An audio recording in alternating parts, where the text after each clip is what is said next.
So there's a test that you can do that's called the Hanwha test with the top two teams that we have in the LCK, right? Like, how did Gen G dispatch Hanwha and how did KT dispatch Hanwha? And Gen G, I mean, 3-0. KT, 3-0. You know, Yeah, and so but, you're looking on paper. Pull out the magnifying glass. Yeah, you pull out that magnifying glass, and both actually, clean Gen G 3-0s. is still waiting for Game 4 because they're down 2 games. Like, Yeah. I actually think that Humble Life Esports won 2 out of those 3 games.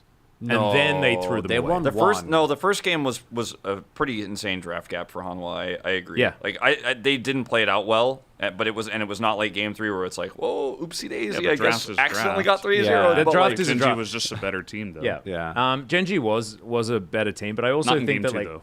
yeah, that game was like an absolute steal, and so I think that like KT did look stronger against Humble Life Esports, weirdly enough, and they also looked really stable because like so I think Keen was definitely a weak point against T1, but they were trying to play Cuz on facilitator and Keen more on carries and things like this. That was their mindset. I think Cuz plays way better when he's taking the front foot. I think that suits them in the matchup against T1 so much more. And Keen is really good at navigating team fights if he is on tanks. And I think that he can also try and mitigate Zeus if he can set up Cuz for ganks top lane. And I think that then you just play through your topside win condition. Zeus feels under pressure to make plays, keeps feeding, and then you win the game. And that's not any slight to Zeus, because I think Zeus has to be the one to carry the game. Yeah, because nobody else can. Yeah, so you target him. So he has to be neutralized. So yeah. And you neutralize him, and then it's donezo. And I think if we just played devil's advocate for what the finals would look like if T1 went, like we just got an insanely recent data about this matchup specifically, where I think T1 looked outclassed in draft, and then on the Rift it was about better form on the day, like how did each individual player perform. But I think Gen G obviously learned a lot from that series, so I think we can kind of say, okay, if T1 go to the finals, Gen G definitely wins that one, right? I would say, like, I think collectively everybody. I'm leaning Gen G either way, even if KT make it. So it's weird because Gen G beat T1 3-1 last time, right? In finals, yeah. Yeah. But they lost to them in upper bracket. T1 beat them 3-1 T1 beat them in in the upper upper. bracket. Yeah. Yeah, and so And this then- time Gen G are going in with the victory. And then Gen G 3-1 KT in lower bracket finals, and then 3-1 Yeah. T1 on the. Which I do still firmly believe that there should be a bigger advantage. I think going to Daejeon for and playing winner first bracket. is a huge leg up. I actually think whoever like wins the first match in Daejeon wins the second one. So yeah, you're just predicting KT. always lower bracket. I'm predicting KT or T1 if they're the ones. that Whoever have to makes win. it for Whoever lower. makes it. I through. mean, Who's gonna I think the 3-0. momentum's too strong. yeah, so No, I also do think though this year, and Chronicle was kind of talking about this earlier about how like these teams match up against each other. This year, KT seems to have had Gen G's number, like in terms of the individual Yeah. matchups. Not just obviously there was the loss in Unless the there was the static shiv. yeah. So if There there's was a static that. shiv that you can't buy, then we're screwed as KT. in lower bracket finals in spring, like they choked, I think, and I think we all really felt like KT was going to win that. But otherwise, like it just seems like it's a really good matchup for these two teams, and we talked about it before as well, like when we were expecting these matchups and stuff like that with like BDD, what BDD does that Chovy doesn't do in team fights, and all of those factors. Just makes me feel like if KT does go, like at this moment in time, we'll see what happens against T1, but at this moment in time, I would massively favor them as well. And I used to be the person who's not a believer at all about like, ooh, they got the extra day in the venue, and so like they're more warmed up, and like that gives them an advantage. Whereas I used to be the guy who's like, no, the other team 100% gets to watch them, prep, rest. That's way better. But I think history has shown us, based on what we saw in the last finals as well, that like getting to adjust to the venue, being able to know like the crowd pressure, et cetera, especially for KT, as Chronicle mentioned, is a team that does sometimes crack under pressure with this roster. I think it would be a huge boon for them if they beat T1 there. Get the revenge. It's like, bam, we just beat the team that dropped us to lower. We fixed our problems. We're familiar with this venue now, the stage setup, et cetera. And then they come in learning so much and then beat Gen G in a matchup they're already pretty favored in historically this year. I mean, only in summer though, right? Not in spring. yeah. No, I mean, Yeah. I think even though, like, I don't remember the exact score lines that happened in the regular season in spring, but I do feel like stylistically, and KT was still ramping up in regular season, right? For like round one, they were like, but round two of Yeah, spring, they were yeah. like, oh, okay, this team's really good. I mean, in summer, I definitely think so. But for me, the reason why I'm feeling it's Gen G either way is because the consistency of this team has been, I think, kind of overshadowed by the fact that they're not very flashy in many ways. I don't think they have I think that KT often come out with drafts that have a very strong identity. And I think that the highs of particularly BDD and Keen in the regular split haven't really been hit by anyone on Gen G.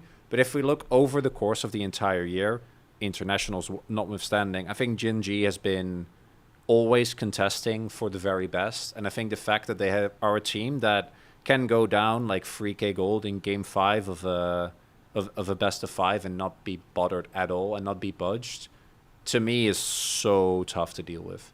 Because the amount of games where I've seen the core unit of Doran, Peanut, Chovy go like Peanut getting double out CS in the early game and then still have a bigger impact in like the first skirmish in the first team fight, I weigh that really, really heavily.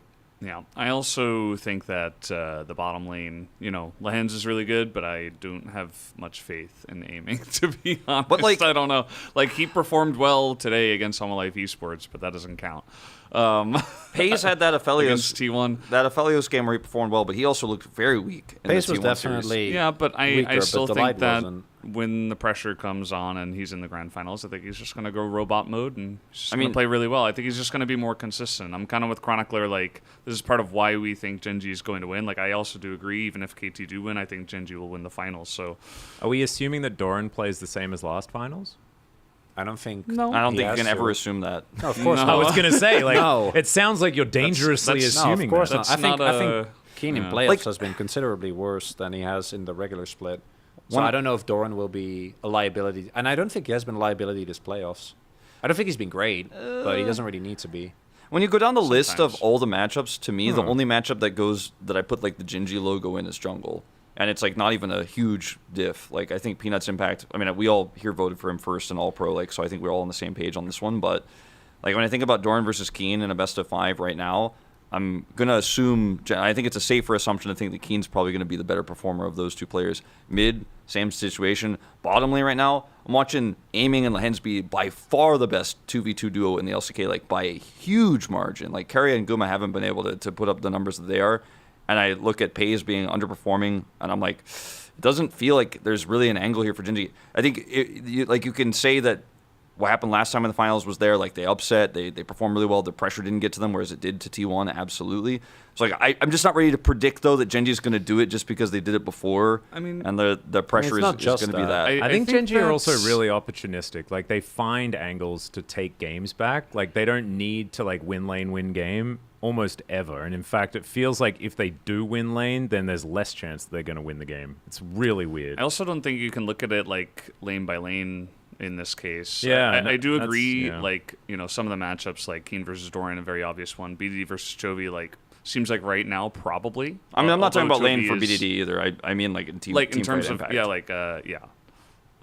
but also like even Guma and Keria before we realized like Keria's back, like they were 2v2 winning against Saming Lehens, and like I also again like I don't think winning against and like Viper can do whatever he wants against Home Life Esports, or not Viper, but Lehens can do whatever he wants against Home Life Esports because he was just allowed to in Yeah, a Life team didn't- team way. Like I think didn't that Delight connect. did insane against T1, and I think he's going to step up alongside of Pays, and they're not going to be a liability anymore. And like when that happens, I think Genji are just the best team But when it al- comes to like just across the board. I mean, consistency. it is very close, right? Like any team that is currently in, like I think you could come back in from the future, tell me they'd win, I'd be like I could see the angles depending on performance of the day, depending on Yeah.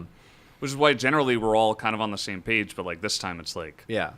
It two is- of us it- are for Genji, two of us for KT, and also it might be T1. Like we also Yeah. kind of give them the credit, Which is like kinda that cool. could also happen. the way that I'm like Yeah. trying to like get to is trying to define who should win and then accepting whatever will happen, right? Like, because I actually don't think that this prediction is going to be correct. Like, I don't know. I feel like it can just go either way, which is the nutty thing about how this series goes, because so much of it comes down to form and like understanding of opposition and like all of these like nuanced factor. clutch factor, nuanced factors, and also like does Cuz get a smite in game 1? Like, is there a specific smite that he gets or doesn't get to put him in the right mindset moving forward through the rest of the series? Like, there's like, I feel like it's one of the series where, like, even the first one, right, the Telecom War, I think so much of this comes down to really, really close things.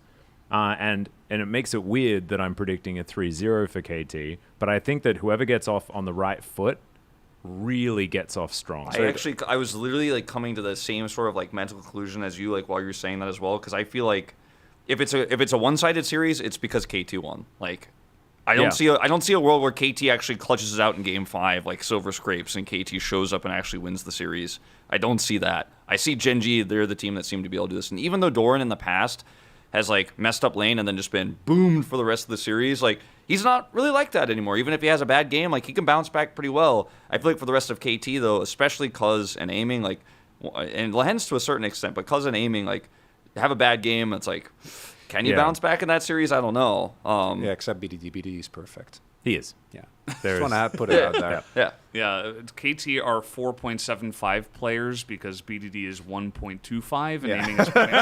Yeah, like, it's not an equal factor. Whereas Genji are like 1.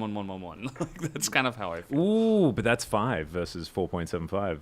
Yeah, Oh no. that's kind of So Genji's gonna win. Ah. yeah, that's right. Yeah, that's where I was. But going I do with think lower bracket is OP, and maybe maybe I'll end up predicting, depending on how the lower bracket looks. Same. that. I think it's even if KT if one win of them 3-0, wins. I'm probably still going Genji. I mean, I think Which is that risky, Genji to me is such an I mean, it's interesting Daejeon. team. It It is is Daejeon. Sorry, Because it's not risky. it's I don't know, rating Genji is so hard because if you look at their performance over the last 2 years, they've been so insane. And I think that swapping out obviously Ruler and Lens for Pace the Light has changed it a little bit, but not really.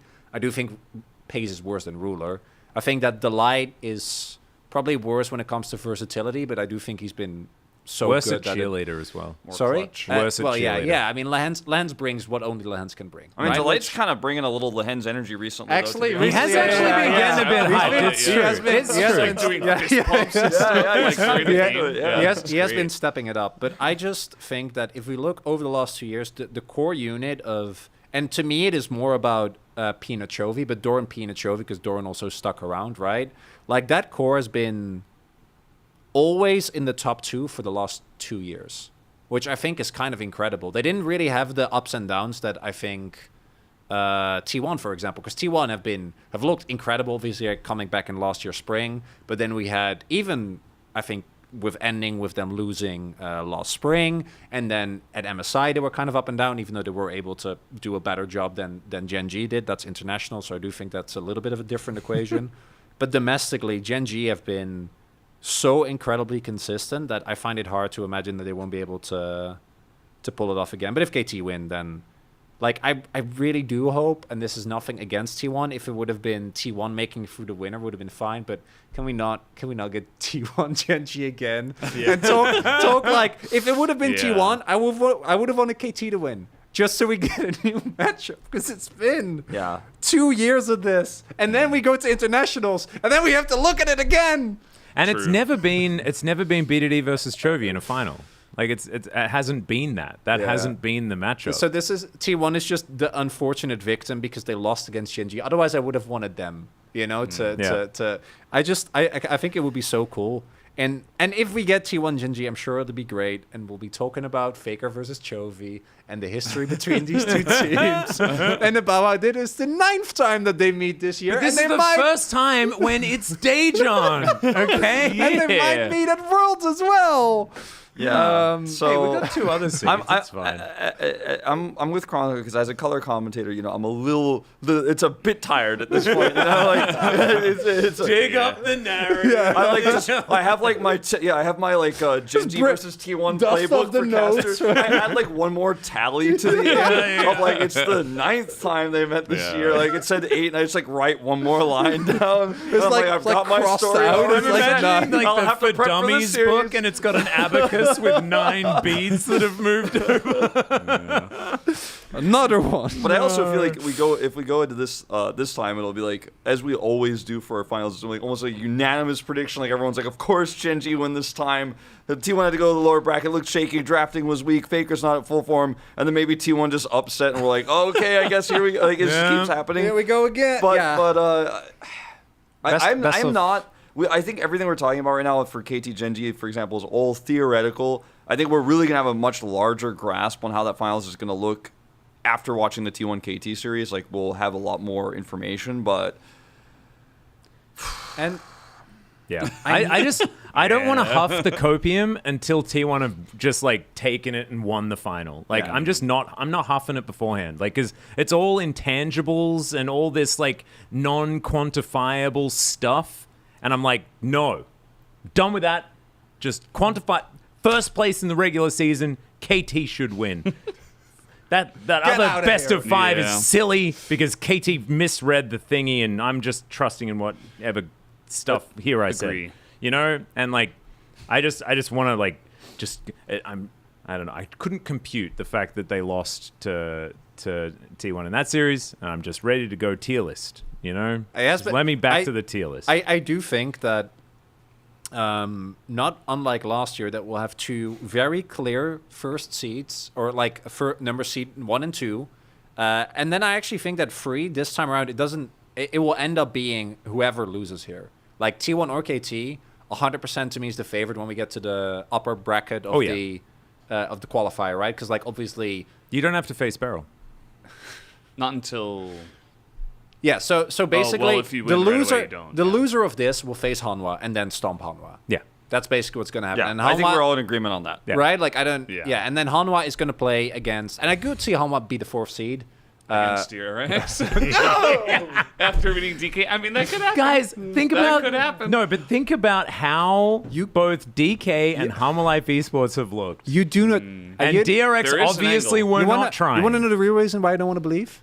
You want to know, Max? You Why? want to know? Because of it's me? not about 'Cause I'm Beryl. No, obnoxious? it's about Croco. I know. He didn't make it last year. It's about Croco. It's about Croco, man. It really is. I mean, everyone knows that it's not Wolf about knew. Anyone it's other than about Beryl. Croco, unfortunately. Yeah. He's gonna play Oh, Zac no. and win my heart. So it's He gonna He be did. good. did play Zac, and it looked Yeah. cool. Now I'm part of the Croco fan club. Hey, I By put the default. vote in. Sup, OPGG player of the week. He won Me it. too. He did win it. Croco He did? did win it. Yeah. Yeah, he actually did win it. Yeah, I think that obviously after last year we get this like DRX's win is so annoying because we're gonna have to do infinite caveats. Like obviously a miracle run can, but I do think the 4th seed will be considerably worse than any 3 of these these 3 teams. It's like last year. It's happening all over again. Isn't I mean, isn't it just beautiful? Honestly, though, last year, here's the thing. Last year we actually had 2 exciting prospects. Like last year we had Liv Sandbox looking good with Prince, and then you had And KT, KT, like yeah. on their way up and up, and then like Climb Rascal. yeah, Vikla, decent, but just insta locking Didn't a age well. Zyra that No. like didn't age well for even Prince lose. either. But at the end of the day, but like Oh no! maybe he'll come back. Anyway, I feel like this time we have like not good prospects. Like this time, like we're a little bit concerned about any of these teams going and representing our region. It's fine. They're gonna be like the fourth seed of LPL is Weibo. Do you know what who the are best part also notoriously flippy. So if it ends up being like, I don't know, it probably ends up being Hanwha, Who right? wins, Weibo or Hama Life Esports? Do you know what the hilarious part is? We're talking about like 2 teams with 3 world thoughts. champions on them, and then 1 with Beryl. Yeah.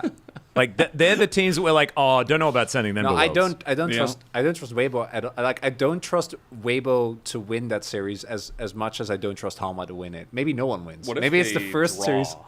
Well, maybe it's the first series that ends in a draw. yeah, maybe we don't know, but it's actually a best of 2 format. Yeah. What if They're changing it. best of 4? What if one of the series at Worlds that Hum was playing in, if they make it there, is played in Daejeon? And then It's Viper Daejeon? does get to play in It's Daejeon. Daejeon. But they might actually. No, that's not right. No, it's in it's not- Busan no, it's and not not in happening. Seoul. Yeah, it's just not happening. Yeah. But maybe a last minute change of venue.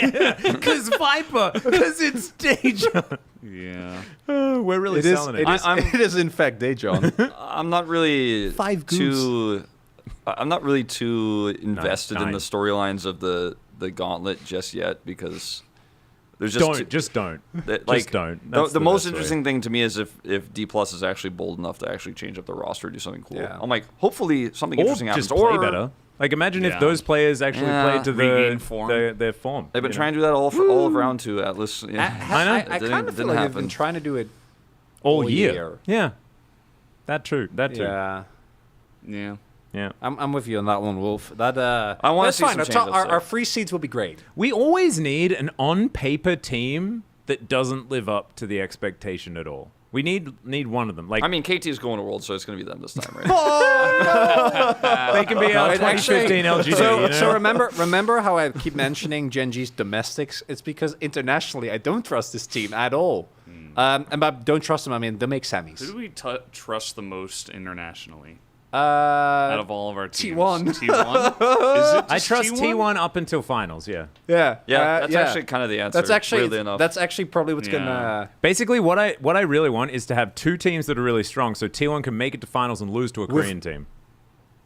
To Keen team?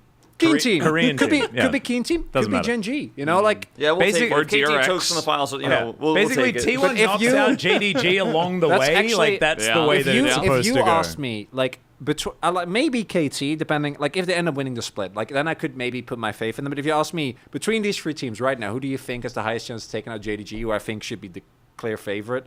I actually think it's T1. It's good day T1.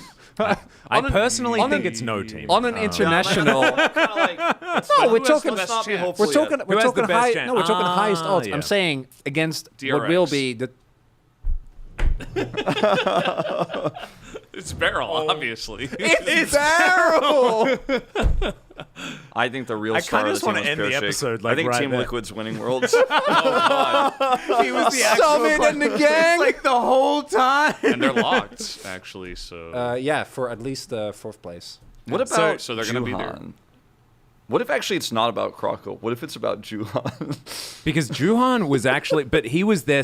He's now there We're supporting breaking Crocker. Chronicler. Don't make like I don't want to believe in a team of Croco making it to Worlds. Okay, if it'll happen, I'll be very happy. Maybe it was Coach Song the whole time. Yeah, maybe so it's TL's FlyQuest. actually. Maybe, Oh. But what? No. Didn't Song get picked up by FlyQuest? Yeah, but they're ninth. They didn't even make playoffs But in the maybe LCS. all the other LCS no, but teams maybe he just just get sick and comes don't to go. he comes back to Korea to spend time with his family, and he has friends left on DRX, right? So he's hanging Yeah. out with What if- Micro. what if so they Coach loan him? Song's actually there hanging out because his contract's ended now because the Yeah. season's Might be able to over. loan a coach. maybe, Yeah, if right. it's not ended. no, you know? he's not actually there coaching. He's just there hanging out. You know, Yeah, just yeah. like if they He's want just his opinion. involved. They could also call up famous support player Pleta to actually play 80 carry instead of Paddock. Wait, you can also just call up. You can also just call up Doc Dom, who's really good. And call up Pletter, and then That would make too Beryl much is sense. That's not coaching. going to happen. Oh my God! Imagine it's Game 5, and then out of nowhere, you know, we've had Croco win a game, we've had Juwon win a game, and then you know it's Game 5. They bring in the sponge, and then he sponges And all. they do the double, and the frog and sponge both come Frog in. and Sponge. Oh my god. Frog and sponge. Some of the best names ever. But I think we've started to spiral completely out of control. No. Just Final just a thought- little bit. Final thought though, like, is this the hardest finals to predict? Like, is this the most divided we've ever been since Mao and I think joined? so. I think it so is. too. Because it was a year of Dom on dominance. Then it was very clearly T1 into very clearly Gen G. And in this play, or in spring, obviously we got it wrong, but the general, like it was like the KT series, right? Like that was just a really cool upset. Yep. It wasn't that we actually disagreed about who was going to win, which is so cool. Love Yeah, that. I actually think that it's Daejeon. It's It's Daejeon, you know. Daejeon. It's just it's incredibly close, and I honestly think that there's arguments for absolutely every outcome Yeah. that's possible. Love that. That's so cool. It's Daejeon. It's a world of possibility. You know, 5 goose. well, City and of knowledge. even then I think they've That's actually my got fun more city. goos than that. You know, this is the thing. I think that they're hiding some goos. Like it's insane. on goos? Last I heard, I saw a forum post said they had 9. See, look at this. Why are they only talking about 5 of them? Just so you guys know, these are like districts. We like in have a city. We So should have a It's Daejeon counter. Ian, get on that. He won't get on that. He might. I He don't know. won't. Also I an never It's know. Barrel count. No, not an It's Barrel counter. Please. I mean, we know Beryl's going to Worlds, so I guess that. If Barrel going to Worlds is the price I have to pay for Croco going to Worlds, I'm willing Yeah. to pay. Do you know what the thing the is price. that's absolutely true? Beryl is definitely going to Worlds until he can't go to Worlds anymore. Max has That's what I will ingested too stand much by. beryllium.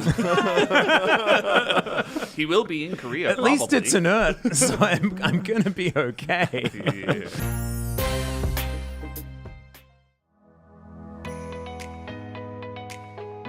대한민국의 중심 도시 대전. 늘 새로운 도약을 이끌어온 대전은 곧 대한민국의 미래였습니다. 지금으로부터 30년 전 개최된 1993년 대전 엑스포는 대한민국 도약을 위한 청사진이었으며 유수의 석학들은 지금도 대전에서 그 상아탑을 쌓아 올리고 있습니다. 이제 2023년 여름 이곳 대전광역시에서 대한민국 e스포츠의 미래가 펼쳐집니다. 전국의 게임팬 여러분 안녕하십니까. 대전광역시장 이장호입니다. 인류 경제도시 대전광역시에서 2023년도 LCK 썸머 결승전을 개최하게 것을 대단히 뜻깊게 생각합니다. 우리 시를 찾아주신 여러분을 진심으로 환영합니다. 전 세계를 무대로 최고의 퍼포먼스를 내고 있는 대한민국의 e스포츠가 대전과 함께하는 순간을 대전 시민은 늘 기다려왔습니다.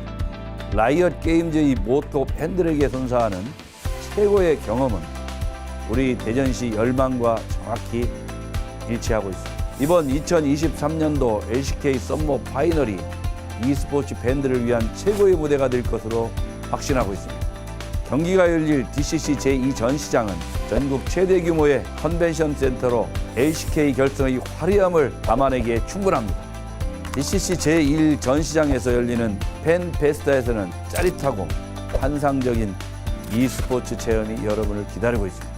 바로 옆 대전 e스포츠 경기장에서 있을 다채로운 프로그램들은 DCC와 연계되어 대회를 더욱 풍성하게 만들어줄 것입니다. 우리나라 교통의 중심지인 대전이 최고의 리그 LCK 개최를 시작으로 대한민국 e스포츠 허브 도시로의 도약을 꿈꿉니다. 사려 깊은 대진행으로 여러분을 잘 모셔 완벽한 결승전의 방점을 찍겠습니다. 비록 뜨거웠던 이번 여름이었지만 여러분 이제 무더위를 더욱 잊게 해줄 시간이 왔습니다. e스포츠의 미래를 열어갈 여러분과 함께 저희 대전광역시에서는 2023년도 LCK 썸머 결승전 주간을 지금 시작하겠습니다.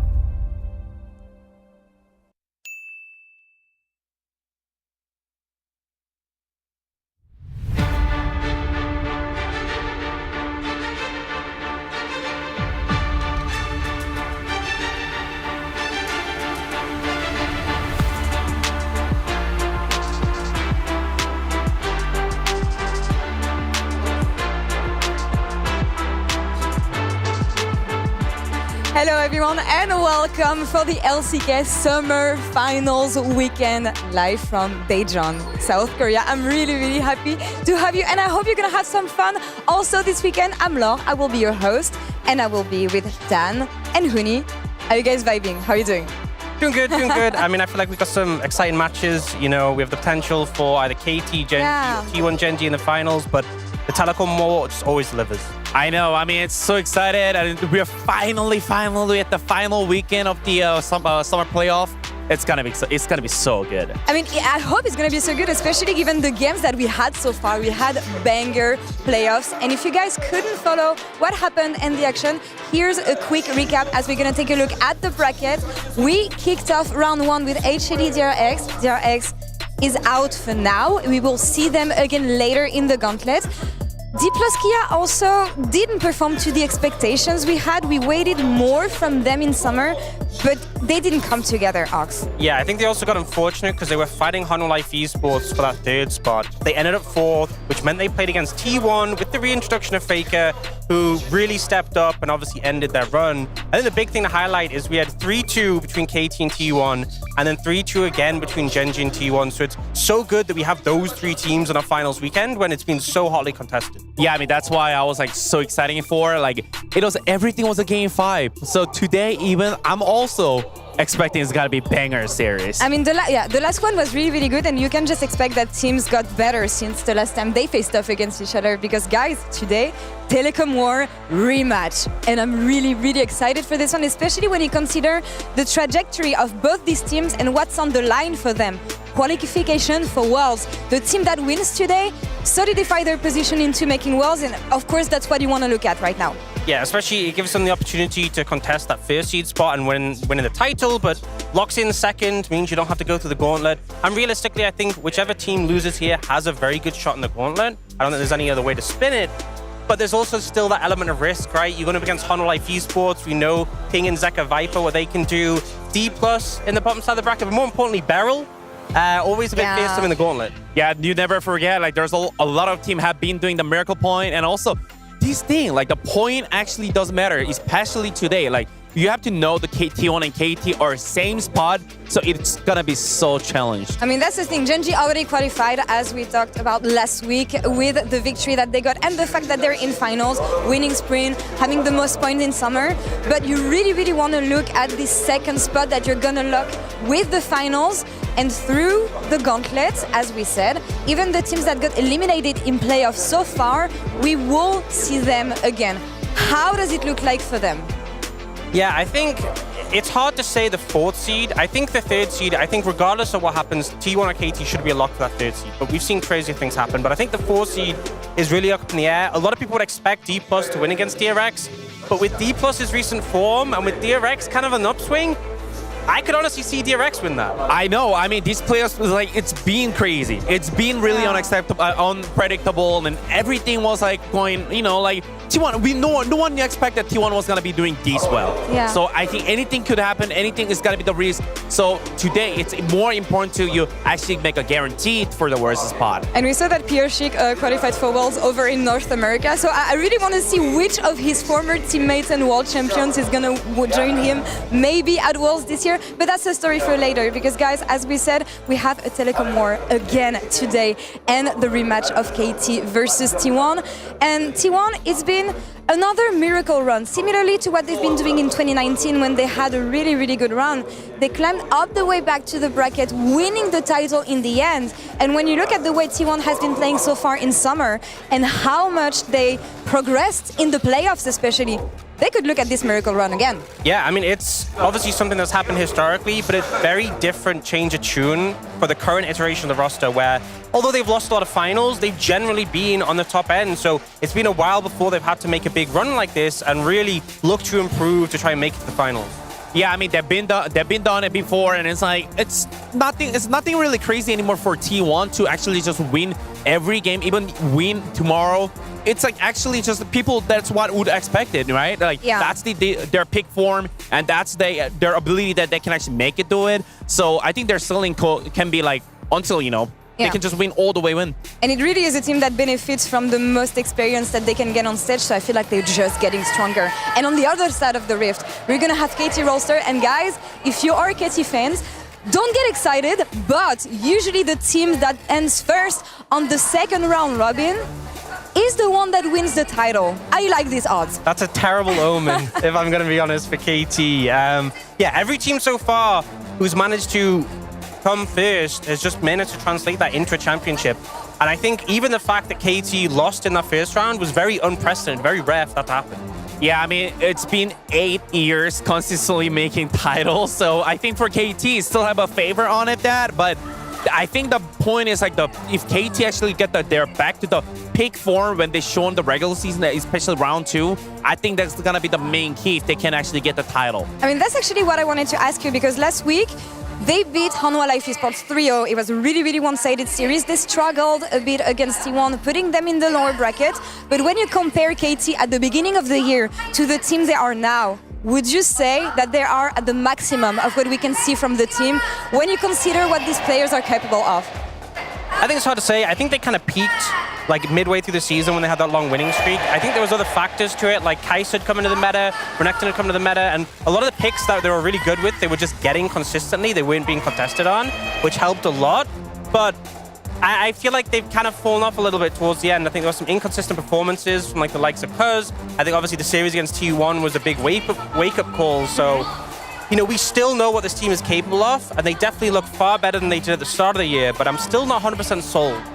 Yeah, I mean, for KT, as you guys see, it's about the opponents. It's about how big the game is. I don't think they can actually just release the pressure as much as like what they play for regular season and compared to when they play for playoff. Like about the draft, when they play BO5, when the player wasn't actually ready. Like those kind of fact that there was a lot of things. It was like most of the differences between the regular season. So I think it's gonna be more time that like they have to get used to. They have to prove themselves that they can actually win at the BO5. And it feels like it's the best chances KT as a structure got since they got the title in 2018, one of the best lineups they had and the best results they had since they had their last title.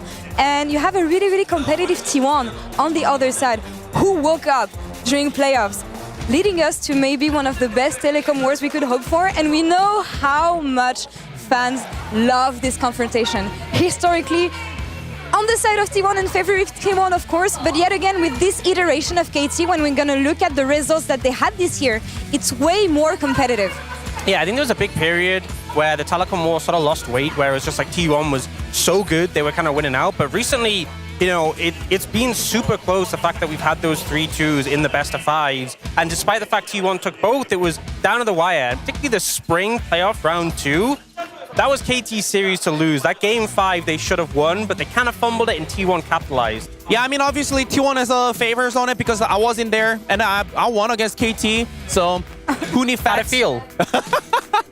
But I mean, still, like, Better than that. especially 2023, I think like it was like everything was like, unpredictable. Like especially even this, like the previous series, like T1 had a massive upset. Like everyone predicted KT to win, but no one actually had a T1 side that predicted. Do you feel like there's added pressure going into the Telecom War as a player, or do you not really get bothered by it? Oh. I mean, for me as a player, I think I was more enjoyable, honestly, because it was more tension. So if I actually win, you get more. Yeah. I mean, obviously, if you lose, you kind of lose more, but you know, that's how you enjoy how you take it away as a big game. I feel like historically it feels worse losing when you're on the side of T1 than winning when you're on the side of KT. Well, we're going to see what happens today and how much teams progressed. And let's take a look at the stats from the playoffs for both these teams, because here, yet again, T1 struggling in the early game a bit, which is something that you can see here. And I'm just wondering if it's something that they're going to be able to fix today against KT.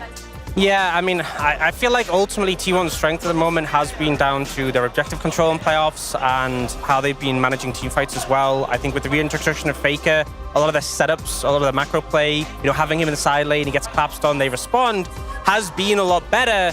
And I think what's surprising here is that T1 had a bunch of close series, and yet they've still maintained such a high control over Herald, whereas KT had that 3-0 over Life Esports, and yet the Herald rate, even the Dragon rate is... Well, the Dragon rate's pretty high, but the Herald rate is so low in comparison. And also, I think for T1, like at least like as you guys see, the KD is not that high. Like you guys have to kind of consider like there was so many isolation deaths and on T1. I think that's gonna be the really main key point like against KT, especially when they play against when they play like play style is like early game really strong, like a lane phase is starting through like the peak, like picking the player like early game who's isolated. Like they're really good at on KT, so that's gonna be early action, the main key point this both team. Yeah, and looking a bit more at player-specific matchup, of course we have to take a look at the mid lane. Faker coming back, and you can see the impact not on the gameplay per se, but on what he brings to the rest of his teammates. Whereas on the other side of the rift, I feel like BDD mechanically has been really popping off since the beginning of playoffs. I feel like honestly there's been an argument that BDD is outperforming Chovy, which sounds crazy to say, but he has been so on point, so on form, and I think those two are really playing at their peak.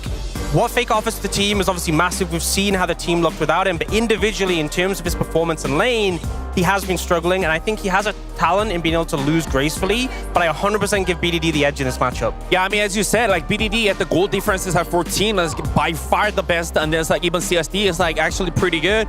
And I mean, that's the thing, like, right? Like, I think we're gonna be expecting the BDD will have a favor on against the Faker 1v1 at least, but Faker, the still crazy thing is that even though he wasn't actually bad member in the team, like still he knows how to put the DPS. If he, as you guys saw, like the damage, the percentage on the team, like is so really high. Yeah, and I feel like you can also see the difference in how he guides the team and how they can approach objectives, which is something that's going to be really, really important, especially against KT today. What is the key of the match today? T1 looking at yet another final, the 5th one, and KT looking to solidify what they have been building all summer. That's the thing, it's like T1, yes, they've obviously had those mishaps in finals, but they always made the finals. But then KT, it's the fact they got first in regular season, and the team who always got first ends up winning the whole thing. So one of them, the streak will be broken, but I think ultimately T1 have looked so better and have just risen from strength to strength as we've seen them. And even the series against Gen G, who are in phenomenal form, it looked super close.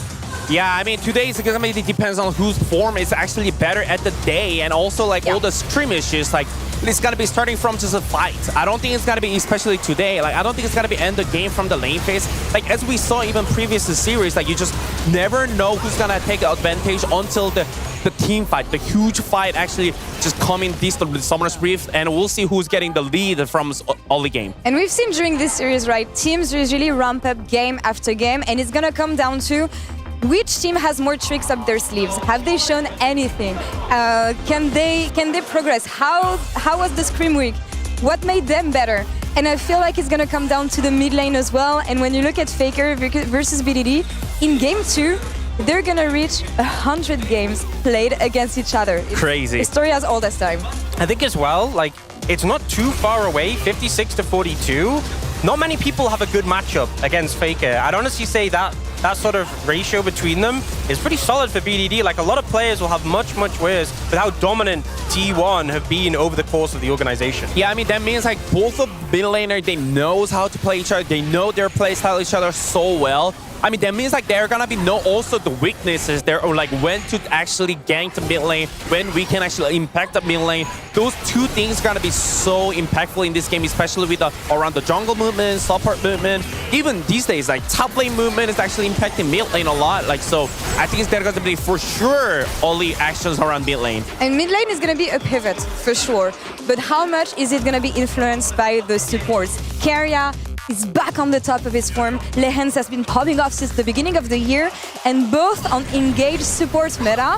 I think it's going to be a matchup we want to look at today then. Yeah, I mean, we started off the season with like sort of Melio and Yuumi, and it was really interesting. And as we transition back to these engaged supports, these high impact champions, you've seen players like Lehens and Keria have so much more impact. I feel like for me, Lehens has been super active on the map, always looking for these really fantastic roams to make things happen. Whereas Keria, the laning has been really strong, and also the team fighting, finding these beautiful engages to set up the team has just shown that return to form that we've really sorely missed during that rough period for T1 during summer. Yeah, I mean, I would like to shout out like both support. Like, we don't see any hesitation from them, and that's gonna be really big strength.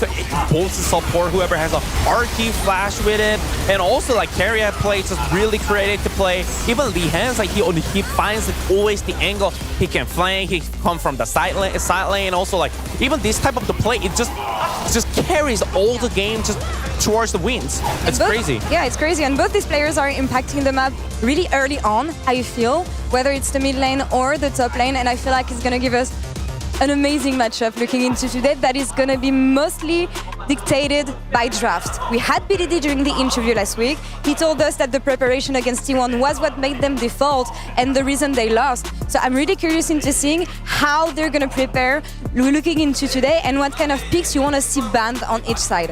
Yeah, I think the interesting one is we've seen a lot of AD carries kind of be crutches for both teams. You know, we've seen Gumyusi really heavily lean on the Xayah, and on the other side, aiming, it's been the Kai'Sa and the Zeri, so they were banning them heavily, and I feel like the teams are struggling to come up with alternatives. I also think the Poppy definitely deserves a mention. T1 are so good at setting up for neutral objectives with this, like they'll go for their Barons, and then if just the power of the ultimate from the Poppy means they can use that window to rush down the Baron, because the enemy jungler comes in, you knock them away, you finish the Baron, you get out before he returns. Yeah, I mean, as you guys see, like, I don't think we're gonna be today seeing a lot of Zeri, Xayah, Kai'Sa, those kind of champion. I think the 2 hours goes down. It's like, I think we just need to see from them, like, who just get more used to picks to try to find a new champion. And that's the thing, when you look at the stat that Gumyusi has on Xayah, I feel like it's not a champion that you want to leave him on and definitely not get his hands on. No, and same for Kai'Sa on the side of aiming.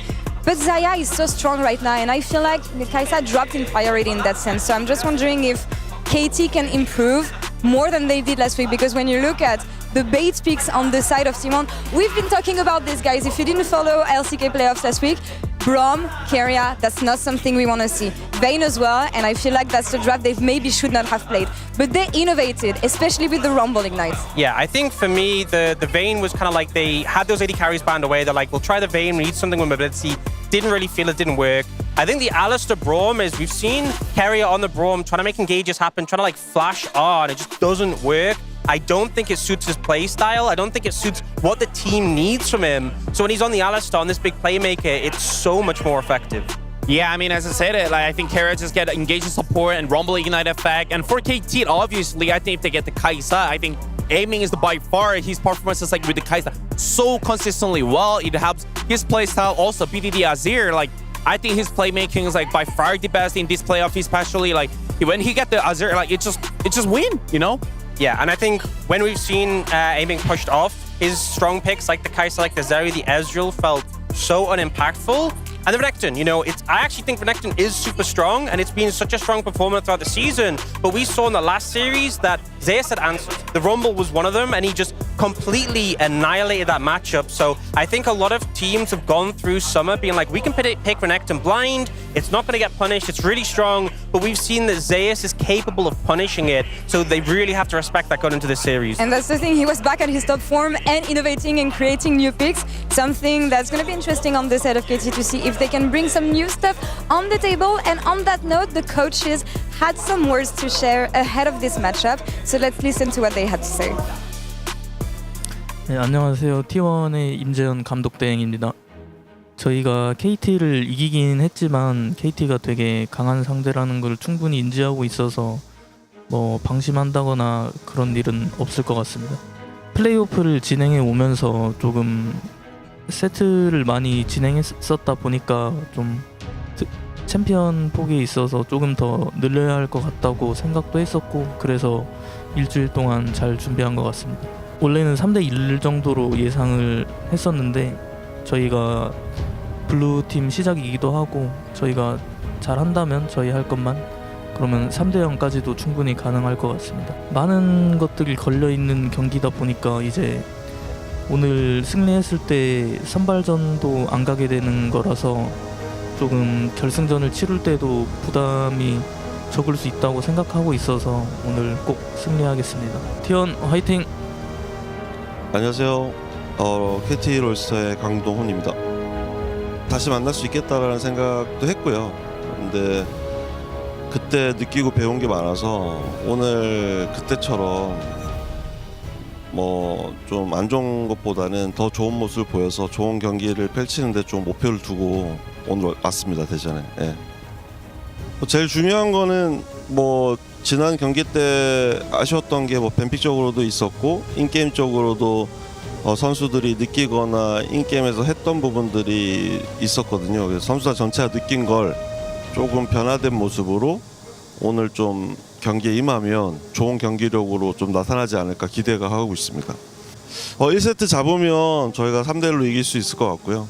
뭐 1세트 패배한다고 하면 막 세트까지 갈 수도 있을 것 같은데 뭐 승부를 떠나서 또 배우는 게 있을 거라고 생각을 합니다. 다전제에서. 그리고 빅게임에서 강한 T1이고 그래서 최선을 다해서 우리 플레이하고 우리가 또 배워가는 게 있고 선수들이 발전했으면 좋겠습니다.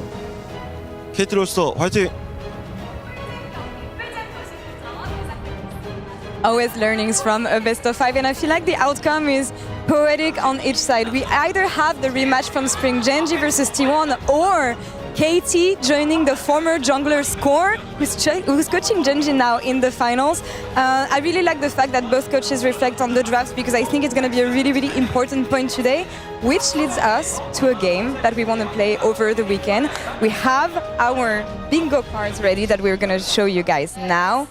And I don't know if you guys remember, but at the end of last week, I said that we were going to do a food challenge that I'm going to introduce you guys right now.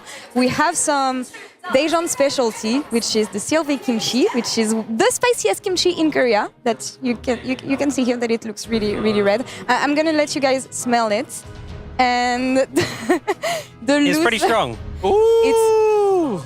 Smells strong. It smells spicy. It smells really spicy. So the loser of today's bingo is gonna have to have a try at this at the end of the day. And to do so, we prepared some bingo cards. I'm gonna let the guys introduce theirs first, and I'm gonna prep mine now because it's not ready.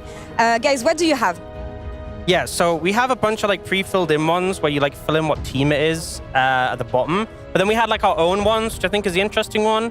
So mine was Faker dies, but T1 profit, which is, that's a common theme. Yeah. T1 start Baron before 23 minutes. I have this one as well. That one's kind of inevitable. Yeah. BDD 50 CS lead, excuse the handwriting by the way. And Lahen's ganks top before 10 minutes. So I think all of these are pretty realistic, Yeah. but also very just typical of what we can expect to see. Yeah, I mean for mine, it's gonna be a started with the pick Owner. I think Owner shows a little bit weak performances of the isolation death a little bit. And then for it's a KT. Next one is a Lehans, not laning bottom 2 minutes straight up. Basically just leaving Allen on the aiming and being able to impact on the mid and top. I mean, it's a good thing for KT. It's like that means like their winning bot lane phases also be able to control the game right now, and that's gonna be pretty good for them. And for the T1, I mean, Zeus 50 CSD. That's pretty good bet. It's a little bit different. He went for the BDD 50 CSD, so I had to go for the Zeus as well. And the next one with I found out with a carry up massive engage because that's how they won against the KT the previous series. You can just take that one now. Yeah, you can just take that one. It's a given, honestly. I think I have similar ones compared to you guys. I have BDD solo kill on the mid lane. I have T1 weird 20-minute Baron, so I guess we it's not weird at this point, actually. It's kind just of a classic. T1. I mean, it's a T1 special. I have a support roaming mid for a kill, kind of similar to Lehen's not staying bot, and KT throws a game. Because I feel like this kind of stuff can happen. Hopefully not a game 5. Hopefully not a game 5. We'll see about this. Loser eats kimchi at the end of the day. I don't want to put pressure on you guys, but last time we played bingo in the LEC, I kind of stomped everyone and won after one game. So, we'll see how it goes. We'll see how it goes. Also, I want to note, I put no Chemtech Soul, so I'm here. Hopefully I do my job and we don't see any, his fingers crossed. No Brom. We're good.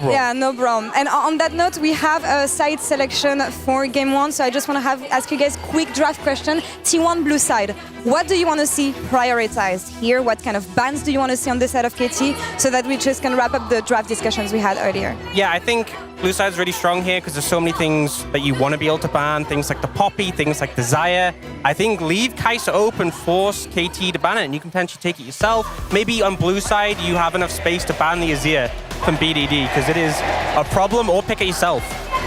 Yeah, I mean, that means that KT, there's so many things that then you kind of have to ban also for T1. They kind of have to win the first game, like if you do have a side selection, if you lose the first game, it's rough one. All eyes on final here for this lower bracket final, and it's time for us to kick off the Telecom War T1 versus KT. Take it away.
청하고 있어요. 올 포스트가 무너집니까? 제재!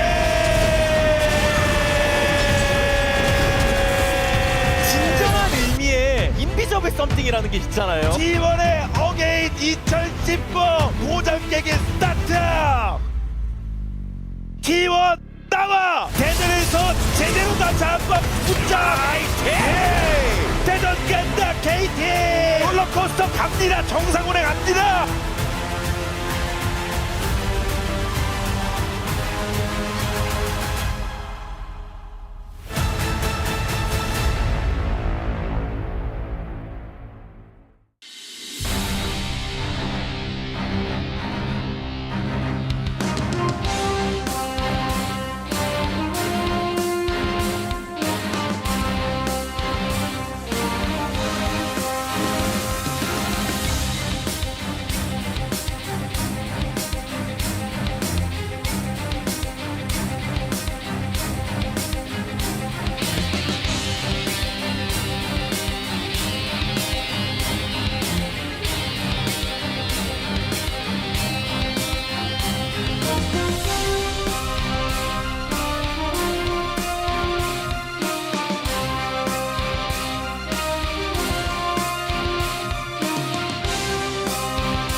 Welcome, ladies and gentlemen, to the caster desk here in Daejeon in the Convention Center. We're very excited. It's finally Daejeon, gentlemen. I'm Atlas. I'm joined by Chronicler over here and Wolf over here.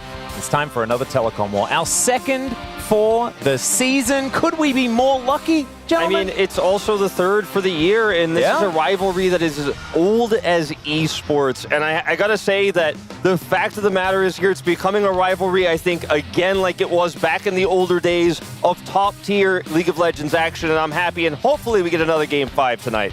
And thus far, in spring, 5 games. Upper bracket, 5 games, and I would be shocked if it doesn't happen here today, even though I do think KT will be looking a whole lot different than they were last time. Actually winning a game number 5 would be really big for the team here today. Yep, they were able to take the first game, but that was the only one that really looked one-sided. Let's have a look at some of the predictions, though, because there might be some fans that are a little bit upset with how a lot of us have decided to go. As you can see on the Korean side, only Nofei, a T1 chooser. And on the global side, Huni, Orcs, and Law. In fact, the entirety of the desk are going to choose T1, and the rest of us have gone with KT. For me, I think if KT plays their best, they're the favorites tonight. If they play at their peak, what their potential is. The question is, will that happen? You know, we've seen playoffs so far this season be about who shows up better on the day, and I think this one definitely could go either way. And understandably, the fan prediction, as is always This is where the case, balance comes in. We get the balance by showing the fan prediction. And you know, this is right where KT fans want to be. I think a lot of the pressure is off this team after they got knocked down by T1. They'd obviously have a really good showing when they went towards the lower bracket, showcased that they are very much still at the forefront of being one of the favorites to win it all here. So look at that. There's Genji. And we can see their predictions as well. Only Delight and Score choosing KT. Once a KT player, I guess forever a KT predictor is Score. And Delight, of course, a big Lehens fan, so you can understand why he has gone that way. Paze and Chovy just sitting there, like Delight and Peter, like, hello! Yeah, there's a little bit of fan interaction here. And for Genji, being the team that's waiting in the finals, predicting a lot of T1 here. Don't know what it says about which team they'd rather face, but they have, of course, defeated T1 already in order to get here. It was a very close series. Couple of times in a row, if we remember correctly as well. And so you can understand that some of them might be a bit hopeful for that outcome because KT has kind of had their number this season. Yeah. I really feel like this series is the culmination of the growth of these teams all year long. Well, let's introduce the players starting on the top side of the map. Zeus and Keen. 2 players that these teams are going to be relying on. And top lane is relevant again, guys. I can't believe we've had to wait for it for this long. But this man showed us, right? Keen has showed it to us all throughout the regular split. Zeus, he tried his best, but wasn't really enough. But now, in the upper bracket final, that rumble with Ignite in game 2, that was a turning point. Yeah, it certainly was. And his opposition, of course, on the other side, Keen, the unanimous All-Pro first here in the LCK. the man of the season for top lane. Didn't have as strong of a round 2 as he did in round 1, and obviously did end up getting kind of crushed by an overperforming Zeus the last time these two top laners met up. But Keen definitely could bounce back tonight, and in a big way bounce back in that Hanwha Life series, playing a little bit more weak side while the team was focused bottom. Yeah, having unlocking Cuz to be the carry seemed to be the way for them to win that series, and we'll see whether we get a bit of that flavor moving into this one when these two face off. Very interested to see how it goes, but next Cavs off the rank. We're going to be heading towards the jungle. I think this is going to be a really, really interesting matchup because, of course, Cuz formerly played for T1 owner, going through a few struggles recently, but in their series against KT in that 5-gamer, definitely looked good. Let's welcome our junglers, starting with owner. And as mentioned, owner hasn't had the best split, still very confident. Needs to be. Did definitely improve after the return of Faker, which is understandable, but I think that he needs to perform today. Cuz to me, even though he has fallen off a little bit in the playoffs, is still such a core part of why KT has been so good. He's been able to solo carry games on his Sejuani, on his Viego, and if owner doesn't find a way to keep him down, the man we're about to see walk up here is going to have a field day. He certainly will. Cuz has been so fantastic this year, starting with Spring, having a really big resurgence here in 2023. There's his signature pose, and the man has put so much pressure on the lanes that have the lead. So if it's bottom side and Lehens is getting control with aiming, he's going to put the pressure in further there, get some plate gold. He's going to do it top side for Keen when that's the pressure point. And obviously we'll link up with BDD for early pressure in lane as well. He's just been so useful in the early game, and they're playing through him a little bit more differently here towards playoffs. I think he's looked a little bit weaker as a result, but I think he's still a top-tier player, definitely who I favor in this particular jungle matchup. Really interesting seeing the two of them walk out as well. I feel like it's just Ellen that's missing from that particular roster all those years ago. But we are now going to move towards the mid lane, one of the most historic matchups that we have, if not the most, here in the LCK. Almost up to their 100th match. Let's start with the man of the hour. It's Faker making his way back in. And Faker has been absolutely pivotal to this team. The absence of him was more sorely felt than any player in recent times that I can remember. We saw how much better the team looked once he's gotten back, and while his laning phase still hasn't looked the way it did, say, a year ago, his impact in team fights has revitalized this team. Yeah, it certainly has. But on the other side of the rift, a man who has the weaker of the win rate in this matchup as they reach 100 tonight. It's BDD, the pinnacle of clutch. He has been so valuable in team fights. He has won lost games for this team, and he is just so consistent. He has never fallen low. When some of the other players on KT have slipped up a little bit, he hasn't. He has been the most consistent player on this roster, and he's got such a storied history as well here in the LCK. Looking for his 3rd title. If he can win this tonight, move on to the finals, he might have that chance. Both of these players with such an incredible legacy. And Faker, we'll see how that recovery has gone as well. It could be that he's even further powered up since we last saw him take to the rift, and that could be pretty scary here for KT. But let's head towards the bottom side of the map. Gumayusi taking on aiming, and we'll start on the T1 side once again and introduce Gumayusi. And one of the players that even during the struggles of T1, I think tried to keep it together. That wasn't always successful. Not every week was a winner, but it was him and Zeus that at least were looking like a decent version of themselves. Very confident player as well. And with how T1, the team as a whole, has kind of shifted away from the lackluster form with Faker returning, I think he has been perhaps the biggest benefactor. Yeah. And on the opposition here for KT Rolster, aiming has been a player who's benefited, I think, the most from the meta. Out of any AD carry in the LCK, it is certainly a good time to be an aiming fan, with Kai'Sa being so strong at the moment. But he's also been one of KT's more inconsistent members in best of fives, known to slip up. Did so in that series against Genji when they're on this exact same stage of that tournament here in the lower bracket finals. He will have to come up big tonight. see if they can lean on him a little bit in draft to make sure he gets the picks that make him comfortable, as I feel like that's one edge that Guma, even though he's relied so much on the Xayah, has an edge over him in terms of champion pool. I would agree. I think if you see T1 playing around the bottom side, you're not worried. If you see KT playing around the bottom side and you're a KT fan, you're very worried.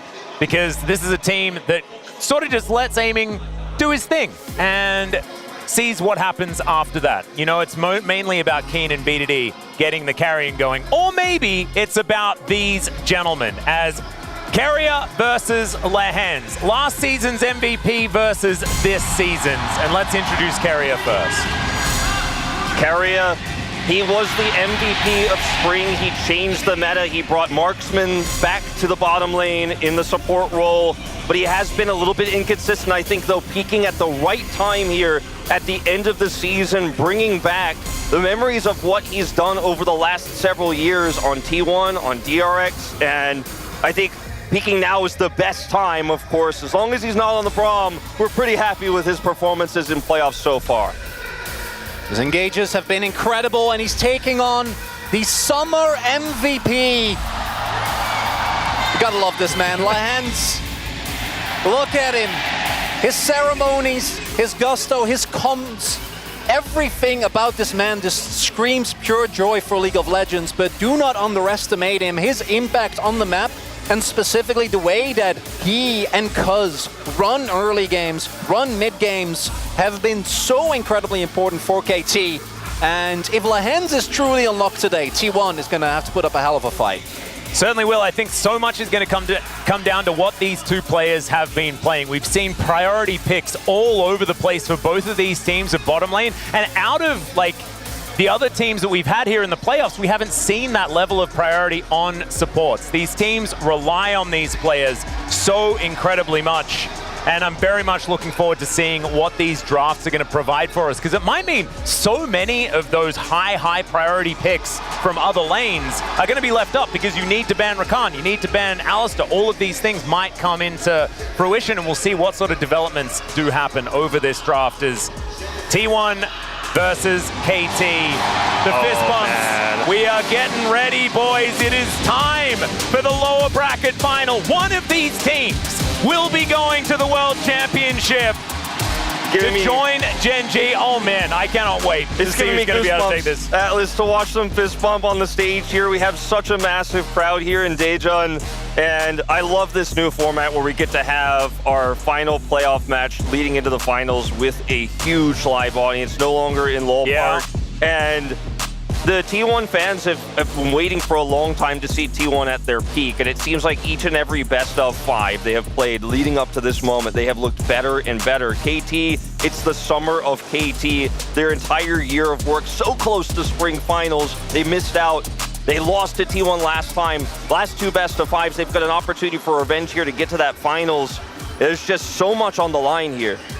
And what is important is that even before Faker had to drop out because of his injury, let's not forget T1 did not look like they did in spring. And I think that the biggest question here today is going to be not just have they gotten back to the form that we saw them in early summer, because I don't know if that's enough to be the KT that are not going to leave you any space after what happened in the upper bracket finals, or rather in the first round that they played, right? And I think you need to see a return for them to what they look like in spring, when they were outside of specifically the finals by a large margin, the team that was able to take down anyone. Because KT, even with their stumble, like that 3-0 against Hanwha Life was a very clear sign of this team saying, hey guys, we're still here. And it felt like this was going to be just KT and Gen G duking it out. And all that T1 have done up until now is put their name back, say it's not just 2 teams, it's 3. That's right. Absolutely is. Yeah. And T1 will have blue side. This is mentioned in the coaches' interviews because of their higher seeding here. They have side selection. They've chosen blue. And we headed this first draft. My focus is going to be on mid for the very first few picks because T1 have leaned on Faker's Azir. He hasn't recovered fully. He's still injured. and they've put him on this Azir because it's a pick. Obviously, it's a comfort pick for him. Very safe in lane, very easy for him to pilot it. And they've leaned on it so heavily that, I mean, picks like the Talia that have come back again here that BDD popularized as an answer to Azir are definitely very strong right now. And KT, I think, should have some good answers if we see T1 fall back into that Azir pit once again. Well, now it is time to get to the draft and see exactly what is going to be taken away and what is going to be left up. It's our new and improved drafting as well. So if you are a little bit confused, you could have done some research watching the LEC, very similar to that one. We're going to be banning and picking from the middle to the outside for both teams. The Alistair going to be taken away, and this is something that T1 were doing against KT during that entire series. And you can see, here's the handshake that we were talking about. 3 of them already gone. 4 of them. All right. A couple of them are also kind of junglers, I guess, but this is getting a little bit crazy. This is how we end up with Yuumi and Milio, guys. I'm not liking the direction this early draft is going. Oh, God. Well, it also means we might end up seeing Braum. Come on! Oh, my goodness. Oh, are we going to be Leona? Are we getting the 6th? Are we first picking Leona? Is that where we're at? Is that what's going to be left over? I think KT would rather ban Xayah here, but we'll find out. I hope they don't ban Braum. I don't think they will. And there's no reason to make a statement here, although the pool has thinned out, and we're going to play a very different game of League of Legends. There's the Xayah ban I was alluding to. Yeah. And will T1 just take the safe first pick Azir that they've relied on so heavily here in draft reactionarily? I mean, there's a lot of other power picks open here. The Sejuani, you know, the Jax is available here for Zeus as well. Another one is the Kai'Sa. Do you want to give that over? It looks like instead they are going to go for Maokai. Is of course a flex pick. Did not get called in all the support bans that we've seen here. But most likely is going to be going towards Owner. And Kai'Sa lock-in seems very obvious here to me. I think that it is a pick that Aiming has really showcased his strength on. And if you don't pick it here, particularly with how the pool already has been pinched for bot lanes, it would be very surprising, and it does look like that's the direction that they're going in here. And Sejuani, if Sejuani's open, Kuz goes towards it. If it's not, then it might be a Viego, but I don't see any reason why it wouldn't. And I really hope that KT ensures with this lock-in that they also get a good matchup for Keen that actually is able to utilize the power of the Sejuani without getting taken down by Zeus. So T1 should be able to grab the Jace or the Azir here if they want the Jace for Faker here. It was the pick I think he looked the weakest on. The Aatrox also going to feel pretty good into most of those top picks here that Keen could lock in. They're not opting into taking the Jax away to face off against the Renekton with Rumble available. I think the Aatrox the safest option here, considering that permafrost synergy potential. But if Faker grabs the Azir, this is where you have the opportunity to go Yone right now if you're BDD, if you're really confident. It could go Xerath as well. The Talia that has been popular is also very strong. BDD played the Xerath in that Hanwha series. It looks like with the poke they've already got with the Kai'Sa, it's going to give it a hover here. And also, let's not forget that the Xerath, when there is going to be a lack of hard engage on the enemy team, actually gaining in power. One of the biggest weaknesses is getting picked off. And right now, what is Guma going to end up with? Because it also means that a lot of the AD carries that normally you'd want to go might lose some power. We've seen that the Xayah most notably struggle into Xerath in the late game, unable to really dodge anything. And we are going to continue this bot lane focus here as there go Lucian and Leona. And so we've got a running out of supports for mainly Lehends, because of course the flexibility of that Maokai, but I really like the Lucian ban because he's got a dash. Ban stuff that has a dash, and then basically BDD just automatically kills or sends back home anyone that they pick in the bottom lane. I think a Zeri ban is warranted here, but I think they're considering Draven as well with how much power there is in this draft here. Is we're just going to pull the supports down to nothing. I mean, this could be a Bard game at this point. And the Amumu was the last engaged support. I was actually going to mention this because the last really good engaged support here to set up for picks here. And I guess you could say Pantheon is another, like, if we go all the way down to the bottom of the barrel, could pick that one up here. They're going to actually wait for counter pick and take this frontline setup for the Xerath here in the Cassante. Really do like this. Not the greatest permafrost champion here for Sejuani, but definitely feels good into the Aatrox. You're going to be able to survive that lane well enough, and then you could be a frontline for insane poke on objective setup. Yeah, also provides a lot of opportunity to disengage if T1 with the short range composition tries to get on top of it. All right, I was wondering whether it was going to happen. How many champions do you need to ban before you bring out the 100% win rate Singe from Lehens. And it turns out that you just need to ban 5 of them. Although there are, I guess, 9 support bans. Well, 8 support bans that are already up there towards the top of this. 9 if you consider taking away the Maokai and the Lulu by T1. So I guess that's 10. 10 supports denied, and we get to the Singe.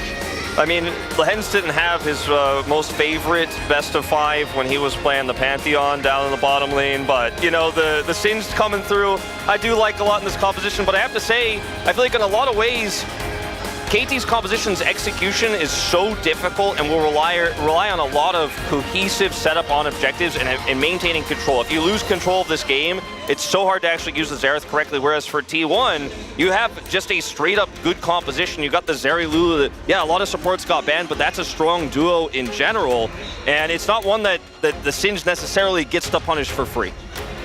One thing I am worried about for T1 is their actual way to get on top of this composition. Singed actually makes it even harder to engage onto a very poke-heavy backline. If KT can manage the early game, not fall behind in too many objectives, hit the spikes on Kai'Sa and Xerath, that's when I think that T1 can definitely struggle, and I think the bot lane is going to be so important, because if Zeri and the Lulu actually get to shove, actually get to apply pressure, then I think that the composition really works. But if you fall behind with a lack of hard engage into this composition, you're in deep trouble.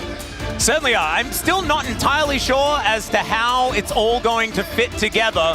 But we saw BDD was great on the Xerath. Aiming has comfort now, but there is so much carry potential on the T1 side of things. This is exactly what we wanted out of Game 1. Let's jump onto the Rift.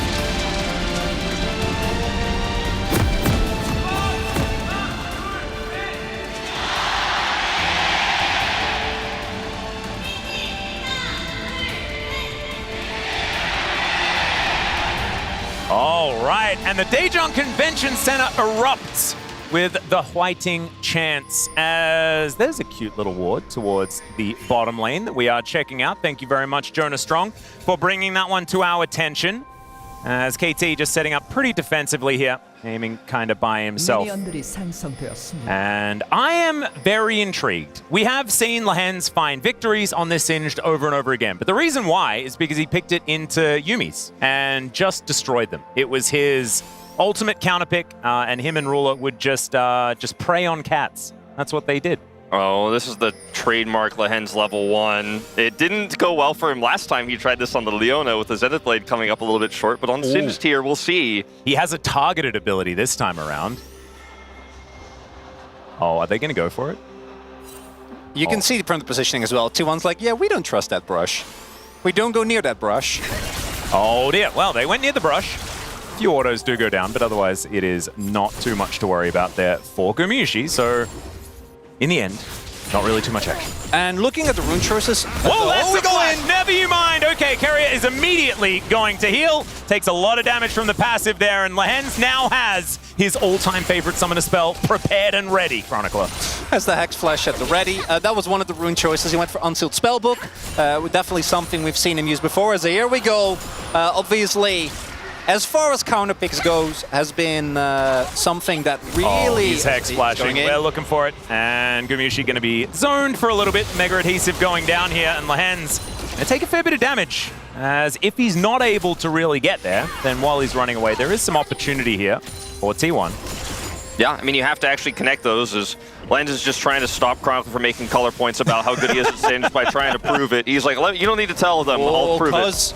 Okay, that is a heads-up little sapling, as Cuz does get the ward down. Well played here by Owner. Gonna hide. Yeah. Doesn't have smite, though.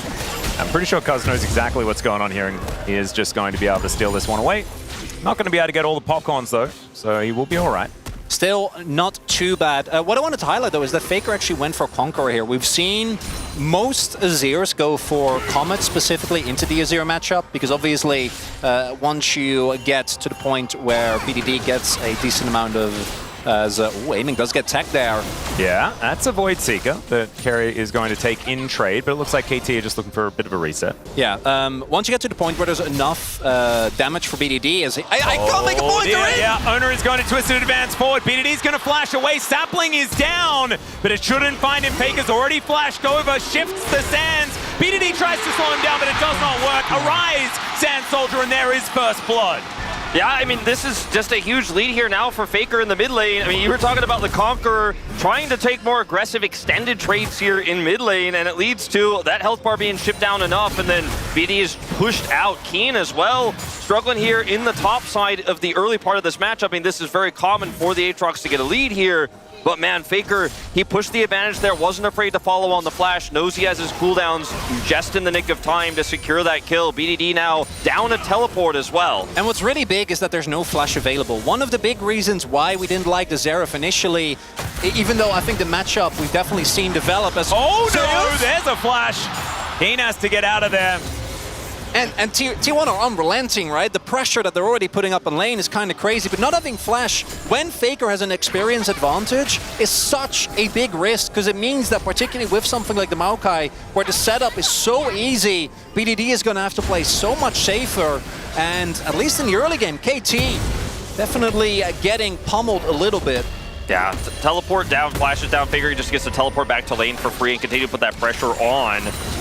And now, I mean, Owner's got a lot of power here. They have Prio bottom side, they have Prio mid, and then top side, of course, Keen with no flash is just going to be sitting under turret here. And this early game has gone so well. And when Faker hits level 6, just as you were talking about, that threat of the Emperor's Divide all in is absolutely there. So this means that Cuzcat has to surf this lane here. Lehen's also coming up for the roam, trademark Lehen's, and Faker's going to see that and say, all right, well, I'll sit back for a minute. Yeah, just throws some glue on the ground and then walks away. Does not reference it any further. Now, heading towards this Dragon Pit. I don't know whether KT will start this one up. Bottom lane just fresh off a reset here for T1, though. Just making sure that they can get some control of the area. First rate going to be that Hex Tech. And let's have a look at this one again as BDD walks into the open arms of the tree. Yeah, just trying to kite up here away from the Sand Soldiers, and that's exactly where Owner is. BDD just expects him to be doing Scuttle and just not be that close, and he's just completely punished for it. Not the end of the world just yet. 500 gold is the lead here for T1 as the Drake has been started off. Full control here for KT. Bottom side, and with 4 people in the area, they will do a fair bit of damage to it as we head towards sepia mode. Not entirely sure what has happened here. Probably just trying to iron some things out, and hopefully we can get back into this one in a lickety-split, you know? Something we haven't mentioned yet either is that aiming after the early game, right, obviously, a lot of action level 1, but neither lane really getting a definitive lead. Went back, picked up a call, and I think that's also a sign that KT are not 100% you know, worried about the early game kind of going the way. With the call, once you do cash it out, it's going to accelerate the Kai'Sa to the point where you will have a lot more reliable poke damage. Yep, we have a little bit of a peripheral issue that has, I believe, basically been sorted out, so we're going to be jumping back onto the Rift very, very quickly. Just wanted to make sure that we could get some shots of our beautiful venue here in Daejeon. Looking absolutely fantastic. The second largest convention center in Korea? Just crazy. Can you believe it? We can't, personally, but... we'll just have to take them at their word. We'll have to take them at their word. It's been a really nice venue so far. I mean, we've got a really nice caster section in the back and everything. I feel like I'm getting the VIP treatment waiting for this to start, or I was. Now it's started, I'm not waiting anymore, and we're back in the game. But yeah, you mentioned the call buy here. I think KT just gonna kind of have to sit back and scale a little bit in this early game with how the first gank went and how BDD is now flashless. Of course, now Faker still has that level 6 advantage, and there is a lot of poke and a lot of setup in the later game, and getting this Drake actually buys you a ton of time as KT to scale up towards that poke that you're going to have later on. But definitely feeling right now very happy about the lead if you're a T1 fan. And I think KT is really happy with the fact that they got a dragon, because BDD, as you saw there, it's like, I am underneath my turret and I am not moving. I think they spotted Owner as well on the brush, or the ward rather that they have in the brush right near the river. So Owner attempting stealer, which I don't think is going to work out. But as long as BDD doesn't have flash, he needs to play that respectful. And being able to still get yourself an early dragon with a composition that, as mentioned, KT is going to scale obscenely well if they can just get the atomization on BDD and aiming. One thing I'm a little worried about is that it will be full AP, because aiming with the Shiv already being built up and the fact that he went Halo Blades, very obviously going to opt in towards the probably hybrid build. I don't feel like you go full AP when you also have a Xerath. But that does mean that particularly if T1 get early leads and have the funds to itemize into MR, I think KT's comp can run into some troubles, even if we get to the later stages of the game. Yeah, generally speaking, I mean, you definitely can itemize for that. And Faker obviously already has into the Xerath here with the Merc Tread, so you know, it's just going to be about how much poke can you land and then how much of it ends up being so impactful. Like, you don't have to get kills necessarily, but if you push Zeri out, push these Azir out of these team fights, then that's how you win neutral. That's how you're going to do these objectives, because you don't have a ton of rush damage on Baron, for example. T1 with the Zeri, though, on the other hand, with the Azir, who will have that Asher's Tooth second item, can do a Baron very quickly. So KT, if they lose control of this map, it becomes so difficult to do objectives unless you have vision to land that poke. If you don't have that, his comp does almost nothing, and the Cassante is going to feel very useless. There isn't a lot of engage here. The Singed can be pseudo-engaged, but you don't really have that much great follow-up for the Sejuani ultimate either. So I do worry about KT already at a small gold deficit, but it's significant enough. Faker? Yeah, Lehens is ghosting. Glacial Prison's going to go wide, though. Faker able to avoid it. I guess we'll say it that way. And KT going to clear out the minion wave. Faker going to be absolutely fine. Carrier was in position as they have started up this Rift Herald. KT, of course, in position as Sapling's just running around. Do clear out vision where they can, but looks to me like with Zeus' help, this Rift Herald should just comfortably go over to T1. And that's an opportunity for T1 to get an even bigger gold lead than they've already been able to build up. We haven't really talked about top lane, but with how the early game went, we did see a big lead as a possible dive might be set up here. Yeah, there's a Killer Instinct onto Gumayushi, who has ulted already. Lehens looking to find his way down there. There's the adhesive. The passive comes down, though, and that's almost just a solo kill. Walks onto the slowy ground, and that's why Lehens manages to pick up one as well. Nice kill for KT. Yeah, Cuz also putting the pressure on down here. They made it happen so quickly that it wasn't necessary, but they gave up the Herald in such an aggressive way. They were like, yeah, we're going to give this up, but we're not just going to let you sit down here, Guma. That is not going to happen. And you saw also the attempt there from Lehens to use his Ghost with his Unsealed Spellbook to try to make something happen on Faker, get his flash. They weren't just going to go, all right, we'll give this Herald up. They're like, let's see what we can get. If we get a pick mid, we get this Herald, and then this Killer Instinct here, this shield is going to absorb a lot of that early damage. Then this is just going to be a stack up off the passive. Nothing Guma can do once the slow comes through. Pretty big mistake there from Guma, because also the pings were going down. They were aware that the rotation was coming over, maybe underestimated how fast Lance could rotate, but that is a really big win for aiming. Again, with the call, was already going to build a natural lead, and then add to the fact that Guma, he tried to like pivot away and then maybe flash once he got out of the pool, but as a result took too much damage. I think keeping the summoners there is definitely the right call, but could have been avoided, and we're starting to see KT ramp up the pressure. Well, Cannon Pulse coming in as Cuz looking for Faker, doesn't quite find the Q. Stun lands though from BDD, and surely one of these CCs is going to work. No, Faker's able to shift the sands. He gets himself back to the turret. I mean, this is just what Faker does on the Azir pick. It's so hard to lock this guy down. He knows how to shuffle out of almost any situation. Will, of course, have to use his ultimate and flash in order to do so. But very well played. Looked like he was dead for sure, but he plays it so perfectly. Waits till the last second to use his shuffle there. The Sand Soldier he puts back on the turret, and also handles the first play there so nicely. And Lehens just constantly wants to catch Faker. He wants to put the pressure on. He's not just going to say, all right, I picked Singed, didn't work out in the laning phase. I'm going to roam. I'm going to make pressure happen every time I've got Ghost, every time I've got ult. He hits level 6, instantly goes mid and makes a play happen. And he's making big impacts even if he's not picking up kills. That's a Stormrazor, Chronicler. Tell me about it. I don't know. Do we want to go back to aiming and Stormrazor? It looks like it's going to be AD Kai'Sa after all. And I do actually think that given that we are looking at otherwise a full AP composition, it definitely is a build that is a much higher risk, while at the same time making it harder for Team 1 to itemize. The fact that he goes Stormrazor, though, is... I have a theory. I feel like he decided after starting the Shiv component, like, I need to actually build AD, and so he decided to go for Stormrazor take, because it doesn't feel like an item you'd even want to go first on Kai'Sa in general. Doesn't suit her as well as a lot of the other items like Kraken Slayer you'd want to rush. So it feels like just an adaptation on the fly, which isn't a good sign for me, to be honest with you guys, but I do like what it means in terms of the damage profile. Just don't know what it means, or how much I like the fact that he has Stormrazor on Kai'Sa at this moment in time.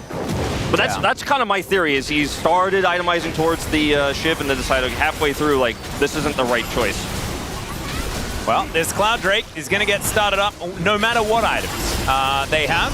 and it is going to be secured. Maybe just wanted to get to a one-item spike or something like that, but I guess Static Shift would have come through at about the same time as Ox. Man, you had one job. But I can understand he's probably feeling a little bit nervous here. It is the, the game before the final. This is deciding who goes to Worlds. There is a lot on the line. It's Daejeon. It is Daejeon. I'm kind of wondering if the Stormrazor specifically is tech to try and use the Energize proc to keep up with Zeri and make sure that you actually can... Because Zeri obviously will be very slippery and hard to catch. Gets a ton of movement speed when she uses her ultimate, so maybe that's the angle. I just haven't seen it because we've only seen either Shiv or Kraken Slayer, as you were already pointing out, Wolf. I do think that one of the big things we haven't really talked about yet, because we've been conditioned to believe that top lane doesn't matter over the last, 5 years of League of Legends? Unless he just made a mistake. Yeah, I mean it could be, but I'm gonna have faith in aiming, and also nothing happened, so I assume it's gonna be fine. But Zeus, because of the attention that's been paid towards Faker, Lehens is okay. Right of the Arcane comes down, and Faker avoids the majority of it by walking. Walks it off, but Zeus being 20 CS up, right, in an isolated matchup that he blinded with a pick that scales obscenely well, is definitely something that I think KT at some point are gonna have to deal with. Once this Aatrox starts joining skirmishes, if you make one mistake and he starts getting resets with Duskblade and his ultimate, you will not win the 5v5. Yeah, and the problem is Xerath is so vulnerable to those. The Singed has to be up in the thick of things as an opportunity to get that reset as well with the damage they have. Liandry's here for Faker, going to help burn through those health bars as well during these extended fights, and is going to help him rush down objectives too. I just really like the position that KT is in right now, and despite Lehens' best efforts to make something happen mid, Faker has just avoided death. He has cheated the lane, essentially, with the Xerath counterpick against him. And this is just what Faker does, and we criticized some of his mechanical plays we saw in the best of fives, but we knew he made a huge impact, obviously, in terms of shot calling, and the team just looked better when he sits on the stage with the rest of the T1 players. But in this game, he's had a pretty fantastic old-school Faker one, and just looks like the windows for KT to win this game are closing to a certain extent. Now, they are 2 Drakes ahead, but it's Chemtexel. It feels like everything is stacked against you right now as KT, and you really cannot lose control of this map ever, even once at this point. And that Aatrox that you were mentioning, once he starts joining, if he wins even one team fight, it gets so hard. This area is going to be a bigger and bigger problem the longer the game goes on as well. And I think KT, with the fact that BDD is still in a good spot in this game, even though all the effort didn't really end up paying off, is going to have to make a really, really big play here when we get to the mid-game, right? Be able to completely zone off T1 off of a couple of objectives. Maybe punish them when they do try to go for an early Baron, which I could definitely see T1 try to. And then make sure that you absorb the initial engage. Because, again, I do think T1's one weakness is that actually getting on top of the enemy backline outside of the Maokai ult can be hard. And this choke point, I don't think you can move through. Yeah. You can see Keen already teleporting in. Here's the Nature's Grasp, though, is now Keen looking for an opportunity. Finds a Q onto Ona, and then dashes away. That's a big old ulti as Lehens. He's in there and then out of there. Faker taking a fair bit of damage. Keen, though, is getting very low. 2-man Q comes through from Keen, but now he's still just on the run, and Gumayusi is free hitting. There's a flash forward as BDD is just collapsed on, and Gumayusi picks up the kill on the Xerath. KT not really coming out ahead on that one, although Lehens did manage to secure the eye still. Cuz getting engaged on, and Faker going to be tanking that turret for a little bit longer than he otherwise wanted to. Still, big win for T1. If you give up that Herald, you're going to lose all of that map control I was talking about, because it's going to take out mid-turret, and then you're going to have a huge hole where Owner can operate through and start sieging up the rest of the outer turrets. The problem is that they weren't really in a position to win a fight around this objective. And when you watch how it all starts off here, they have choke point control. BDD's doing a decent amount of poke here, but then Keen, isolated at the front, takes so much damage here from Faker and the Liandry's, has to get out. Lehens also gets the eye, but is now a non-factor. And while BDD's hiding back here, trying to do as much poke as possible to try to make sure that T1 can't subsequently take out the turret, he puts himself in an exposed angle here, gets caught by Owner, and is subsequently taken out. And I think that could have gone much worse. BDD and Keen actually did a really good job to deny Faker the shuffle, because if that shuffle actually comes through, Faker attempts it again. When we get to the turret, gets cancelled there as well. Then from that point on, right, that's when Zeus gets free reign and actually play really aggressively. And just because of the fact that they actually were able to pick up the Herald, I think that KT will get another opportunity, and because it keeps their mid lane turret alive. Like particularly with Xerath, having that bastion of safety is so incredibly important because it allows you to actually contest mid lane prio without being at too much risk. And that does mean that KT might be able to make their way back, but last time T1 with the ultimate from Oner was able to get through this choke point nonetheless. With Lens there though, it should be harder, but if T1 actually makes it on top of you and close, like here, then what do you do? Once the vision's cleared, it becomes a lot harder to play this out. Tossing your blue trinkets, you're trying to see any T1 member to poke out with the Xerath, with the Zeri, or with the Kai'Sa W's, but Zeus on a flank here. Yeah, is going to be on vision when he does Umbrally dash over that wall. Arctic Assault gets Cuz to relative safety, but it means they're not able to get themselves the Drake. That is a decent ult, but it's going to be avoided by Faker, and the Infernal Chains pull back the Sejuani. And Zeus going to grab that kill now. KT might be forced to fight. BDD in a decent position right now, but T1, they just hold the Phalanx together and they're going to be able to walk away with that kill. They grab the Drake as well. They don't lose their turret.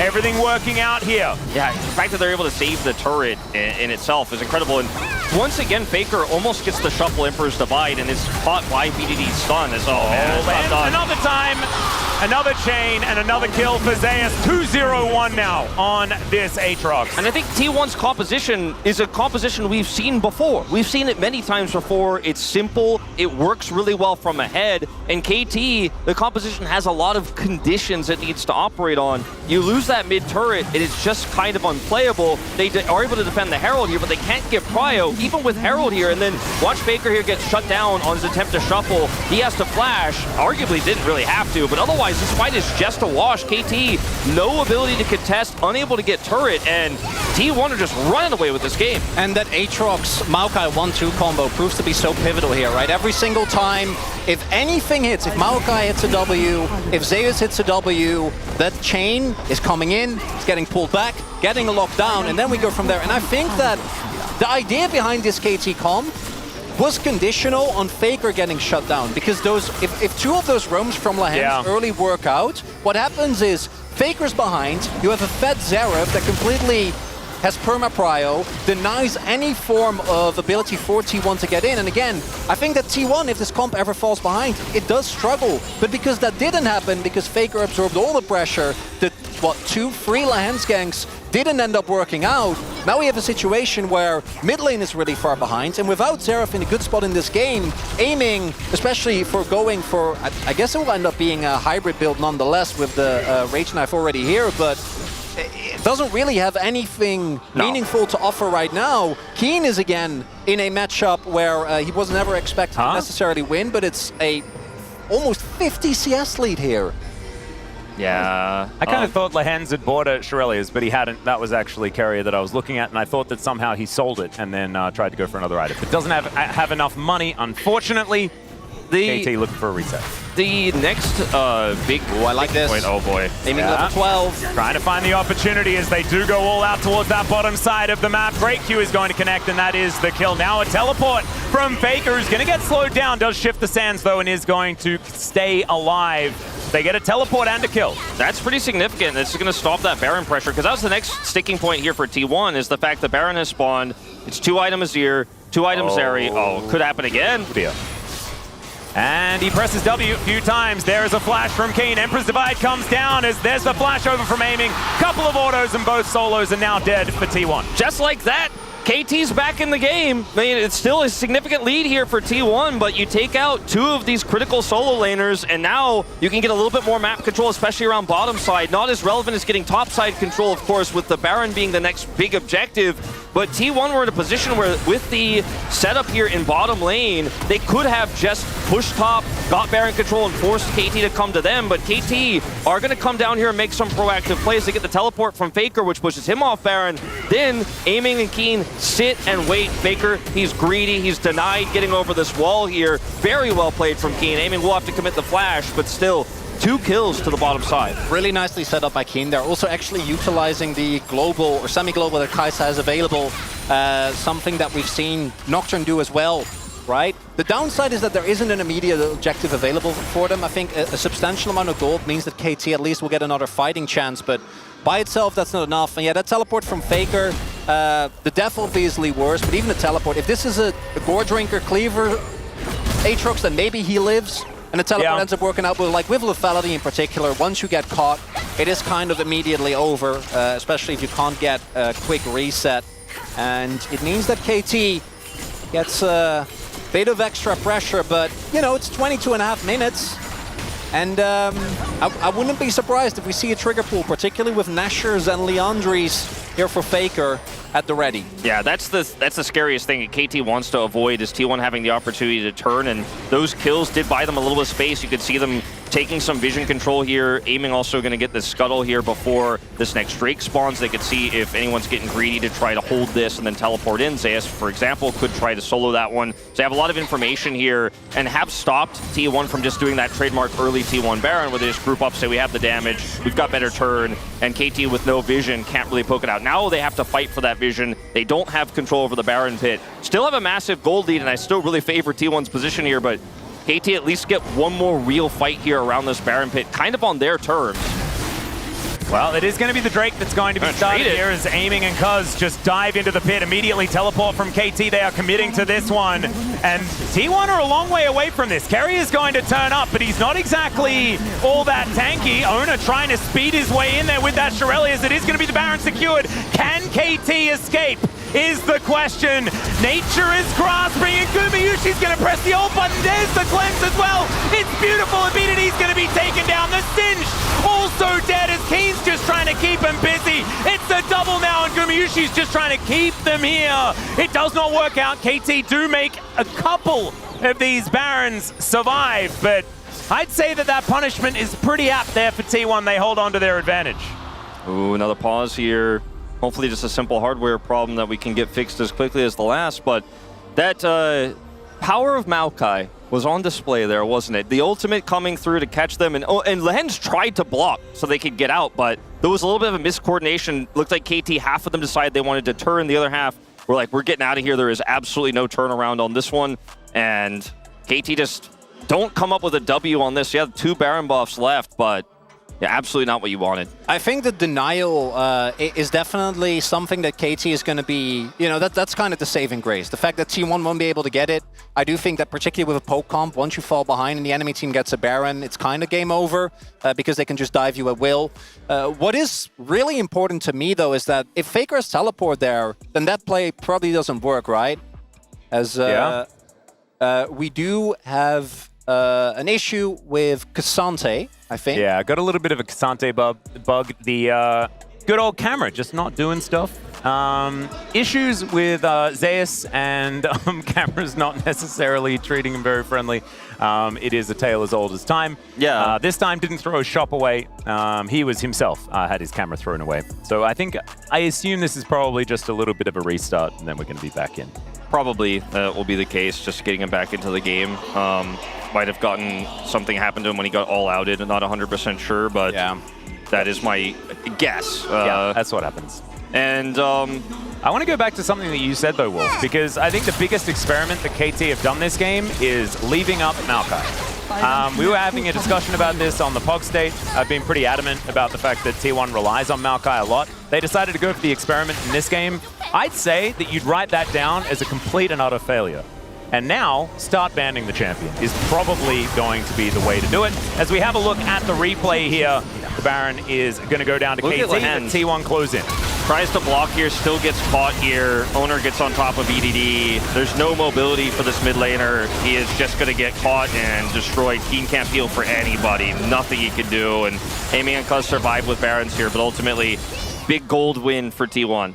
Yeah, I think Keen trying to get the angle there to escort himself to safety, but couldn't get it, didn't really have the time available to him, and now Zeri is getting fed. Zeus is level 16, getting further and further when it comes to his itemization. Probably going to go Surreal Dust next, at which point even Keen and Cuz are going to evaporate in seconds. And yeah, I do want to echo what you were saying, Atlas. I think that the Maokai is such an incredibly oppressive champion, and the fact that all the hard engage, outside of a Faker Shuffle, which we've already seen, KT is not going to give him a free one unless the fight already is ongoing. Their engages Maokai presses R. Yep. And it works. It's tried and true. Something that we've seen all throughout the LCK and Challenger, right? Like, this is Maokai has been extraordinarily high priority just with the ease of execution that he provides. As you can see, the Baron power play is -700, so in favor of T1. And we're 2 Drakes apiece. It is relatively close, to be perfectly honest. Like 4,000 gold at 26 minutes into the game does not really mean the end of the world, although the fact that there is so much money on Gumayusi and he's playing Zeri, that's where things start to become worrisome. I mean, look how many people it takes to kill this turret, even with Baron buff here. You know, everyone has to group as 5. Zeri clears that wave so insanely quickly, and then, you know, KT are now in this awkward spot here, contesting for prio over nothing. I mean, they were able to successfully pick off that turret, which is significant money, but, you know, no Baron power here to speak of. Zeus is actually a real threat. Here comes that ult. Yeah, Nature's Grasp does come through here as Kane trying to mitigate that CC. Does a decent job, but still has to flash. That's BDD locked down, and the rest of KT just scattering because nothing he can do about it. And it's another kill for Gumayusi. And how much can they take off the back of this one? They just wait for 1 second after that Baron wears off, and now they are inside KT's base, just tearing things apart. T1 looking very good in this first game. I think the best draft we've seen from them in a while. I think very simple, very easy to execute, but well executed. And I think Faker's play in the mid lane was so important. And I want to go back to a point that you made earlier, Chronicler, about how the pressure point was definitely trying to punish Faker, get that Zera at the head. And from behind, with this Maokai ultimate, again, Nature's Grasp is just so oppressive. And as soon as they see we caught BDD, they turn off a Keen. We don't need to burst down this Cassante. Let's just kill the Zera. Cuz is caught out here as well. And it's just easy from ahead to be so insanely oppressive against a comp that can't poke what it can't see. It can't poke against heavy push. And it's just circling the drain almost at this point here for T1. And what I want to highlight is that even with the Maokai, right, say that was a Rel instead. Yeah. I think something that we might have seen otherwise. The fact that Zeus gets to blind a matchup, we know he's very comfortable as champion, right? But gets to blind a matchup into a Sejuani when there were a ton of top laners still available that should have maybe been able to punish, that really worries me, because I do think that we know for a fact Keen is good enough to actually spar with Zeus. We saw this throughout the entirety of the regular split. But even if you adjust for a lot of the other things, I think that the fact that Zeus gets the blind and then build a lead this big when he's in an isolated matchup is a worrisome sign. And KT need to find a solution.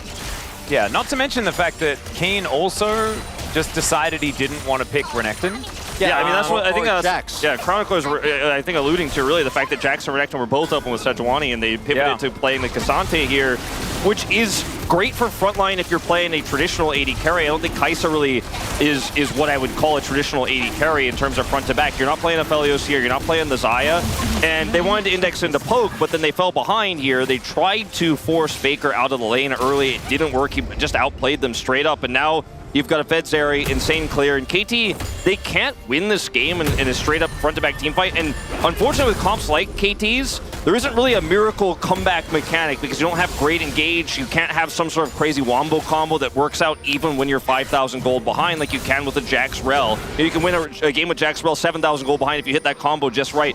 That kind of scenario isn't really here for KT unless they buy tons more time. And those Drakes that they picked up early bought them some. I don't know if it's going to be enough because Baron is spawning now. They denied the last one, but KT denying this one is going to be what makes or breaks this first game for them in the series. I think what you're looking towards here is maybe try and find anyone, because the members of T1 are very squishy. Guma does now have his GA, but no defensive itemization on Faker. Zeus does have a stopwatch, but outside of that is very squishy as well. If you can isolate one of these targets with Cassante and have Kai'Sa ult on top of them, then maybe you can get something going. But if you don't get that actual 5v5, I think looks incredibly rough right now, because with how Xerath and Kai'Sa in particular function, taking down one target on T1, I think you will be able to. But if you don't deal with all three, the remaining ones are going to win the fight with how accelerated they are at this moment.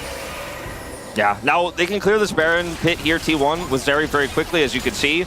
And now KT kind of blind here. Not a whole lot of information, not any ability to get BDD into position here. See if T1 gets Zeus on this flank. Well, Lehen's possibly caught out. There's the Emperor's Divide. Lehen's is going to flash, aiming as well, having to flash to get out of the way. Down to his GA now as Gumayusi is causing BDD to have to get out of here. The stun's not going to work. The cleanse is beautiful. Ona locks down one. And T1, they don't even need a Baron to win this game, I don't think. They're just going to push this top lane, and it's only Cuz and Keen to try and defend. Straight up a wash here for KT in this last attempt. It's too many threats, as you mentioned, Chronicler, and Guma just winning this one as aiming takes so much damage early, even with his GA. There's just no chance, and a very one-sided game here to start off the series. It's not what we were expecting out of game one. Of course, T1 fans absolutely elated. T1, of course, have been phenomenal on the blue side, but also getting a great start in this series. Last time they lost game one. This time, they're celebrating on the enemy nexus at the end of game one. Look at these extendo beams from Gumayushi, having a day out on the Zeri here in this one. They take down the remaining turret. Yeah, Carrier is going to suffer a death. It's his first one for the series, though. We'll give it to him. And T1 victorious in game number one. Just a straight up evergreen composition here for T1. The Maokai, though, so incredibly powerful, so impactful in every team fight from ahead. And as it turns out, for the side of KT, when you're behind, it's just really, really difficult for this composition to do anything without really any strong forms of engage. And the Sejuani priority without a strong pair just didn't really hit for me. I would have rather seen the Yone here. To be honest, I know BDD had such a great Xerath game against Hanwha Life Esports, and he looked fantastic in that game state. But against a team like T1, when Faker just will not be punished, I think we have to go back to the drawing board here for SKT Rolster. And this is only game one. I think KT took a really big swing, right? Try to go for this Sin strategy, try and punish Faker early on this Azir. It was clearly, I think, a drop that was tailored towards shutting him down. Didn't end up working. But we're gonna need to see a big pivot, because if they try something similar in game number two, I would be extremely worried, as we do see like there were basically no points where KT was able to really get anything going. They got the Baron, which kept them in the game for, I think, another 5 minutes, but outside of that, it's all T1. Yeah, but you can see that little blip. A little blip that goes down for a second Right and then rights itself. As of course T1, T1 gets 3 kills off the back end. I do think that there will be some adjustments that are going to be made, but ladies and gentlemen, we're going to go to a short break. When we get back, game number 2, and we'll see whether KT can even out the series or whether T1 are going to move to match point.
들어오면 내가 탱겨줄게. 나 일단 뒤볼게 나는. 일단 잡아야 될 때.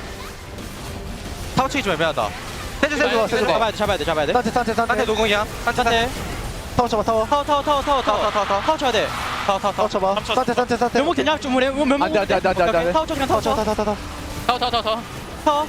끝나긴 했다. 나이스. 깔끔하고.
기대를 너무했던 탓일까?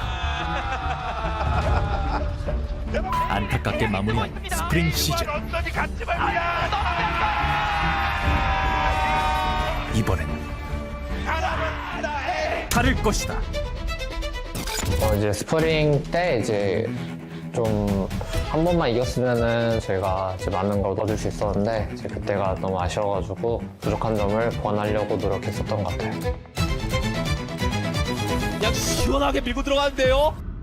돌발적으로 싸우지. 아니 빨리 찢어집니다. 찢어져요. 다 찢어져요. KT 넥서스가 파괴가 됩니다. 시대 KT를 선택한 세력. 출발이 굉장히 중요한데 출발이 굉장히 좋습니다. 이제 아무래도 좀 2세트에 좀 사고가 있기도 했고 대박. 전멸이 없어서 기절. 그래서 연계 플레이에 넣을 수 없습니다. 와우. 우리가 이러면 잡아냈습니다만 정지됩니다. 퍼즐 걸렸을 때 이제 저희는 아무래도 좀 그 대회장에 있으니까 뭐 때문에 좀 길어지는 줄 몰랐는데 이 단검에 대해서는 이제 금지 아이템으로 막고 있었는데 이제 그 부분을 에이밍 선수 이제 구매를 하면서 이슈가 좀 발생을 했다. 사람이 위안해하고 있었고 그 대회 끝나고 나서 야 스태틱 이렇게도 얘기했었어가지고 그날 다 불러서 좋은 말씀 많이 해주시고 게임에 집중할 수 있게 노력해 주셨던 것 같습니다. 계속해서 이길 거고 이미 1패를 해버려서 동승을 못하게 됐어요. 그래서 17승 1패로 마무리하도록 하겠습니다. 입에다가 길이 그냥 뜯겨 넣습니다. 그냥 롤러코스터 5까지 갑니다 이거. 이거 배를 기가 막혔습니다만 방금 시험만 넣었으가니 아니 방금 안타깝게 미쳤는데요 KT. 아까 KT 돌아왔어요. 아니 진짜 KT는 진짜 잘하네요. 에이밍이 뒤로 잡아냅니다. 에이밍이 뒤로 잡아냅니다. 그리고 핑퐁이 왜 이러죠? 그리고 라이프까지 영 끝내버립니다. 제가 시즌 초에 젠지한테 지고 나서 17승 1패로 마무리하고 싶다 했는데 그렇게 돼서 기분 좋은 것 같고요. 이번에는 꼭 좋은 성적 내서 우승하고 싶어요. 네, 이제 처음 정규 시즌 1등 해봐서 감격스럽습니다. 시즌 지날수록 다 같이 뭔가 믿음 같은 것도 보이고 그래서 계속 잘 맞춰가야 될 것 같아요. 더 이상의 패배는 없다. 남은 것은 오직 승리뿐. KT! 와, 내 목도가! KT의 전성기, 우리의 전성기 지금입니다. 얼마만인가요? 얼마만? 그 오랜 수건 사업을 T1 따와 대전에서 제대로 다시 한번 붙자. 최종 결승 진출전 통신사 법이 대전에서 붙겠습니다. 31일 만에 선발 출전 메이커가 돌아왔습니다. 안에서 관문 돌파. 우리의 전성기 지금입니다. KT 넘버원.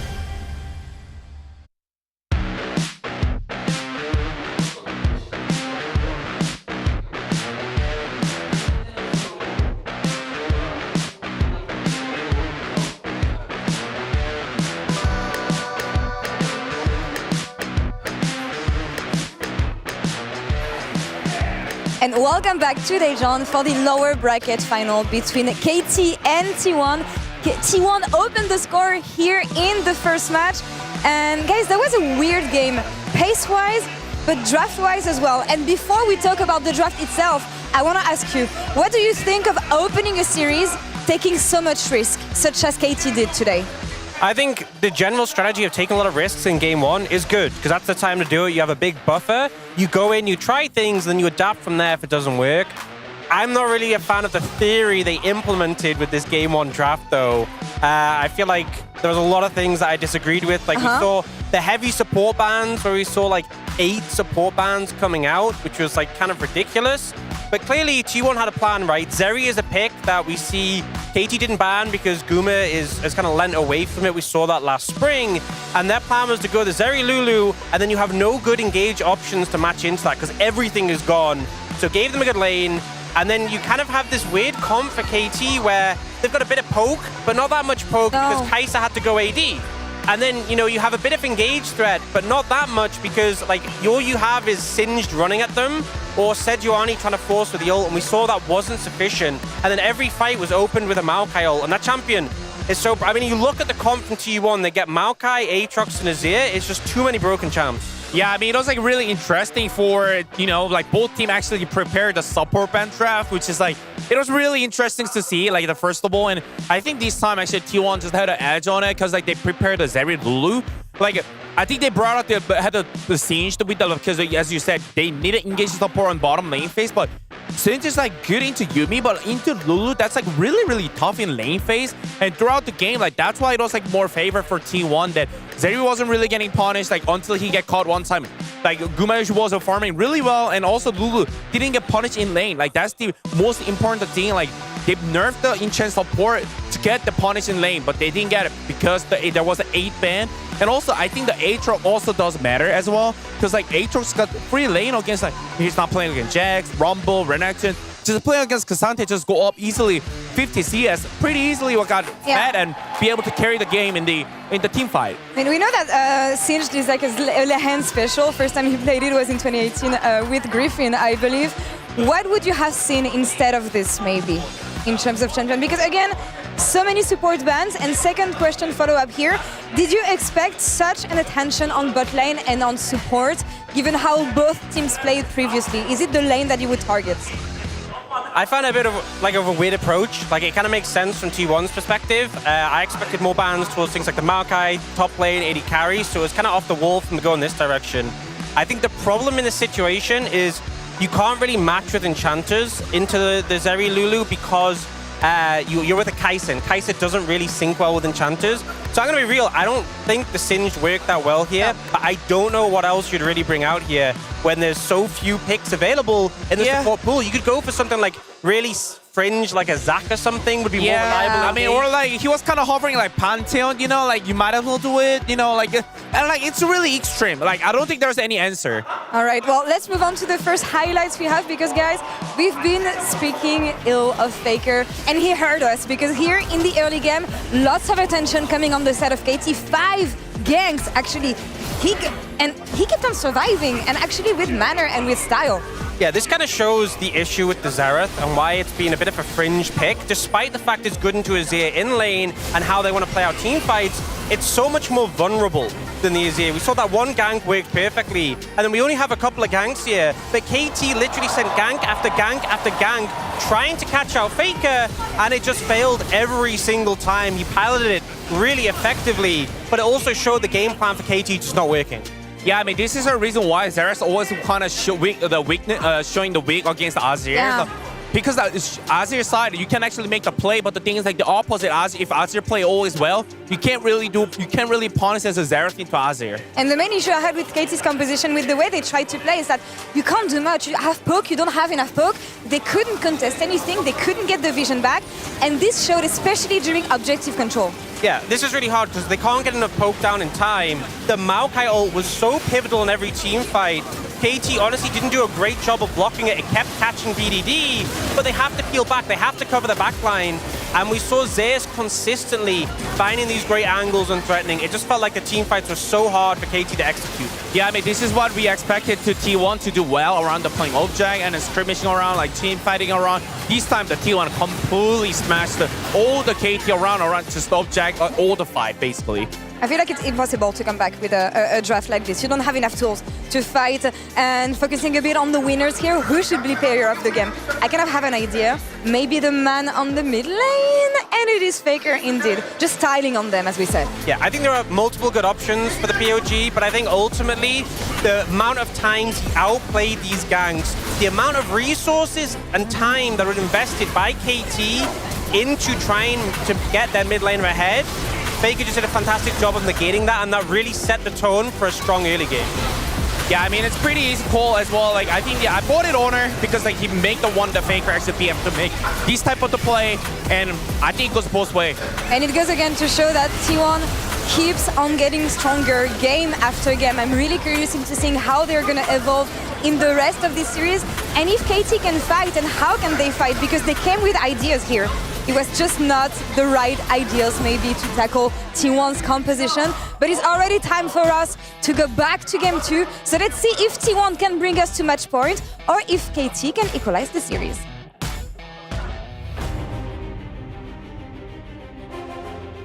Thank you so much, Law and the Spacemen, for the breakdown of game number 1. And here we are, getting ready for game number 2. A bit of a switch of sides, a little bit of a switch of drafts, perhaps. And we'll see whether T1 can continue to surge forward. Because seeing the fact that it's such an incredibly one-sided POG vote towards Faker, should make KT fans feel very, very nervous, because it shows that he's getting used to this new posture and starting to feel like his former self once again. And we know what that player is capable of. I mean, you don't beat him until he's in a final. That's just how it goes. I think that also if you're a KT fan like Xerath, we mentioned it already, played against Hanwha, looked very good. But BG is a player who, if you give him a pick like Xerath, he's relying on his teammates to find big plays and big success. You put him on a Tristana, a Taliyah, an Azir, these types of picks, he can make that happen himself. He has the agency. I don't think he has the agency on the Xerath here necessarily. I'd rather see KT draft for him being a strong power player here in the mid lane rather than just following up. I also want Keen to have some confidence in himself. Don't pick K'Sante into Zeus' Aatrox. Pick Renekton and eat him. You know, like, actually do what you're supposed to do on that top side of the map and what we know he's capable of. As the Poppy is going to be banned, there is a Alistar ban once again as well from T1. And the Maokai will be taken away. And that's really necessary. We saw how much value Owner was able to get out of the pick. The only people getting votes in the previous game were Faker and Owner.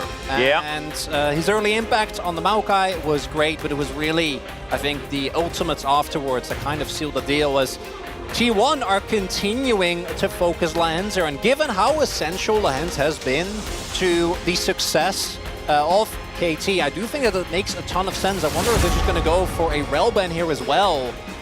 And the Kai'Sa open yet again, but did not really blow us away in the previous game. I think it could be a first pick Rakan here as well, potentially for Lahenza, if that is left open. But the Azir is still an option here, where KT could both deny it from Faker, but also give BDD that agency, a safe matchup and draft reactionary here. It's not exactly the pick that you're fishing for on blue side, as the Nico will be taken away here. Well, let's see what KT Rolster have in mind, because there's a lot of strong picks available. Kai'Sa has been what they've relied on. Didn't work out for them in that last game. He had to build AD. See if they pick it again. Yeah, Zeri is another one, and this is something that Aiming has been defaulting back to quite a lot. 100% win rate and a 31 KDA or something like that in the playoffs. Of course, Gumushi playing it in the last game to great success as well. That gets a heck of a lot of priority here. Jack Sejuani could be the angle that T1 are looking towards. Would provide a counter pick for Keen, but at least in game number 1, we didn't really get to see that. Xayah is the other obvious one, but the fact that the confidence of KT to lock in the Zeri blind, I think, is also kind of a sign to Guma, like, hey, go and pick it. But no, it's going to be Zeus on Aatrox instead, and given last game, and really any game that he's played on the champion, can't fault them for that. No, if it ain't broke. Oh, yeah. And now they're going to take the Sejuani away, because it looks like they're going to, because KT could obviously just go Sejuani Jax here as a follow-up if they're bold enough to do it, but now it's denied. Now, one thing about any sort of Sejuani lineup here for T1 is that Owner is like very uncomfortable on the champion as of late, so we'll see if he can make it happen this time around. Obviously, the Maokai much easier to make a massive impact on just with the press of your R key, whereas Sejuani a little bit more nuanced here. Now, the Rakan is also still available here, and it looks like Lahenza is going to snatch that one up. You won't be able to get Rakan and Xayah, of course, as T1, with even if they didn't pick this, but just do not want to give them that extra agency and follow-up to the Sejuani ult. So I like this pick here, and let's see what BDD is going to pick, because I'd still love to see an Azir here. Tristana still available. I mean, there's so many strong picks for BDD. Let's see if he's got the confidence to take that Azir away. That's what I've been calling for. That's what I feel like is such a strong move here. See if he locks it in. It should happen, and we're both going to get our wishes. We'll basically... Oh, okay, never mind. We're not... one of us. The Maokai was banned, and I think to get a close series, then that needs to happen.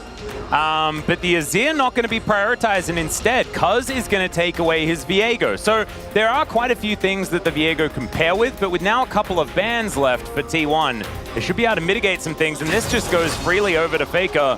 I don't like this from KT. I mean, I don't know if you've got a different take, Krogler, but the Viego lock-in screams, I want to go for something like the Talia or potentially the Annie here. It's very easy for T1 to grab Azir and then ban some of those strong synergy champs away.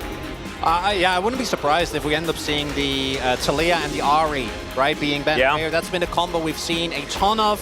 Now, obviously, you can go back to the LeBlanc as well, but I'd say that AP LeBlanc, right, not the Shiv variety, actually does still have a decent amount of power with the Viego, but Cuz wasn't really able to have the biggest of impacts in the previous game, and the fact that they prioritized the Viego puts extra pressure on BDD. Faker looked extremely comfortable in the previous game. It's going to be the Xerath instead, though, so there is still some opportunity here for BDD to go for one of the more aggressive lock-ins, but I think that the Nico ban also was a sign that T1 kind of read this, that they were expecting the Viego priority, because we've seen that combo be really strong as well, right? You land the root, then you land the stun from Viego, and you have the burst potential to always take someone out. Yeah, I think that here could take away any sort of engaged champion. The Rel is going to go, so you take away Neela, you take away Rel. Engage not the greatest here, follow-up not amazing for this Sejuani ultimate. You have the Emperor's Divide, of course, but that's very conditional, very safe, and can provide a lot of peel. And it looks like they just want to go straight into burst resets here with this Tristana. Not going to go for the Ahri, not going to go for the Annie, that is also still available and still pretty strong here. Oh, okay, I say that. We'll lock it in. I like this a lot more than Tristana because it gives you so much utility in team fights, gives you that extra burn damage, is going to be very, very strong also against Aatrox, you know, when he's trying to go for a flank, for example. And I do feel this is a good pivot here for KT. The rock? Are we looking for a rock? Could be. Oh, the croc. It's not a rock, but it's a croc. I guess we'll have to take that. And this time, Kane is going to go for more of that aggressive matchup into the Aatrox. And Keria hovering the Aphelios. Certainly a few options left available for Gumayusi. Not going to be shut out of this draft nearly as much as last time. And here is his prized Xayah towards that bottom side of the map. So much comfort still here for T1. They don't have a Maokai, but everything else looks pretty T1 to me. Yeah, and I really like the Annie Viego 1-2. I do think into Lulu specifically, it loses a lot of its value. Lulu, to me, into Viego feels so good because you know that every fight, and that's even more so the case with the Renekton, KT is going to look to isolate anyone and blow them up, right? Start the Viego resets and get off on the right foot right from the get-go. And with Lulu, that does become a whole lot harder. I think topside in particular needs to go way better. If Zeus gets a free lane again and T1 gets to fight with a fat Aatrox, with a Sejuani and a Lulu as well, I think you're in deep trouble. But if KT snowball and start running away with the game like Rakan, Annie, crazy good. For me, we clearly identified the target was Faker in game one. That was the plan. Lehens was roaming there constantly, using his Ghost, using his ultimate, couldn't lock him down. Feels like the priority in the draft this time is to target Owner. He's on Sejuani, he's looked a little bit uncomfortable in the early game. You've got some power in the Viego matchup there early. If Annie can find a pick on him, if they can get ahead to punish the Sejuani pick here, in team fights as well, that single target, transform into the Sejuani, turn those fights very well with the Annie and Tibbers layering all that damage. I do like this draft a lot better than the one we saw last time from KT. It's a little bit unconventional, but they got there in the end. Yeah, I actually feel like this one has an identity, whereas the last one was a bit of a singe draft, you know? And sometimes they're all right. Honestly, like, you know, 6 games in a row for Lehens, he manages to pick up victories. That was his first loss that we saw in the last game. This one certainly looking also just exactly what T1 wants, and we could be heading towards a T1 match point with Gen G watching on, as we can see. July, a bit of a grin on his face going into game number 2. See what happens. Get onto the Rift.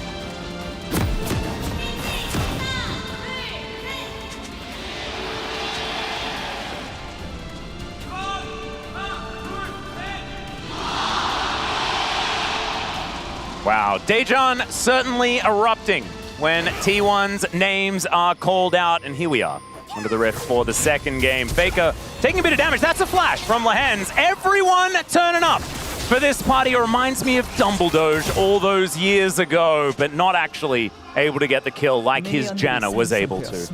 And Lahens has not gone Hex Flash on Rakan. No surprises there, but does mean that Faker just gets to absorb that, walk it off, actually going for Hail of Blades here early on. So really going to try and fight very aggressively with his lane opponent. That's a statement rune right there. That is saying, I am back. My hands are healed. I'm completely ready to play. Does he have against Demolish BDD. as well? Is that what he's gone in Resolve Secondary? Let's see what he does end up taking. We'll get a shot of it in a moment here, but very aggressive rune choice. Now, it can obviously pay off if you're able to just constantly apply this with your Sand Soldier auto attacks every time BDD tries to step up. It's 100 times. These two have now faced off 100 games between them. Incredible stat here of two legends of the LCK. Kind of awesome that at least one of them's playing the Azir in the matchup as well. A little bit different. It's not quite the historic BDD versus Faker matchup, which would be more like a Victor Azir or something like Orianna Azir for both of these players, but we'll take it. So he went, Faker went Unflinching and Ingenious Hunter as well. Yeah, I'm really wondering what we're going to end up seeing out of it. I think the bone planing, though, into specifically the type of comp that KTS is really valuable, because even in the late game, you can get a decent amount of value when they try and 100-0 you. Yeah, I mean, crown angle here is pretty good.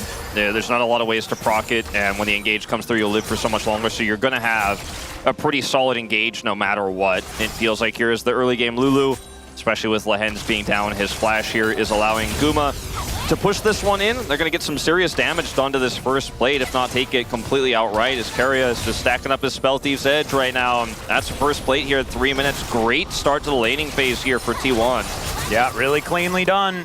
And Ona is towards the bottom side of the map, but not really too close, as Keen takes a lot of damage from the turret. Suboptimal. I'd put that in the cons column if I was writing something about how things were going in the top lane. And Extendo Beam does a little bit of damage there towards the bottom side. Given that it's you, I thought you were going to say, no, but it's good, because then he can actually use the heal from his empowered Q better. No. It's not the same as Hex Flash. It's not. Don't be silly, Chronicler. I only say things that are absolutely true and relevant. I would never be silly, Atlas. I mean, the state of this lane here in the bottom lane is just so rough. Owner's wrapping around now as well. There's just no help to stop him. And, I mean, they're going to look for a dive here. Well, we'll see whether Lahens can stay alive as the polymorph does come through. That's first blood going to Gumayushi, and Keria going to be able to get out of there. He was tanking the turret just beautifully. And the TP committed as well here from BDD so late.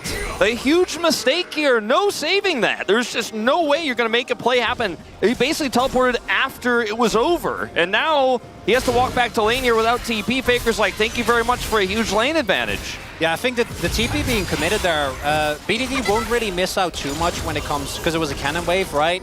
But it means that Faker is going to be able to trade aggressively into this Annie, then TP back on full health, and that combined with the early lead for Guma can mean an early dragon here, as Lance has no flash, right? So just walk up, polymorph him, and Owner doesn't even have to invest his own flash, because he could have gone for a flash Q there as well, to be 100% sure, but they don't even need to. If that teleport is earlier, then I think maybe you would have to, but instead, T1 taking a humongous early lead again. I mean, maybe they thought that if he doesn't teleport there, then aiming also dies, but he has both summoners, so I really just don't think that it's necessary. And I think with the amount of early damage that turret's going to do, they're just not going to stick around for that. It was just a really clean setup there from T1 with the wave crashing.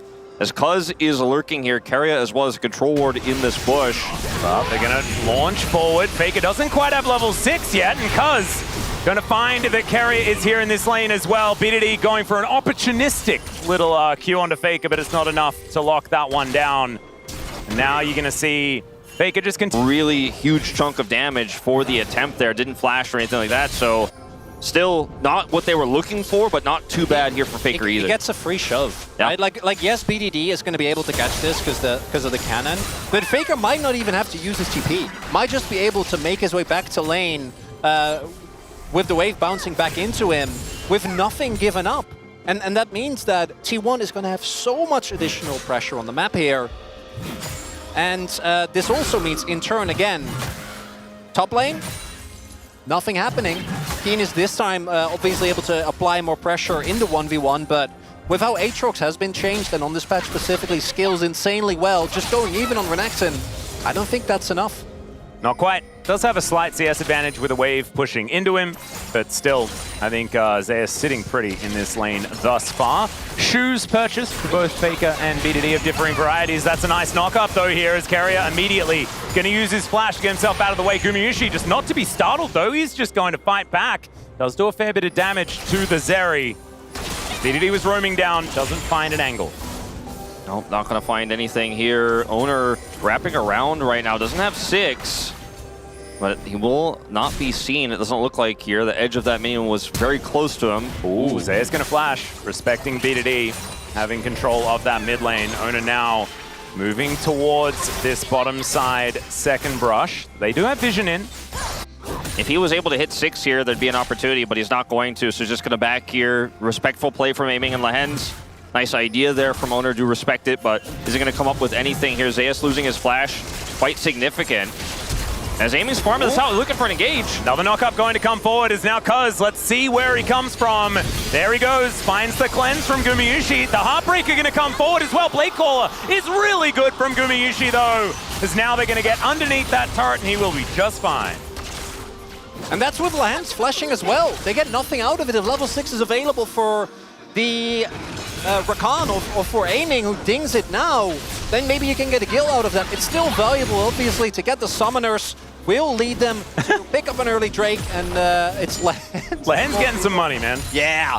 Picks himself up a bunch of plates. They also did get both summoners off of the Xayah, but it is Xayah who will have level 6 here very soon and, you know, has her own kind of cleanse with the ultimate, but still feels like, again, just a little bit like so close, but no Sakaar essentially here for KT once again. But they grab Drake. It's going to be a nice early lead for them here in terms of objectives. On the other side, it looks like they're going to try to contest this Herald as well. Yeah, Owner actually getting it down pretty low as Keen is looking to annoy him. Keria is going to turn up. Faker in here as well. Keen could be in trouble. Dominus is going to get popped, but really nice buffering of the Arctic Assault. Still, it means he has to use that to get himself out of here, and I have a feeling this eye is just going to go one thing. Yeah, they're not going to be able to get there, and they're not even going to try. Really good response there from KT. Keen actually utilizing the pressure, sitting on about 2-3 waves advantage now, and still with a decent amount of money in his bag as well, only sitting on the whip. And also the roam from Lehens. Matching Keria, so really good read from KT. The nice T1 the opportunity to further snowball. His Owner is waiting here. Trying it once again. He does have flash, but no ult, as you say.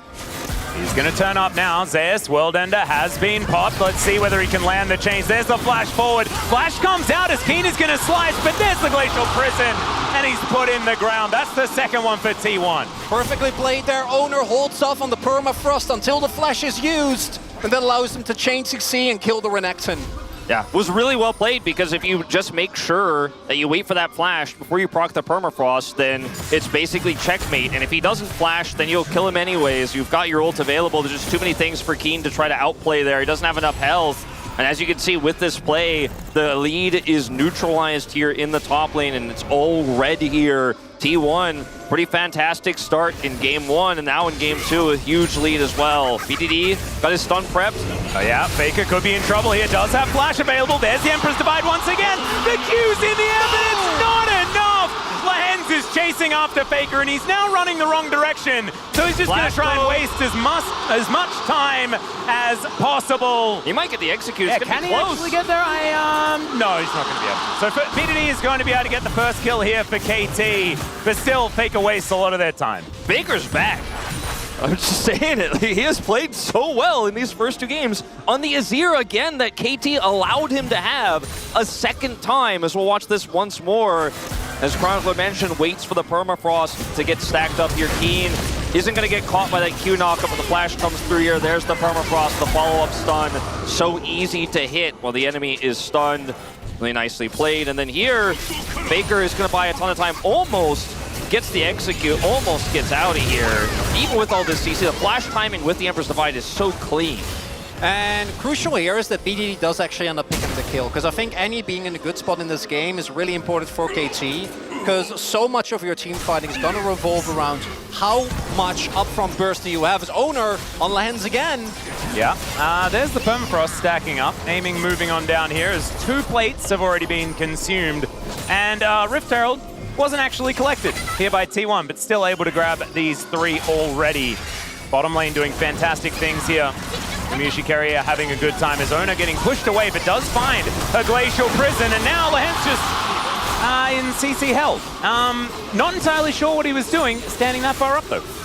Well, just really trying to keep some controlled vision here, but they're just not respecting the power of the Sejuani. They thought that they maybe could punish Owner in the early game. He's actually running the Rift right now, and 2 early successes here and more turret plates going down. Guma Yusi picking up so much gold, and now this is a really awkward game state here. Aiming even going to try to make something happen here, but there's so much control vision. They can see him from a mile away. Look at the wards here on the bottom side of the map here for T1. There's nothing they don't know about. I mean, Owner has just completely transformed this into a T1 Rift here on the bottom side. Top side, Keen still has some control, but ultimately it may not matter.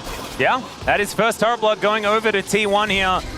Drake is going to be spawning in 40 seconds time, and so now T1 with so much extra control of that bottom side. His owner moving towards this top lane. Keen trying to just start the fight, but Kerry is even here. I have a feeling this Crocodile is a handbag, and he's going to die on his own terms by the looks of things. Zeus going to be able to collect it in the end. And I think that the timing, because there was a ward initially there in the brush, Owner is able to dodge the ward that's on Krugs, and then I think it literally was like on the second, the timing there for Keen as he shoves in the wave.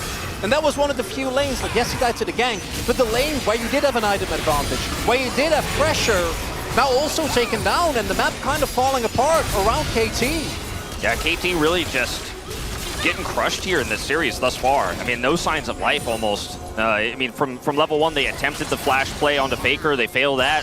It's just coming up just a little bit empty. They're so close to success, but they're not able to quite finish it off. And 3,000 gold behind here, a really rough state of affairs here as Keen's late to the play here as well, has no teleport. Walking over now. Zeus just getting plate gold topside, has teleport. Yeah, he can get over whenever he would like. Of course, Keen doesn't have the luxury as there's a glacial prison. Lehens just soaking it up. Tuz down relatively low. They should be able to get this Drake, but can they actually get themselves out of here is the question. Cuz will secure it, slinks into the mist. And T1 just say, well, I mean, we're happy to just take a whole bunch more plate gold.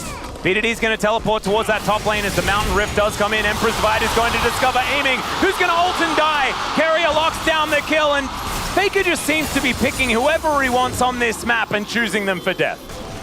It is a pretty insane advantage T1 have right now as the plates do fall here. They're looking to push mid. Well, BDD making a little bit of a roam over, and Owner is still very tanky. I don't know whether he's necessarily going to be a target that they can even look for. The minion wave not going to survive as T1 walk away, and as the dust settles, about 4,000 gold is the lead here for T1 at 14 minutes. And they end up not only like giving up to get plates, I think this is a very valuable soul, so KT can feel pretty okay about that, right? Because you get this up. But the moment the TP comes in, you can see T1 know that they have a health bar advantage. They just go in. They know that we have a TP, so if you full commit to this, Zeus TP's in, we win the fight. If you don't commit to this, we get a free kill or two. It allows them to put so much pressure on. And again with KT, Cuz and BDD are like the last bastions of safety. If they can maybe start off a fight by picking someone off right from the get-go, that's kind of your only angle here. But if you lose map control and T1 starts to deny vision, you're not even going to be able to do that. Yeah, it's feeling a little bit dire. I mean, they also, the thing is they get Aiming, but they also get Lehens' flash. Like, there's just, it's hard to list all of the ways that T1 are winning these exchanges, outside of the Drake itself. As now KT trying to control vision here on this Herald, but there's a ward in the pit that Lehens is unable to spot here, so T1 very aware of the start of the Herald here, so they can safely try to push this wave in. It's a cannon wave to take out this mid turret. Owner's going to escort the minions in here, and KT have to drop off the Herald. I mean, it's all going bad. Well, there's the Glacial Prison. Heartbreaker is going to be utilized. Faker doesn't press the Emperor's Divide button, so he'll have that one.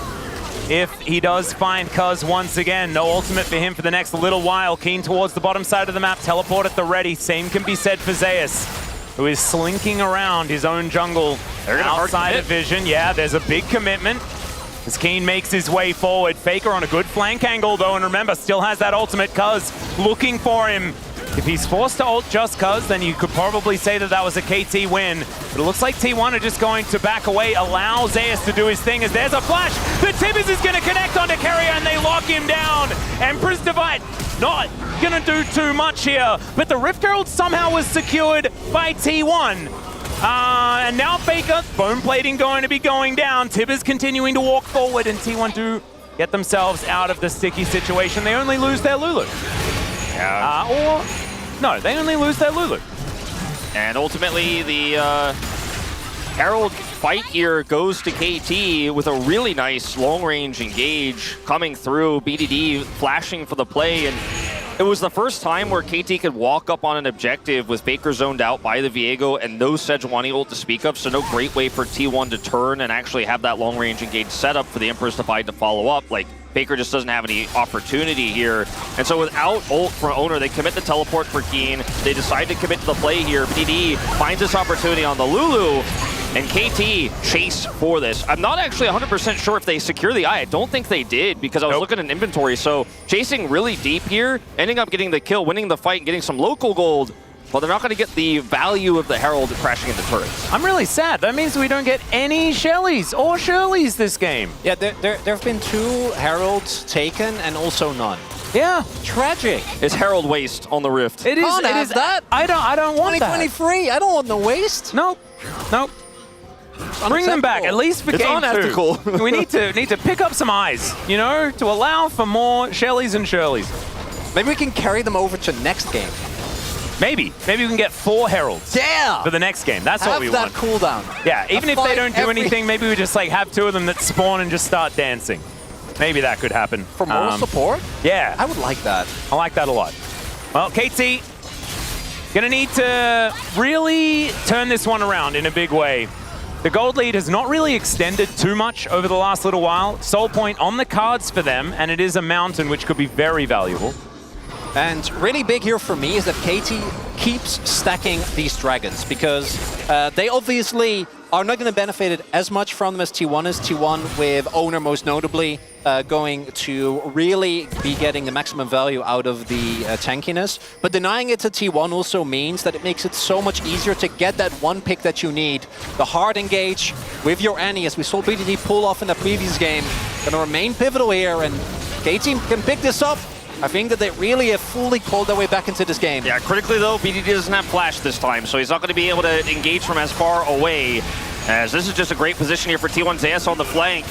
Yeah, aiming, clearing out that control ward from max range. Let's see whether they can steal this away. It's not going to be allowed to, but now Zeus is going to get caught on that flank. Can they take him down? Yes, they can. They trade it for the Drake, though, so I don't know about the play here, because I think T1 kind of happy to deny Soul Point and just give up 1 kill. Now BDD is going to teleport topside here and keep this turret alive. Aiming going to push bottom side as well, so they're going to get a little bit more out of this, but ultimately T1 still getting that mid turret, and it's just the go button when the Sejuani ultimate is out here that has been so critical for KT. Whenever Owner doesn't have ult, that's when they feel comfortable they can actually collapse onto one member. Last time it was Carrier, this time it was the flanking Aatrox here for Zeus.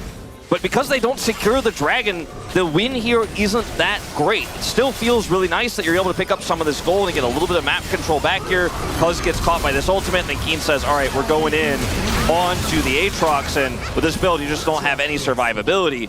But man, this is looking still like one of the best win conditions for KT. Stacking the Drake's now gone by the wayside. And we will see if they can keep finding these snap engages on individual members of T1. I think that there is always a potential for KT, particularly because if Keen, Cuz, and BDD are playing very far forward, that might by aiming the space he needs hasn't really been a factor in this game. But on Zeri particularly, once he finishes his second item, should still remain a big threat. The one thing I'm worried about is the defensive itemization that's going to start coming through for T1, right? Faker has his crown, going to be much harder to isolate.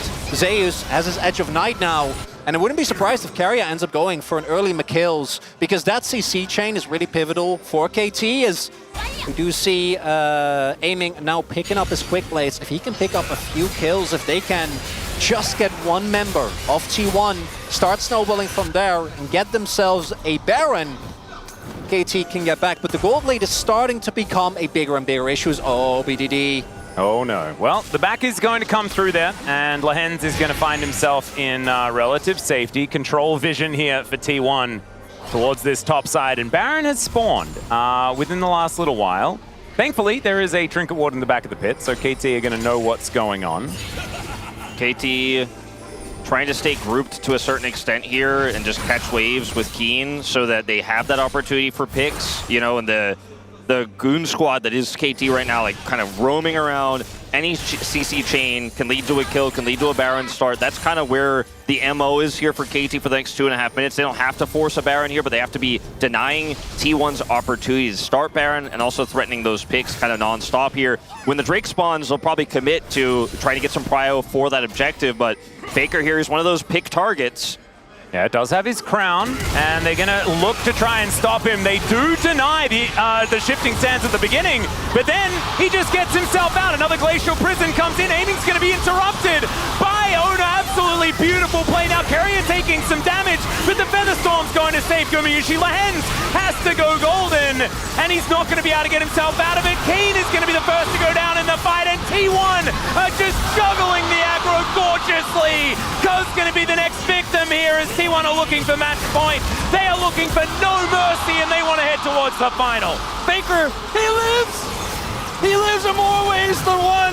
He does not go down in this fight, but he is back here on the Rift. He has been targeted so many times. We talked about how difficult it is to lock down. This is here with the crown in this situation. He's got that extra survivability. He's got Merc Treads here. And when they use the Blast Cone to get on top of him here, he's very aware of this possibility. Instantly Empress divides through the stun, then is able to slide into the Baron pit, get around this corner while Owner peels, gets the knock up here. Wild Growth is committed, and with a teleporting Aatrox in the middle of this fight, there is no way out for KT Rolster here. And Faker, because he's got long range, is still going to offer some support here in the team fight. And it is just a wash once again for KT. So close, but not enough. And the first part of the burst goes into Faker, and that might be the most high-value crown I've ever seen. Yeah.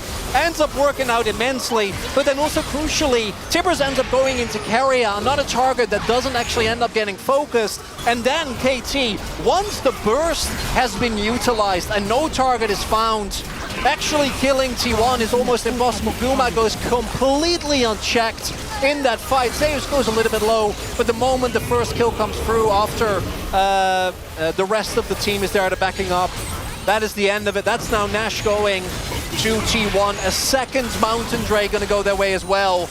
Things are looking dire here in game number 2 for KT. Yeah, KT, I think, gonna have to start thinking about game number 3 and how they're gonna turn this series around, because this one is not looking like it's gonna go their way. Zeus pushing this wave towards the bottom lane, and the thing that I've been so impressed with T1 throughout this whole series has been their dominance in vision and information. Keen going to be able to get out of the way of the Infernal Chains, but it's not going to save this inner turret. Just feels like they know more. They've always had an extra control ward in a brush, an extra ward spotting out these movements, and it's meant that Lehens, who has been so tricky at finding these little angles in the mid-game, just hasn't been able to do so because T1 knows everything.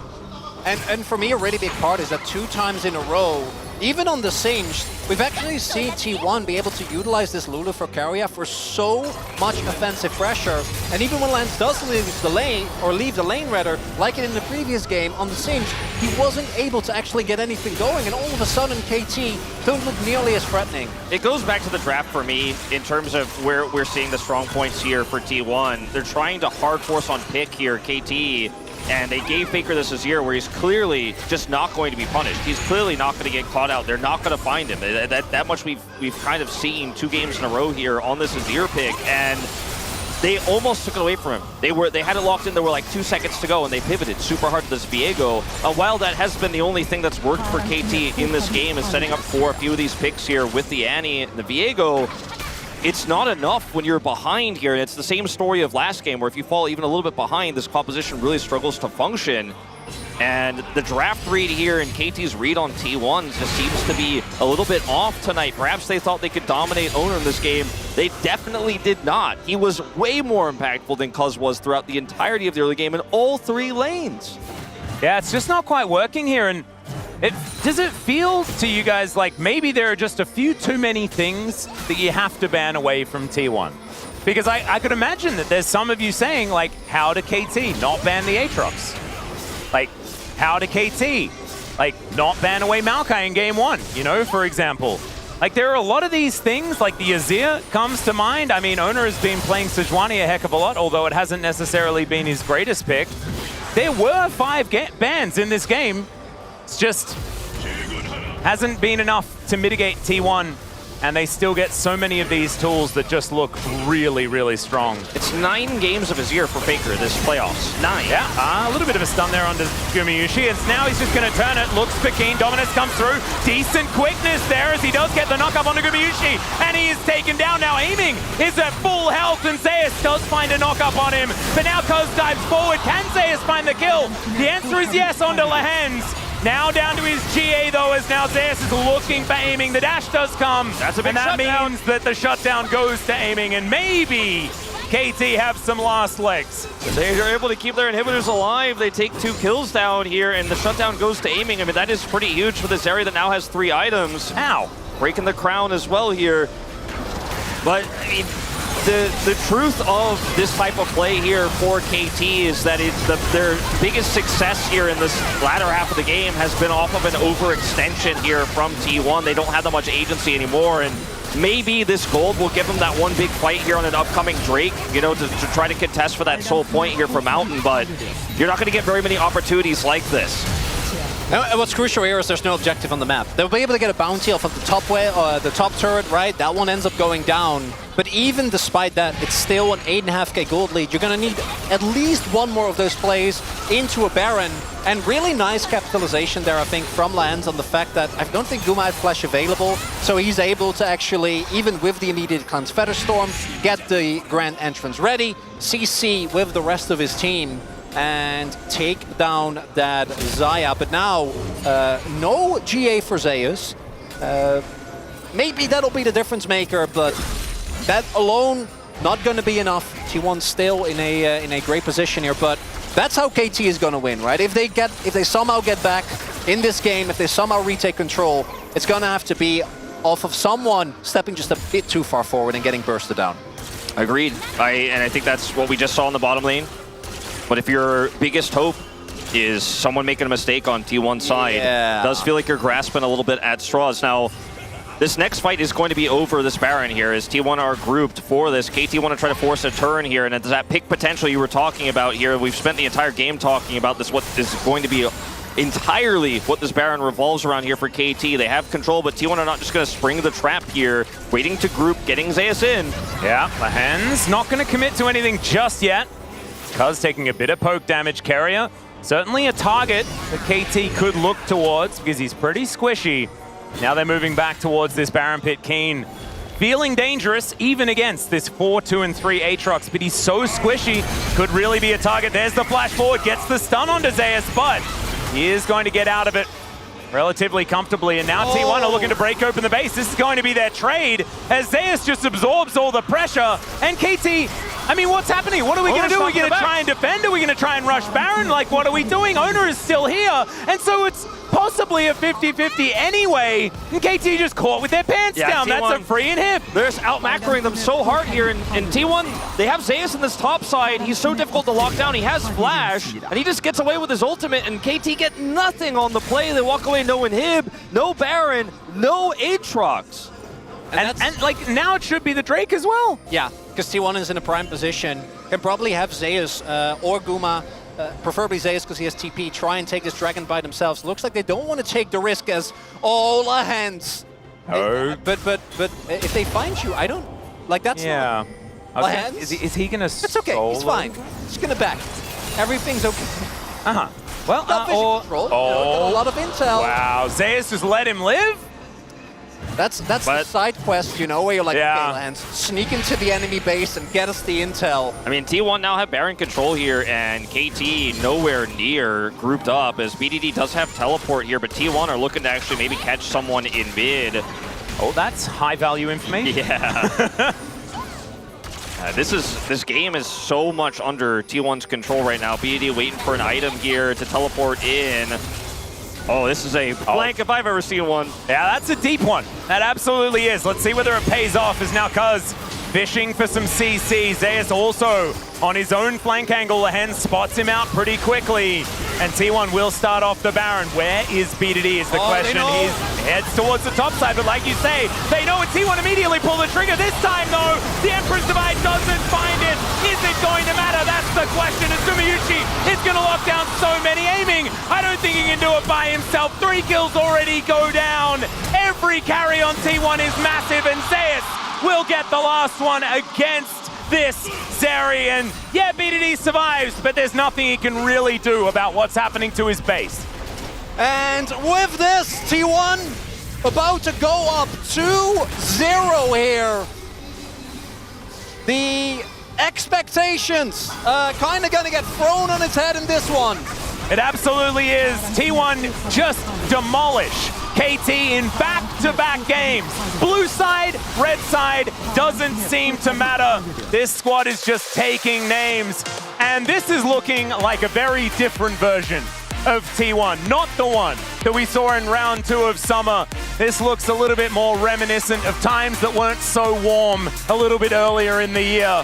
This is just an absolute stomp so far. I mean, T1 has had their number in draft, they've had their number in the early game, and Cuz getting destroyed by Owner, I mean, systematically, like straight up all over the map, I feel like is the most concerning part about this, because that's one of the matchups today we walked into in this series where we're like, okay, Owner looked a little bit shaky against Genji. He might be a weak point for T1. Cuz bouncing back a little bit in that Hanwha Life series, but in both games, he just did not have the strong impact he needed to. And the fact that Faker's able to just slide away from every single attempt on his life is just paramount to his experience, his skill here. But then Zeus getting massive experience leads in the top lane as well. Just sits up there, can do whatever he wants. KT really just not showing up in this BO5. And you mentioned Cuz. To me, the flip side of that coin is also Lehen's, who really has not been able to have the same impact that we have seen of him, and that has been so pivotal to why this roster is incredible. And then you look at the draft from T1 2 games in a row. We really kind of giggled at the amount of support bans in game number 1, right? I think it was quite funny. But those Alistar and Nautilus bans, I'm telling you, those are not going anywhere. They're going to remain here because it looks like without Lehen's on a really strong hard, and with the Rakan, I think it's a little different because there are actually ways to punish him in lane the way you can't do with something like a Nautilus or a Rel. Yep, it's looking very dire here for KT. We'll see what kind of adjustments they're going to make, but it is time for us to head to a short break. When we come back, the space will break down game number 2, and we'll see you for what could be the final game of the series.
빨간 팀의 포탑이 파괴되었습니다. 제압되었습니다.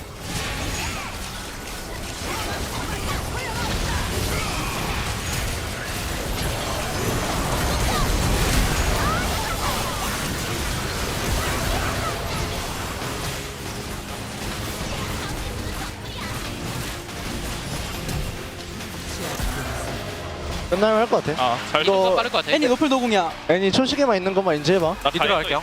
라클 마고 가자. 라칸 나와도 노플 노궁이야. 그냥 타워만 치면 될 듯. 미드 같이 쳐줘. 애니 노플 노궁. 이거부터. 뭉치지 마. 홀로 초식에 있어, 초식에. 노플이야 애니. 애니 노플 확인. 이속 줄. 애니 초시 피시 빠졌다. 밀면 될 듯. 나이스. 큐플 한번 박을게. 나이스.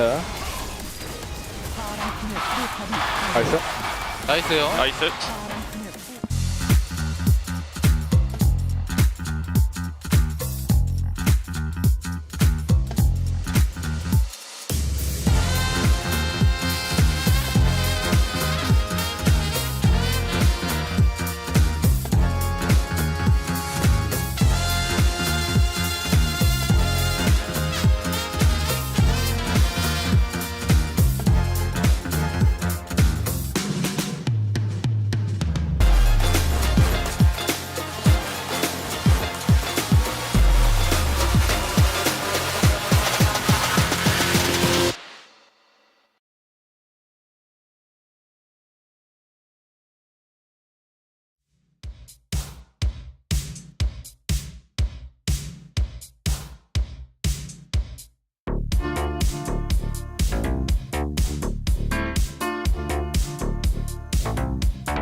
선발 출전 메이커가 돌아왔습니다. 안에서 관문 돌파 우리의 전성기 지금입니다. KT 넘버원.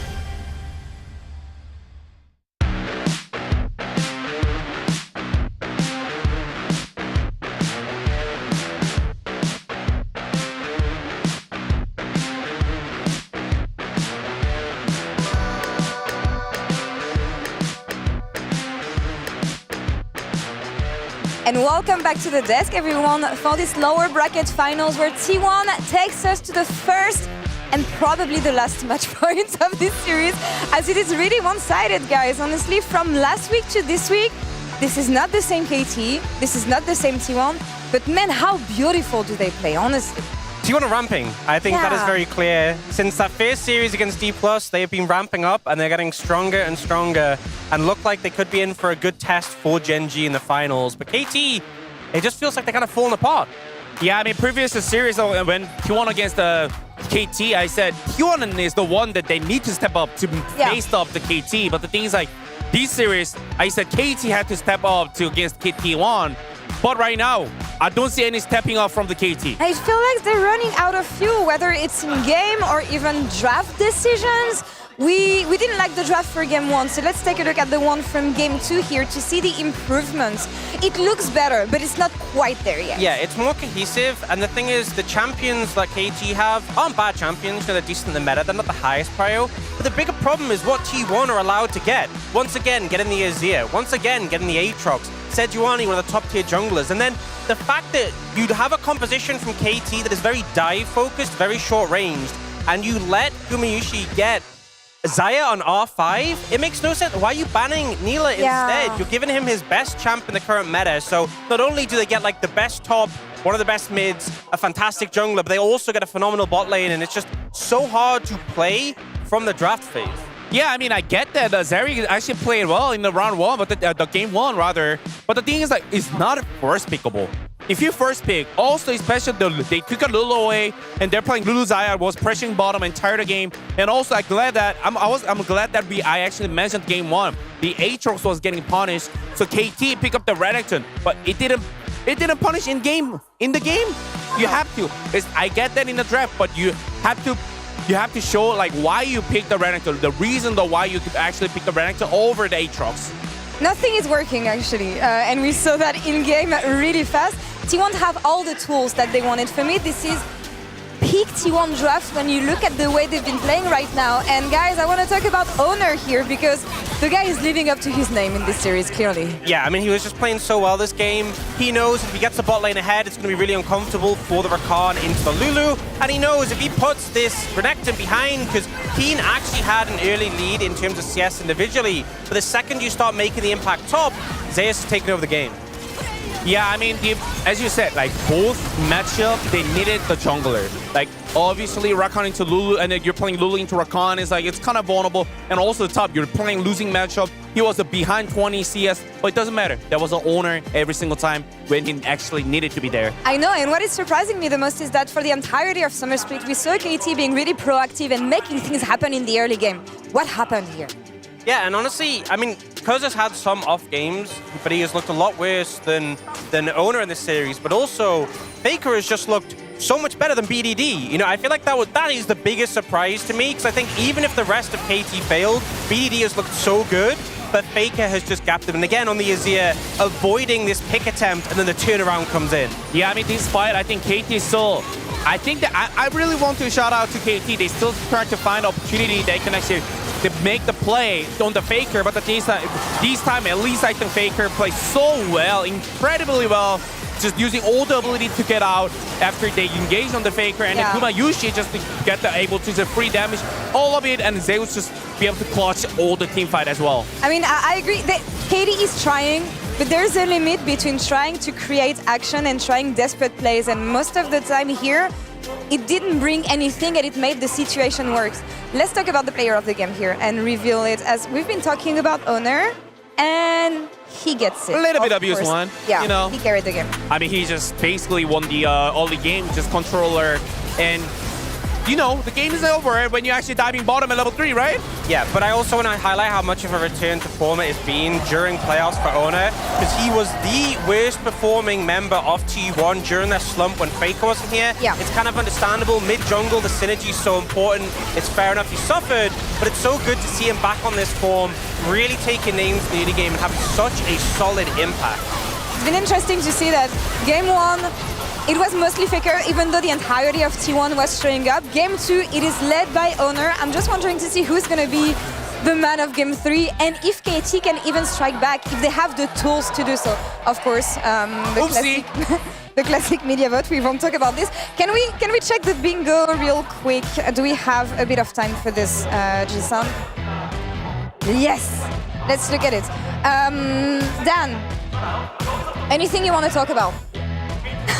You know, I will say it was better. It was a lot worse after game 1. It's still not great. You know what's the messed up thing? So I predicted T1 to win. I went into the bingo kind of thinking, I think T1 are going to come out ahead. I will base my bingo on that. And despite the fact T1 are stomping, I'm doing terrible. Yeah. Yeah, I mean, at least I'm better than Dan, so that's make me really happy. I mean, I got the BDD one, Maokai first pick, Aatrox T1. pretty happy overall. Yeah, it's going well so far. We'll see if we can close it out. My only issue is that I'm missing one to get one line, and it depends on the fact if KT can get the first turret or not, which doesn't look like it's gonna be the case. Not a good shot. But that's all for us here on the side of the desk, and back to casters for Game 3. Thank you so much, Law and the Spacers, for the breakdown of game number 2. And now it is time for do or die for KT. Do they keep this series alive? Do they dream of silver scrapes? Or do they just collapse at the hands of T1? A T1 that look so much better than the last time we saw them, than the time before that. They are just continuing to get better. And I think Orc said it perfectly when he said they were just ramping. It's also the best form that we've seen them in since, I want to say, spring semis, or maybe, I think at MSI they had some issues. Yep. Obviously the final series was rough, but when you think back to, most notably, the JDG series, I think there they were still in a form that was definitely a lot more consistent than what they have shown thus far in summer. And that's a scary prospect. For me, I think the draft reads have been really off for KT Rolster, and also the gameplay individually from each player. Chronicler, you and I were talking about this between game 2 and 3. It's just, it feels like desperation every single play they make, and it's forced. It doesn't always have to be, but they've opted into these pick-style drafts where that's how it has to be played. And I don't want to see Faker play his 10th game of playoff Azir right now, with KT having control of this draft and the opportunity to deny it last time they chose otherwise. I'd really like to see KT put BDD on that Azir to start this reverse sweep potentially. We'll see how it goes as we are here into a pick and ban for the 3rd game of the series. T1 leading 2-0. They've got a win on blue, a win on red, so side selection doesn't seem to be the thing.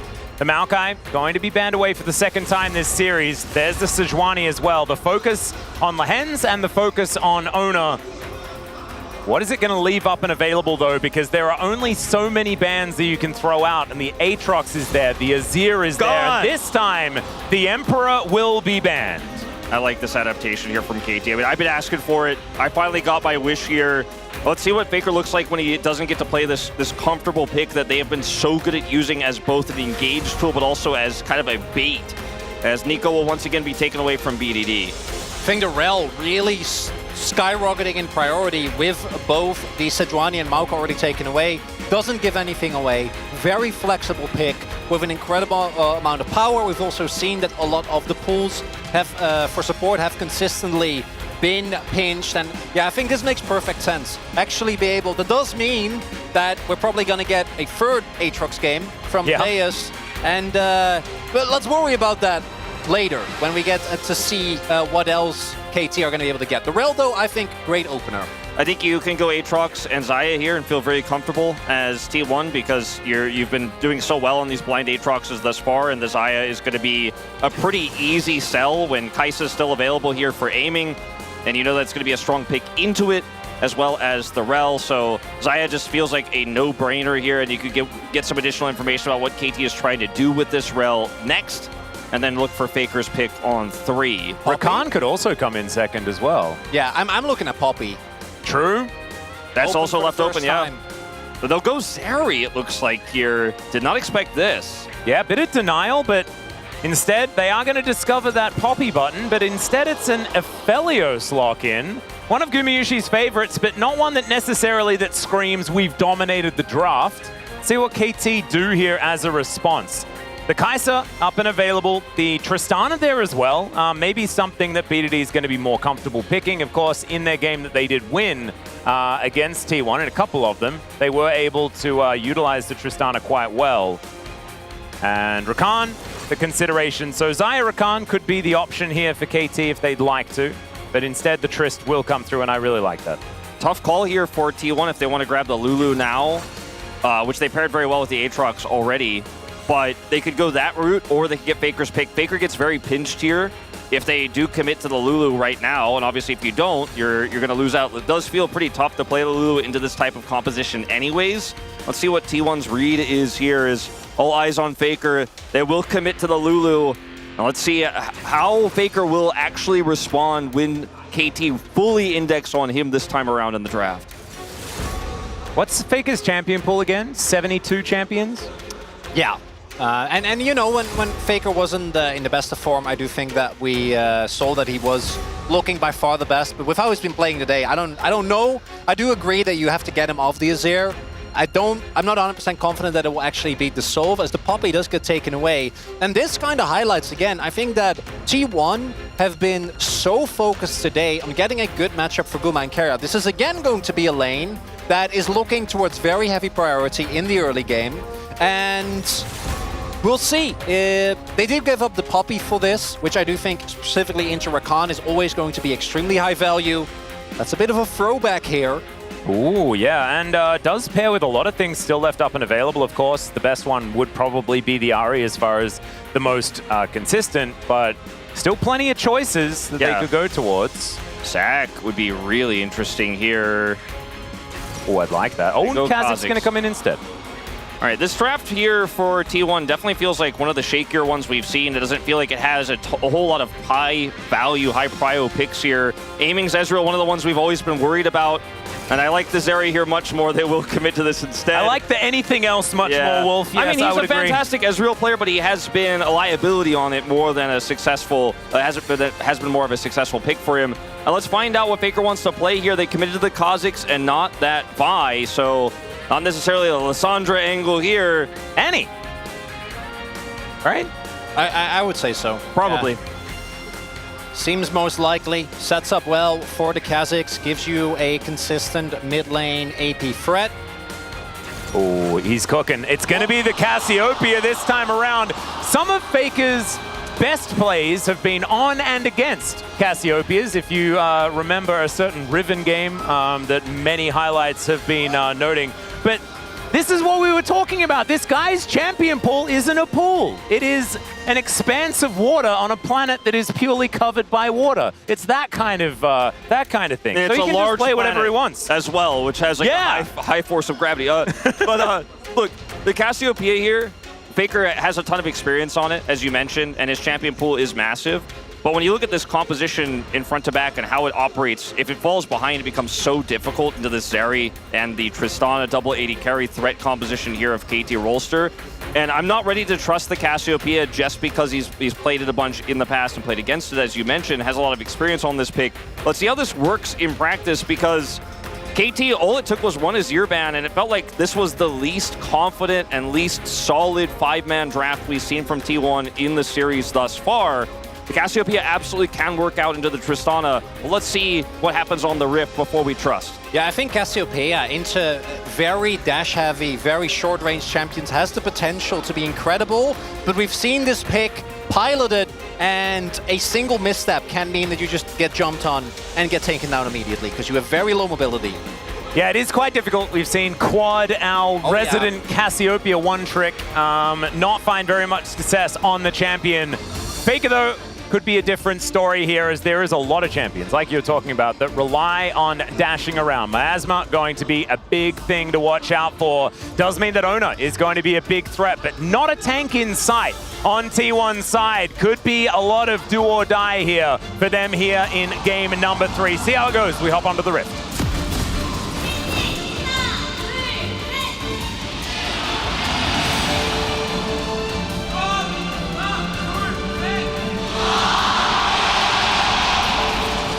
Whoa. Pretty sure you could hear that chant throughout the entirety of Daejeon.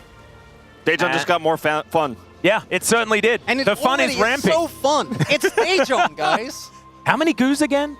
5. Oh my god. 5 plus, I'd say. 5 plus. There are more goos than that? More fun? Oh, that is... we are getting overloaded with districts and locations, Wolf. I've been in Daejeon twice, and both times actually have been really fun, yeah. It's been wonderful.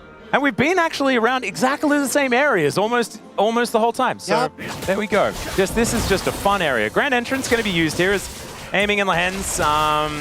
Just getting some damage onto Keria, who doesn't really seem bothered by it at all. Yeah, not going to get any sums, but half his health bar will be fine, of course. Oh, This is out of the brush. Because he's just going to steal away the chickens. Has vision. They're not going to go for anything risky. One thing I'll say about KT in all of these early games is it has been a flashy and fiery start. They have not just simply gone to lane as business as usual. They've always tried to get a small advantage in each and every game.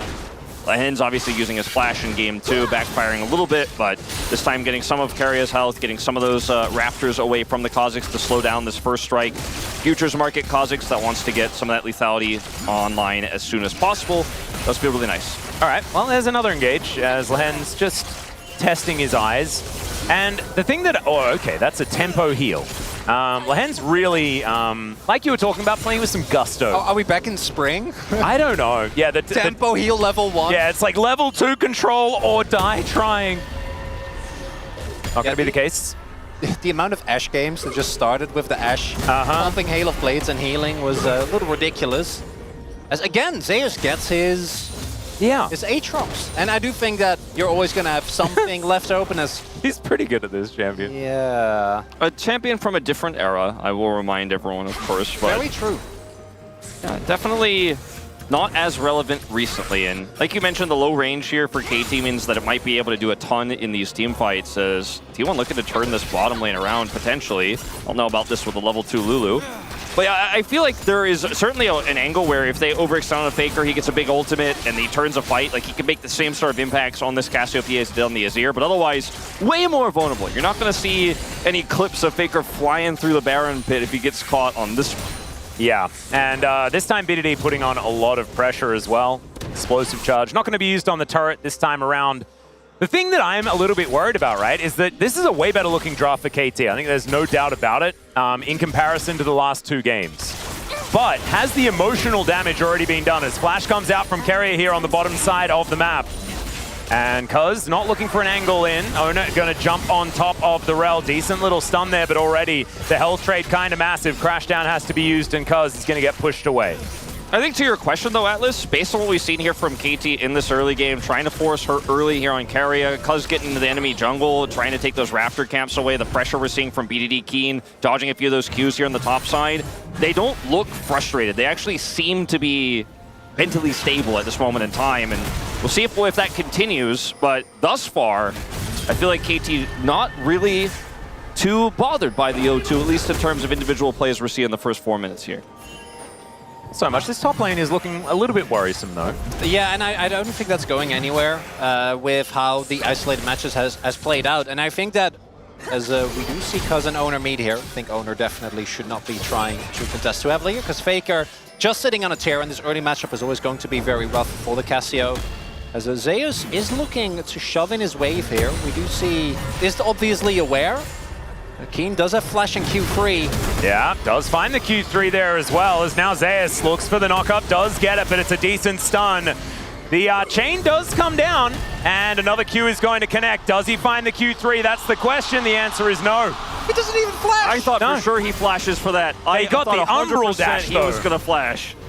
Another Umbral dash. Second one, I think. And Zeus walks free, but the CS lead is definitely there. And even cheekily walks up to stop her back because Owner is here. This may not be over just yet. The stun comes forward. Zeus gonna get crashed on top of. Does have to flash that one as Owner turns up. Can they just kill Keen though is the question. He's gonna have to flash as well as there are no flashes left remaining on this top side. And now the CC chain starting to come forward. Cuz, does he have to flash? The answer's no, not quite yet. I'm starting to believe giving Zeus Aatrox might have been a mistake, guys. Aha! Yeah.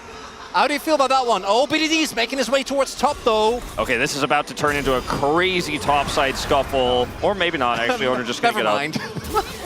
Oh, he's still rocket jumping in there, wanting to think about, if he had explosive charge on like the back mid. Yeah, put on the train. Yeah. To let put on the train. Take it over. Yeah. Don't know whether it'd explode in time, but it would have been very funny if it had worked.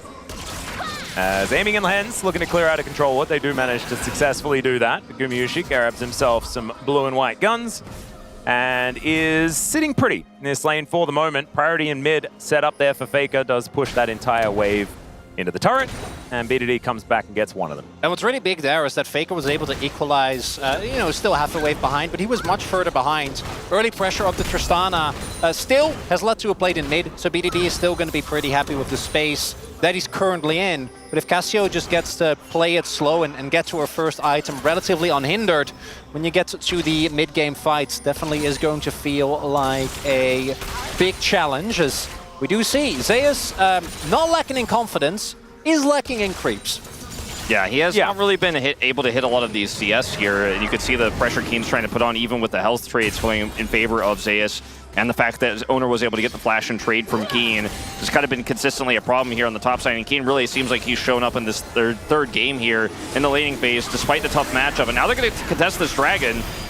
Yeah, Gumayusi a little bit pushed away from the rest of his team. That is going to be the Drake secured. There's a flash forward from Lehens. Faker possibly in trouble as well as he's going to flash. Rocket Jump going to be utilized here as the Conqueror is going to proc Cuz.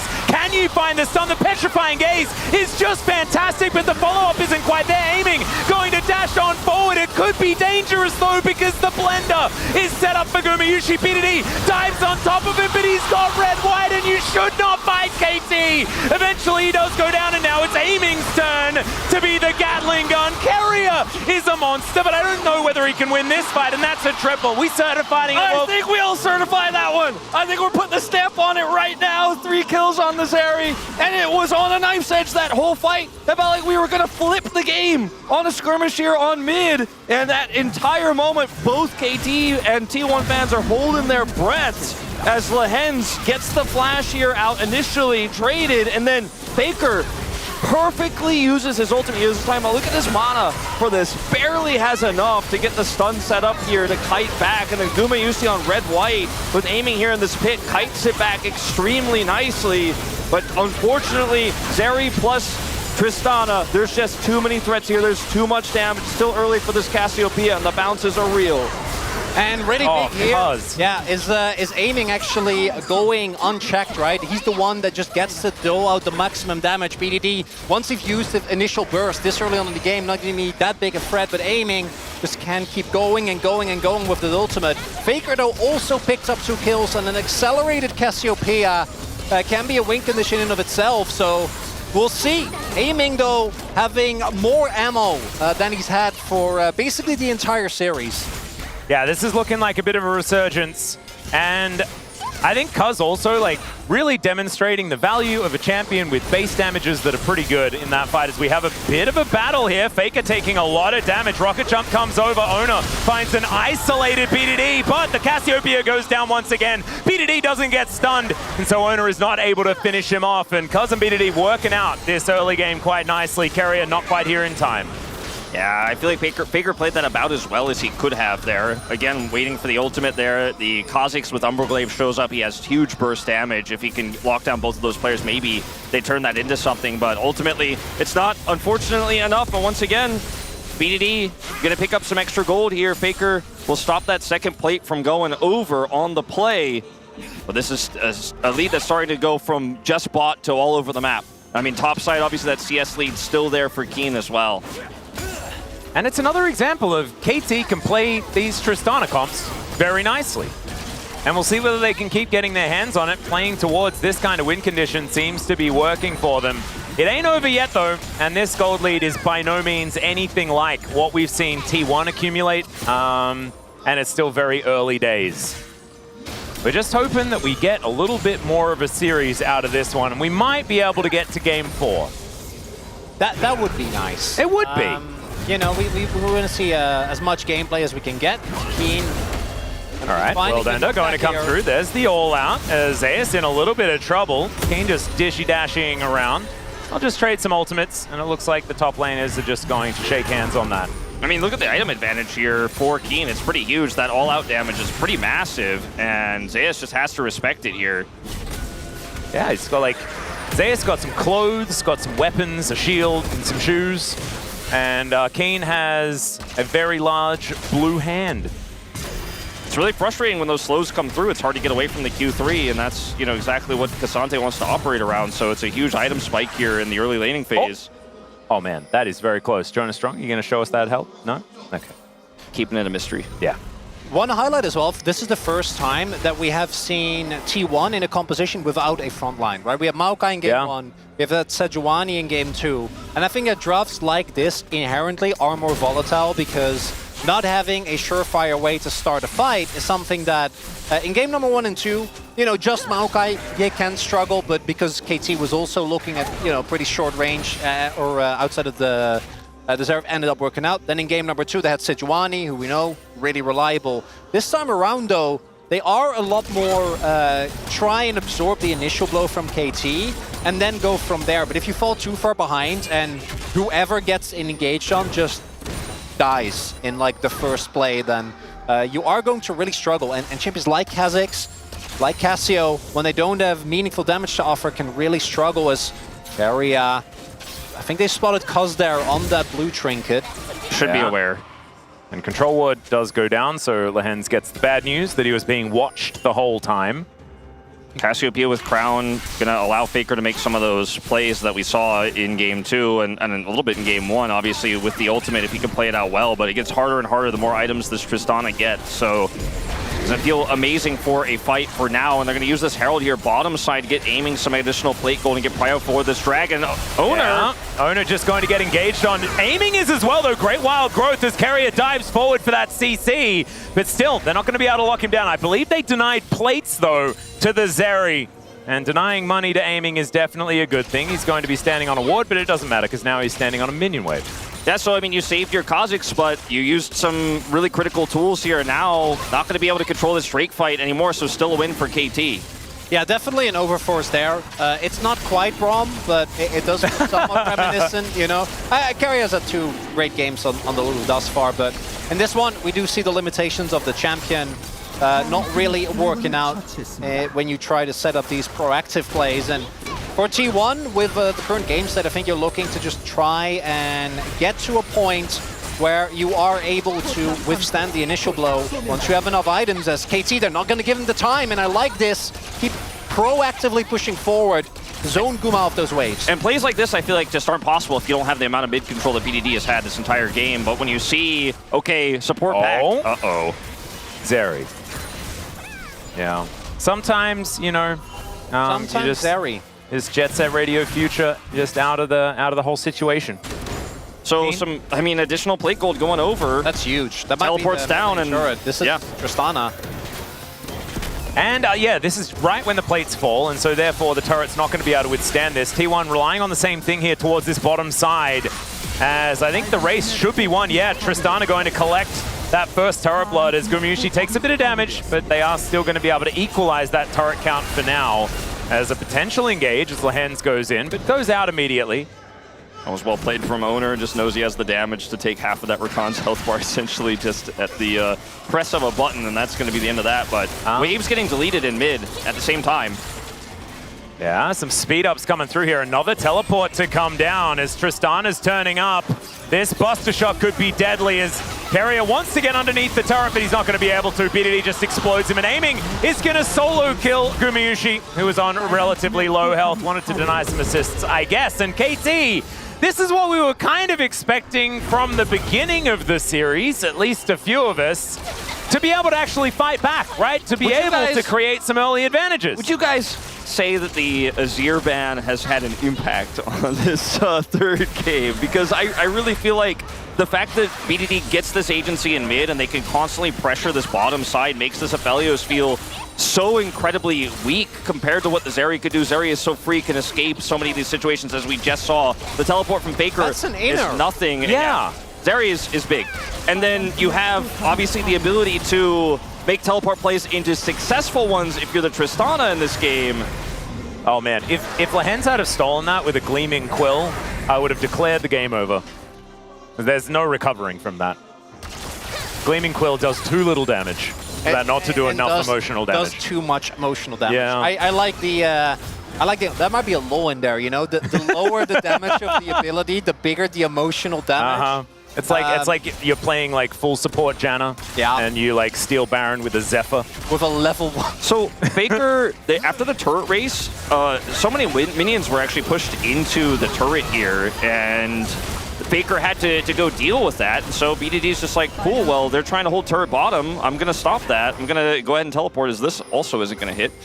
But, I mean, this game is as one-sided as the first two, it feels like, in a lot of ways.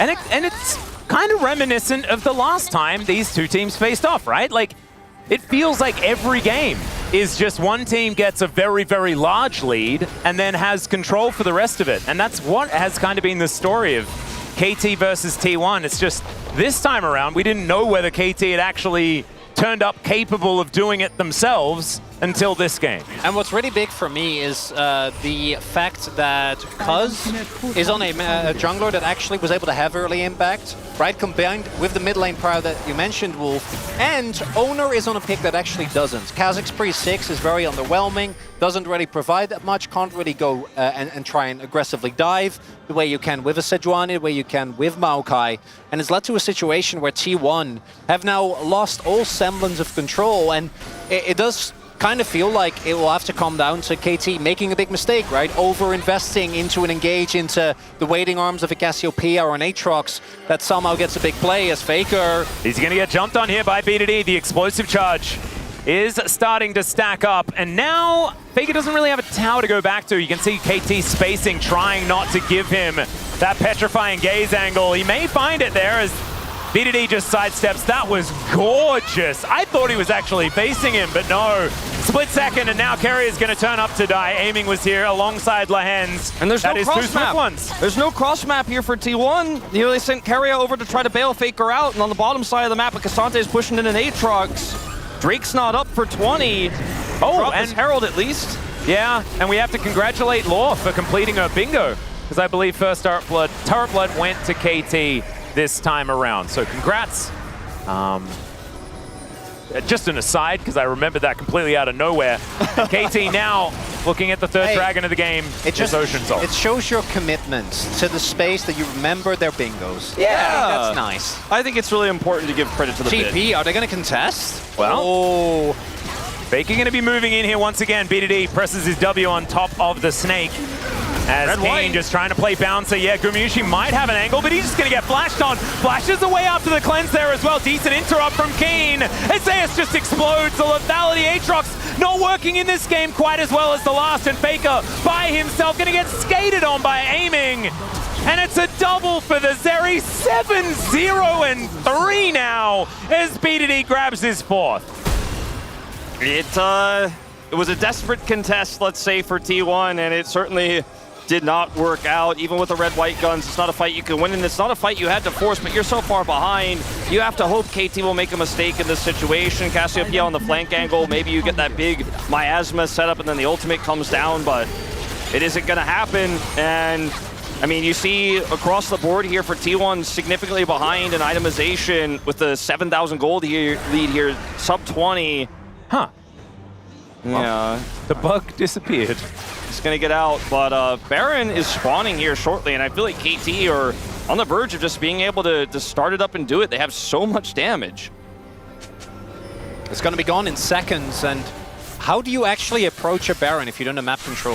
Something we talked about, and Faker here, I was kind of waiting, like, is Keria going to, like, flash heal ult, but because of the fact that Aiming and Lahens are there, never going to work out, even though he does end up using his own ultimate to try and salvage play.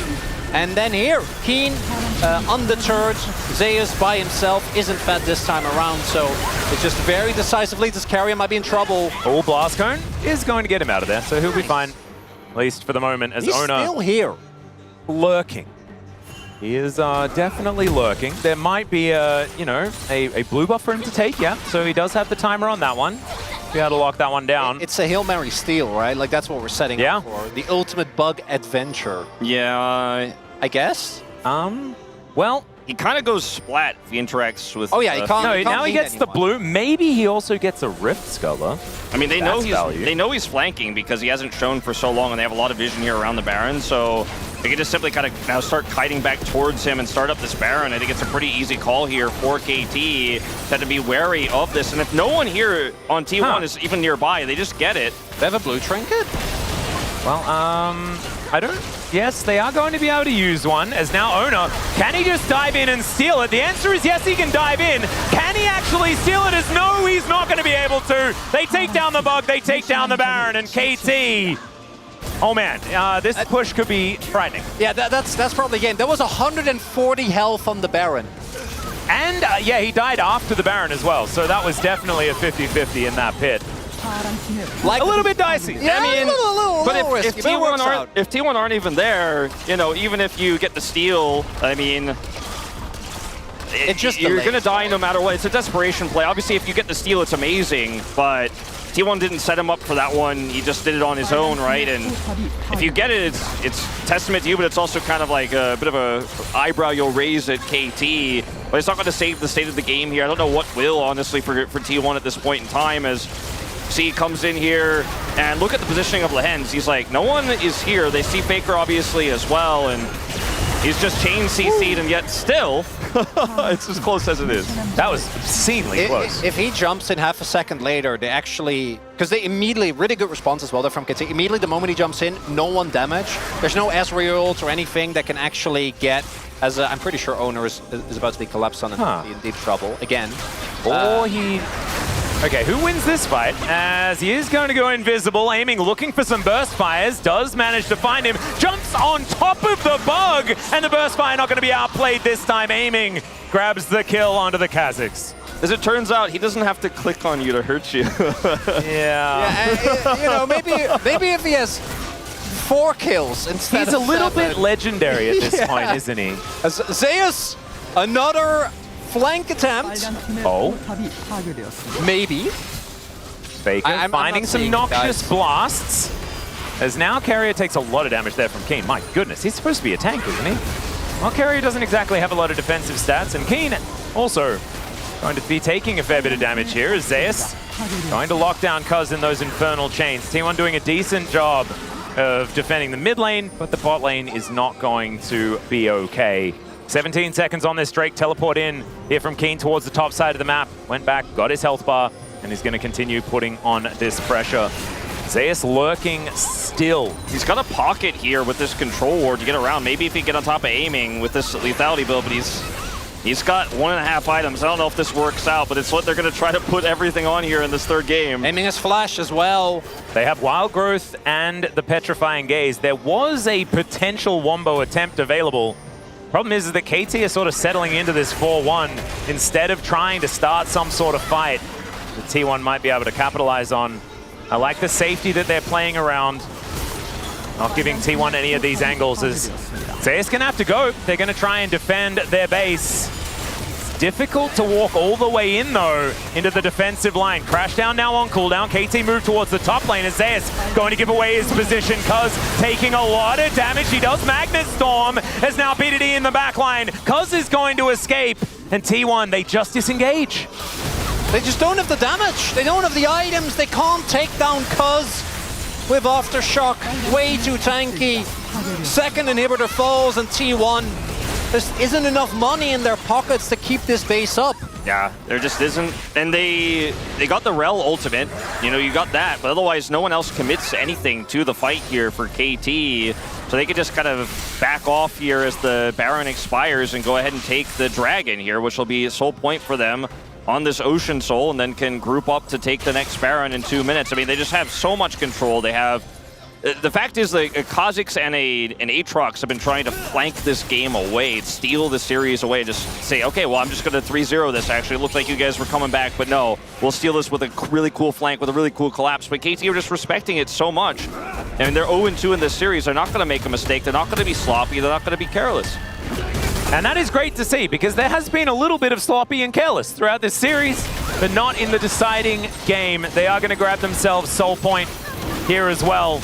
And it's not the deciding game for T1. I actually really want to commend T1 for where they're taking the risks, because you can, in a game 3 when you've got match point, right? Like, this is where you can be like, well, guys, I have this idea of how we can tear apart this draft. If we get the snowball, then it's going to be great. That's when you can take those sort of risks. And they've got a few buffer games. It's also for KT. This is a great start. I think the real test is the next game when you go back to red side.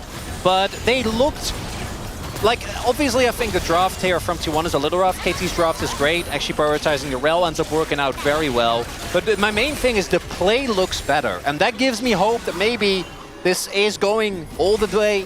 This is going the distance. Because without a play look before, even with a great draft, I didn't really have that much faith in KT, but in this game, looking a lot better. Third inhibitor going down. There's almost no coming back from that one.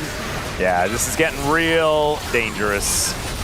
And I think KT probably more content on dotting the I's and crossing the T's, making sure this one works out. There's no isolation for BDD as Lehens is going to turn up. Decent little knock up there as the Infernal Chains will be broken. Keen just keeping Gumushi busy where he can. T1 not going to take this lying down, right? They are going to make KT work for it. But with 3 inhibitors down, it is so difficult to hold them off. In 15, and it's just so tough. All right. Possible angle, but no, Cuz is so tanky. There's a Flash Magnet Storm as the dive in from Lehens is fantastic. Charms them all up. The 2-man Q from Keen as well as they lock down the Aphelios. He's the key target. BDD creating chaos as well. And both of the damage dealers will be taken out outside of Faker, who is going to have to ult and flash away from this one. And now Nexus turrets will be torn apart. And maybe we've got a series on our hands as KT will come alive and take game number 3 to deny the 3-0 sweep from T1. Some good draft adaptation is all they need, and KT come back in a big way here in this third game. They keep the series alive. They keep the hopes of a finals alive here, and it wasn't a great game from the side of T1. I think obviously a lot going wrong. A lot of the game about the fact that there was a triple kill for the Zeri on that forced skirmish, but really a huge statement win here for KT. They needed this so badly, not only to win a game 3, but to win it this decisively. Yeah, this is, it might bring some hope back to some KT fans, but I wouldn't really rest on your laurels yet.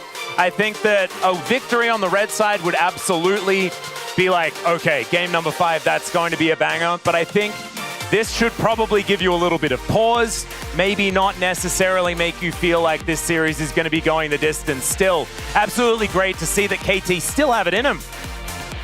And again, I really want to reiterate that if KT play this way, if they can get a draft that getting all this, I don't think it's going to be the case. I also expect the Zeri to go higher up in priority after seeing what happened in this game, completely blown out by, I think, specifically that triple threat of Cuz, BDD, and aiming, picking up the kills. But as you pointed out, Wolf, BDD's early prio to me was such a big part.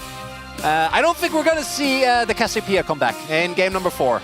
I don't think so either. I think some definite tweaks are going to be made there, but I'm very excited to see what it's going to be. It's now time to head to a short break. When we get back, the space will break down that game. We'll celebrate Law's bingo, and we'll have game number 4. See you there.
해도 돼. 가운데. 오케이.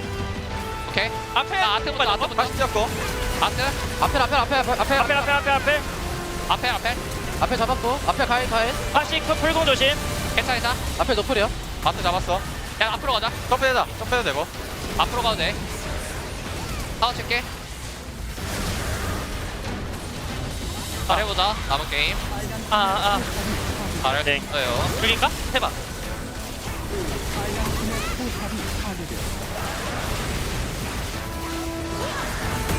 끝낸다. 자, 시작이다. 오케이. 파이팅.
만에 선발 출전 페이커가 돌아왔습니다. 아래서 관문 돌파 우리의 전성기 지금입니다. KT 넘버원.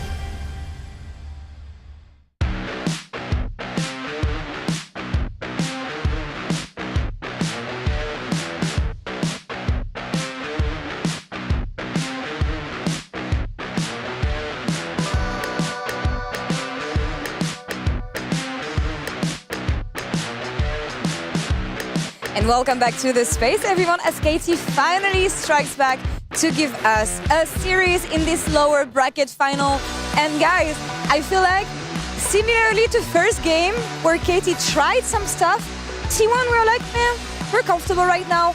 Might as well just flip it and yeah, play some unexpected picks here. Yeah, there was definitely some things in the draft that I feel like didn't work too well. No. But I feel like it was not just them not working in the draft, but also the execution in the game. They still got the Aatrox, which has been great for Zeus, but it was interesting to see the early high prio onto this Aphelios, maybe expecting the Rakan want to go Aphelios Lulu, but they end up running out the comp with the Kha'Zix and the Cassiopeia. And realistically for me, I look at KT's comp and it's like you have two of the best engaged champs on the patch in Rel Jungle and the Rakan, two hyper carries who are going to deliver in team fights, and then Cassante, who's like a solid top pick. So it just seems very well-rounded compared to what they had before.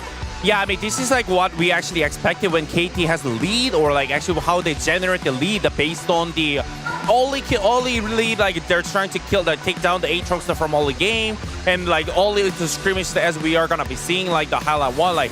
You know, like this is what we want to see, like KT all the time. Like this is how they won all the regular seasons, like when they actually dominating all the team in LCK. But honestly, this is also a big mistake from T1, right? Like, the Kha'Zix isn't level 6, you mostly just want to farm to 6. The Cassiopeia is out of mana because your mana pool's so low early. Like, you really just don't have the ability to contest this. And it's still close. Despite everything, T1 makes it close, but they had no right to be taking this fight, and this is prime opportunity for Zeri to carry. Yeah, I agree. And when you look at T1's draft and when the champions are supposed to come online, I feel like they could have waited. They could have played more carefully here. And the same way we have KT back to what they make them good, I feel like we have T1 back to what made them less good during the regular season, taking fights when they shouldn't and where they shouldn't either. Yeah, I mean, I think for KT, I think the cause actually did all the action on, even though it wasn't like actually really impactful, it wasn't like there was anything specific to the kill, but I think he was actually helping a lot of like, especially top, around the main, like he was a movement basically on the all of the game. I think it was like really impactful. I mean, that's why it was like how it started. The generating the fight, like, and the team fight, skirmishing, like object on turret. Like, there are so many things that they were doing actually well. Oh, sorry, you wanted to say something, right? I just wanted to talk about the highlights. So this is when KT are trying to set up to take the bot tower. They've already used Herald. And what I love is that T1 respond with this TP, but KT are so ready just to immediately dip out. They don't overcommit. They don't allow T1 to counteract. And then they give it a little bit of time. T1 make a push here. They do end up getting a tower, but it's mid-tower taken first. And then KT later get an opportunity to answer back. Yeah, I mean, you never want to trade like just bot turret and mid turret. I mean, this is like, I kind of get it why T1 did it, because like I think they were like actually taking kind of really seriously like how the Zeri got triple kill so early and tried to take down. I think it was like kind of high risk, high return play. I think the overall, I think the KT response was like even better after they juked the gang, juked the TP play, and then they decided to dive the bottom because the Tristana was having giant time. And it's actually interesting because it is textbook KT for me. What made this team strong in the regular season was their ability to split the map, play on several lanes, and always trade pressure to always have win-win plays that they create themselves. And this is where T1 needs to fight back if KT is going to play like this from now on. And honestly, this is something that we see T1 do so well, especially with Faker back in, is making these snap decisions. But KT just completely gapped them there, and they were the ones responding quicker. They disengaged, they turned around, they re-engaged. So, you know, they definitely got a favorable fight early, and that was a really good setup there. They look alive now in this series, but still a lot of work if they want to bring this all the way back. Yeah, I mean, I would like to see more also the consistency like from the KT, like as we saw in the game 3, like since there was no early action until actually teamfight happened. I think it was like the KT is so much in favor for them, and actually they can choose the fight, and it's the one that actually control the fight that's starting the one that, you know, they can just basically choose. We know how strong and brutal T1 can be when they want to fight back, so I'm really interested in seeing what they're going to cook for this game 4. But let's reveal the player of the game here. Who should it be? Who did you guys vote for? Aiming, I believe, yeah, and it is Gaming offers. Some Zeri gaming here and there, but yet again, he had an amazing game here. Yeah, I think Cuz was also a solid vote, if I'm going to be honest, but Aiming took over this fight here. You know, level 6 on the Zeri is really such a massive spike, and such a confident play in this skirmish, diving into multiple people. KT back him up when he's trapped in the 1v2, and it's just cleanup time. And I think the main thing is we've seen Aiming sometimes struggle when he's off Kai'Sa, but Zeri has been a great fallback for him. And as soon as he got fed in this game, he just took over.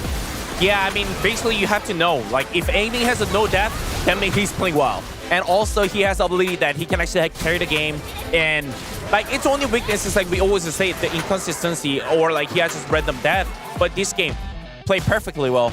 Aiming was saying that we are just getting ready. Do you think they can do it?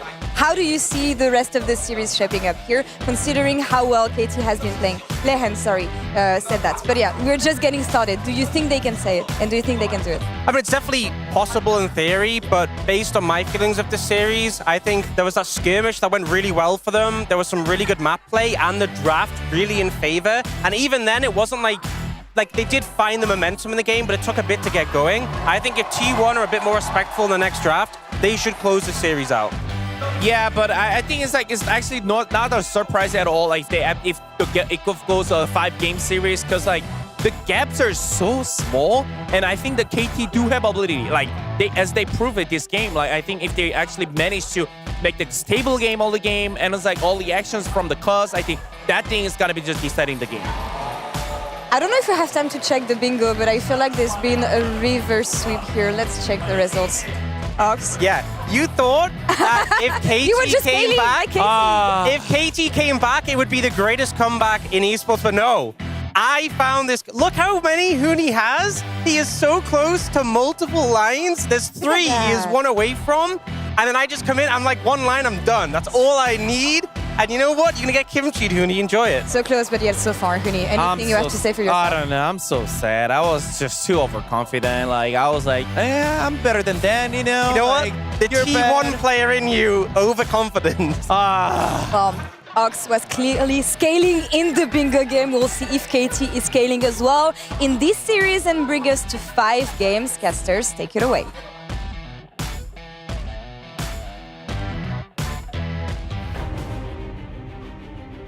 Thank you so much, Law and the Spacemen, for the breakdown of game number 3. And congratulations to Dan. I actually I tried to roast him in our group chat after the game, and then I got clapped back real hard because he had found the bingo out of absolutely nowhere. Atlas, we all know there's one person you should roast that doesn't clap back, and he's sitting right beside you. I don't know why you went for all. But you were here, you know. It never stops you. No, it doesn't. But I just wanted to mix it up just a little bit, you know. And now, speaking of mixing it up, we're going into a game number 4, one that wasn't necessarily expected after how the first 2 went. KT being able to pick up a victory in this series, but they're going to need 2 more if they want to make it to the final tomorrow. Remember, Gen G, they managed to take them down in spring and then go on to win the final. KT have the opportunity to do it against T1 here, but T1 also, they just need 1 more game and they've got the blue side to do it. It is looking like everything's lined up for a T1 win in this series, but I think so many of us just want it to go the distance. That fan sign we had, who had her hands clasped together right before, Heiji and the Korean broadcast into their desk, was a sign that said, loss, loss, win, win, win, which is generally how reverse sweep is listed as. Cuz will get his 300th win as well. But the reverse sweep for KT after a playoffs of hardship. I mean, they got first place in regular season. Historically, round robin 2, undefeated, first place. That team has always won summer when they do that. And it feels like destiny said that KT was supposed to win this series. Games 1 and 2 said absolutely not. It looked like it was going to be a 3-0 stop. They banned the Azir, come back with a good draft in game 3. Now, of course, T1 can go to blue side here and have first pick priority. But I still feel like if KT are feeling as confident as they did at the beginning of that last game, down 0-2, maybe they could make history for this org again, bring it to 5, reverse sweep, and go to the finals. I'm a little bit worried for KT, but maybe we should just throw all thoughts and feelings about how this one's going to go out the window and instead just enjoy a good draft from both of these teams and then some great fun gameplay on the Rift. How about that, gentlemen? I don't know what you guys are talking about. I predicted the KT 3-2, so obviously I saw this one coming right from of course. Easy. I think Azir still needs to be banned here. I'm with you. I think even on red side here as KT, if I want to take a look at that, Maokai and Sejuani, I think, fitting as well. As we still see those Lehens, Alistair, and Nautilus bans come through. That won't necessarily matter if he still gets Rakan, as he did in game 3. My big one, and I think the pivot that T1 hopefully make, is owner away of the Kazakhs and onto the Poppy. There was an opportunity for them to do so. Yeah. And I don't even think that owner had a rough game on the Kazakhs, right, the way that he did. I think on many champions, as we do get, and I also agree with this, that Tristana and BDD looked incredible on that pick. But T1 without a front line takes away so much of what I think makes this team good, and the team has looked so much better when he is on something that can facilitate, that can peel, and that can provide the safety that the rest of his team needs to carry. And so same bans do come through here for KT that they had on the blue side last time around. Means that first pick priority will now go over to T1. And we'll see what they do take away. The Tristana being the adaptation for them does mean that Nico is left up and available. And that will be the consideration here for T1. A Nocturne composition on the cards potentially. See what KT do to respond. Yeah, I think that it's really difficult to take the Nocturne away now. Could go Nocturne Rakan. That's been a strong duo if you want to try to go really hard into denying that combo. I don't think KT will, though, as Xayah looks like is going to be the choice here for aiming. It's been a pick that he's shied away from, but Guma has been very reliant on. They'll deny that here, it looks like, instead. Very easy to disengage into those Pop Blossom startups, and they'll get the Rakan as well. I think it would have been really easy for T1 to lock in Rakan and the Nocturne on 2-3 there if they didn't deny it. There'll be a Zeri lock-in once again. Zeri Lulu. Yeah, could just be the Zeri Lulu locked in. Carrier has played, this will be his third game of the series on the champion, and he will lock that one up. So, the answer now for BDD. They know what the bottom lane is, they know what the mid lane is. He could answer the Nico with something here. We'll see what it is going to be. With no Maokai, it's hard to lock the Jace as an answer here. And it looks like there's going to opt in for Rel once again and wait to see what the bans are going to be, but this does mean he could potentially get a little bit pinched here. Now, the Nico could be a jungle pick here for T1, but it's very unlikely, I would say, at this point in the meta. It's only been Canyon, right? Yeah. Who's actually played it in the jungle. Has looked pretty good in his hands, but maybe it's just a Canyon thing. And again, I think this Rakan and Rel combination is going to be extremely threatening. We do see the, I guess it'll be like Nocturne and Poppy maybe. Like to see that. That will get taken away here. Oh, what do you think about a Poppy Flex though in R4? Because they can, I guess theoretically flex it between the, no they can't. I think it's then, impossible. Yeah, I think it's hard because the Rel doesn't, but Yeah, most the notably, Rakan existing is the problem. yeah, and there's also the fact that if you end up going Viego, I don't think you're going to be too sad as T1, right? I think Viego also holds a lot of power. We've seen the Viego-Nico combo actually be quite strong. As the Talia is going to get taken away, obviously one of BDD's comfort picks. I mean, also pretty decent into Nico, and you have a lot of threat there with the Rel, so I actually think the Talia ban is quite wise here. And at least Sin taking away here, another follow-up champion for this engage, high damage, high impact early on. Really easy setup, obviously, with the roots. As the Aatrox here goes this deep, Keen won't be able to pilot it, and it'll be taken away for the first time here for T1. That was not the ban I was expecting. Lissandra to potentially be the answer here. There's a lot of dive setup here, a lot of hard engage. And I thought this was going to be a Poppy consideration for KT, but instead, they're going to lock away the Ahri. And so now, if Owner does decide to pull the trigger, and he, of course, will, you get so much value from this pick, it's kind of absurd. And there is the Gragas for Zeus, one of his greatest picks of all time as far as win rate and success. And he's going to take it blind into Keen. And now this is kind of a gauntlet for Keen, right? Because if you end up going Jax or Renekton into this, you're basically just opting into a matchup that you know you're not going to ever be able to hard win. And kind with the R5 Rise top. Rise top. It has been a while since we've seen this. Keen has played this before, and it's one of the better answers, obviously, into the Gragas. The Gragas was fantastic because, as you mentioned, it's great into the Jax, decent into the Renekton, and Keen is just saying, I am going to throw in the Gauntlet. I will answer that call. There's a ton of damage also gained here. We'll see if it's tank Rise. It could be, but I don't think so. I think you have enough of a squishy line you're fighting into minus the Poppy here to where the Rise can just be machine gun Rise here and do a ton of damage to help follow up on that Zeri. You've got great setup for him as well. One thing I am worried about, Rise, particularly in the long lane, can be susceptible to the Poppy, so KT need to keep good track of Owner. If they can ensure that Rise can get like to his first item, that side lane pressure is going to be an absolute nightmare to deal with. It absolutely is. The best thing, though, about Rise into Poppy is the fact that he doesn't have any dashes, so Steadfast Presence doesn't do anything. Outside of that, you're right. Heroic Charge still obviously works, and you don't have any dashes, so you can't get out of the way of the walls in time.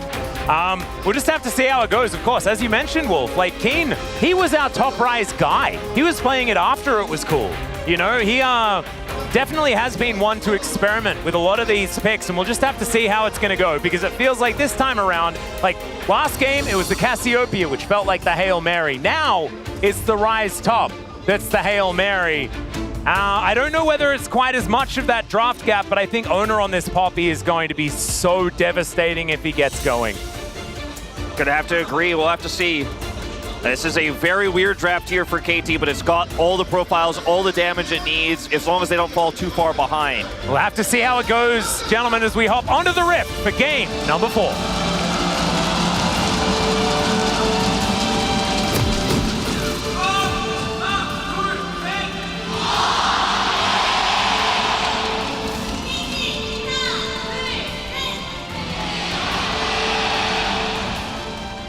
All right, KT fans finding their voices somewhat here. As Gumayusi, his turn to be on the Zeri. We'll see whether he performs as well as Aiming did in the previous game. And we'll see whether Aiming is going to perform as well as Gumayusi has on this Xayah. It feels like a identity swap for these 280 carries. And I'm really wondering, because looking at how a lot of this game has played out is try to get prior for mid and get your bot lane ahead. And that has been a really big factor, as Land's not going to be very... Well, thank you. Yeah, he's going to have to flash. BDD is going to come down, and T1, they're going to say thank you very much for all of that damage that we're allowed to put down. Early lane gone. Oh, and okay, so they don't kill him just yet. I mean, this is really bad. Yeah. I don't think you can really overstate how bad this is for Aiming and Lehens. Not only losing Flash, but most of your health bar here, he has to back. Now Aiming level 1 here into Lulu Zeri. He's just going to get zoned out of experience and gold here. This is a disaster. And you're playing into Poppy. So T1 can now just build a monster wave and try to set up. I think Cuz definitely is going to have to path towards bot side, because Owner can just triple camp. So Owner can either triple camp and then set up for a dive on bot side against, say, Rakan, who's probably going to be level 1 and will have no flash. Or he can still path towards top, and because of how far ahead Guma and Carry are, he has the ability to actually punish this Rise, which is, again, really big necessity, because if you let that lane play out in isolation, Zeus is going to really struggle. Yeah, phase rush here on the Rise, of course, very common. Going to be helpful here in this lane. He's going to let the wave push into him in these early levels just to make sure he's safe. And can there you are. There's Owner level 3. Yeah. This is super telegraphed. They do have vision on the KT side as Owner is going to walk towards this ward, but there's nothing that this bottom lane is going to be able to do. Although vacating the lane isn't exactly something that they need too much, convincing to do, given the fact that they haven't been having a great time. Cuz going to clear out his wolf camp as he heads towards. It is going to be Owner securing the blue though, and the Crashdown's now on cooldown. Doesn't quite find the heroic charge, and so one trade there for Cuz. See whether it is going to save them here as the 3v3 underneath the turret. Not something that T1 are going to be looking for, but they'll still claim a massive lead. And that is going to be a re-engage. Carrier going to be forced to flash as Battle Dance finally going to be skilled here for Lehens. BDD also kind of getting shoved hard in mid right now. Like, look at the mini-map. He is getting completely pushed out of the lane here. Faker absolutely dominating that. So there's just prio here everywhere on the bottom side of the map here for T1. As BD is running low on health, bullet level 4 at least, so we'll stave off some of this pressure, but he's out of corrupting pods as well. And man, this early game for T1 in game 4 is just so difficult to deal with. Only Keen stable at the moment. And even without them actually picking up a kill or setting up the diver, again, I think it was very telegraphed, and obviously KT did respond well, cost path towards bot. They get an extra blue buff for Owner, who can now clear, and double Scott, who can now clear his entire bot side and have a really big lead over Cuz. Bot lane is a complete and utter disaster. And right now, early game going very much in T1's favor in a game that, again, KT, they don't have any extra lives left. You have to win this, or you are knocked down towards that regional qualifier. Yeah, then you have to face the wrath of an angry Hummerlife Esports, who are waiting in that upper bracket. And then one of either D+ Kia or DRX, as Beryl attempts to make his way back. As Keen gonna find a room prison on to Zeus. I had to sneak it in. It's a bit early for that, boy. I thought we'd maybe get one or two, out of you this weekend, but, I was expecting it today, as Cuz, and Zeus could be really big. This could be huge, because this is the one place KT actually have a strong point. I think he did get spotted, though. Zeus does have flash available. Yeah, he's considering moving down to put in his trinket ward. Does get it in there as Cuz will find the lunge. And now Zeus in so much trouble. The Rune Prison doing so much work. He does have flash.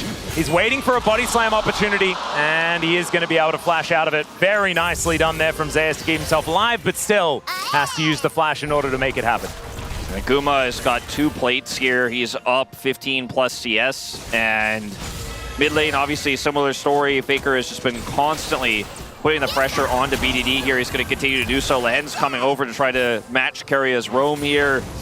But man, this game is in shambles already. Out of just a level 1 play from Lehen's, the MVP of summer season. And if this is a neutral game state, then I think the gank towards top is extremely pivotal, and it's still going to be really good for Keen, who should be able to, now with his Catalyst, be able to put up way more pressure in the lane. But because bot lane is an absolute disaster, every time that Cuz shows somewhere that isn't bot, like Guma and Carry are going to get either another like 3-4 CS lead, or they're going to push another half a plate, which is why we already see this lead in bot side expanding. Aiming is able to keep up mostly though in terms of experience, which is really, really big, which is also because, you know, Lehen's wasn't able to. Yeah.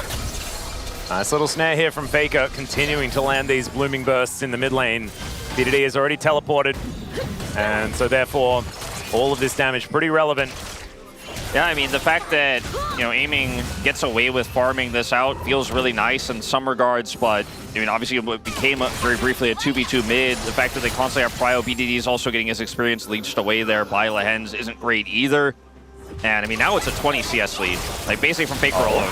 Another grand entrance. This time Gumayushi just skates out of the way. A lot of skill shots here missing as Guma is just going to look for Aiming. Doesn't find the kill, but man, it's getting close as Cuz here to defend. And of course, these junglers have been fighting this whole time. BDD does have level 6, and he's moving down towards the bottom side. Is there an avenue to get in? Is now Carrier possibly out of position? There's the crash down, but Gumayushi's gonna hold it. It's massive! First blood goes to BDD, but it's answered immediately as the Zeri picks up a kill, and Lehen's is doing his best to run away. It's not gonna quite work out, and now Gumayushi is fighting the Ahri. He flashes forward, and now Aiming looks for a Featherstorm and shuts him down!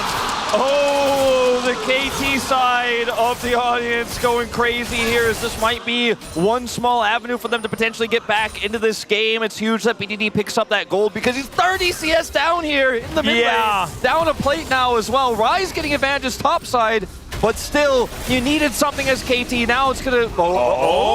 Keen just getting comboed. He's trying to realm warp his way out, and he's gonna get there because the body slam was on cooldown as well as the cask, so just barely escapes. And he will be able to get it with his life. Ultimate use, but that's not the end of the world.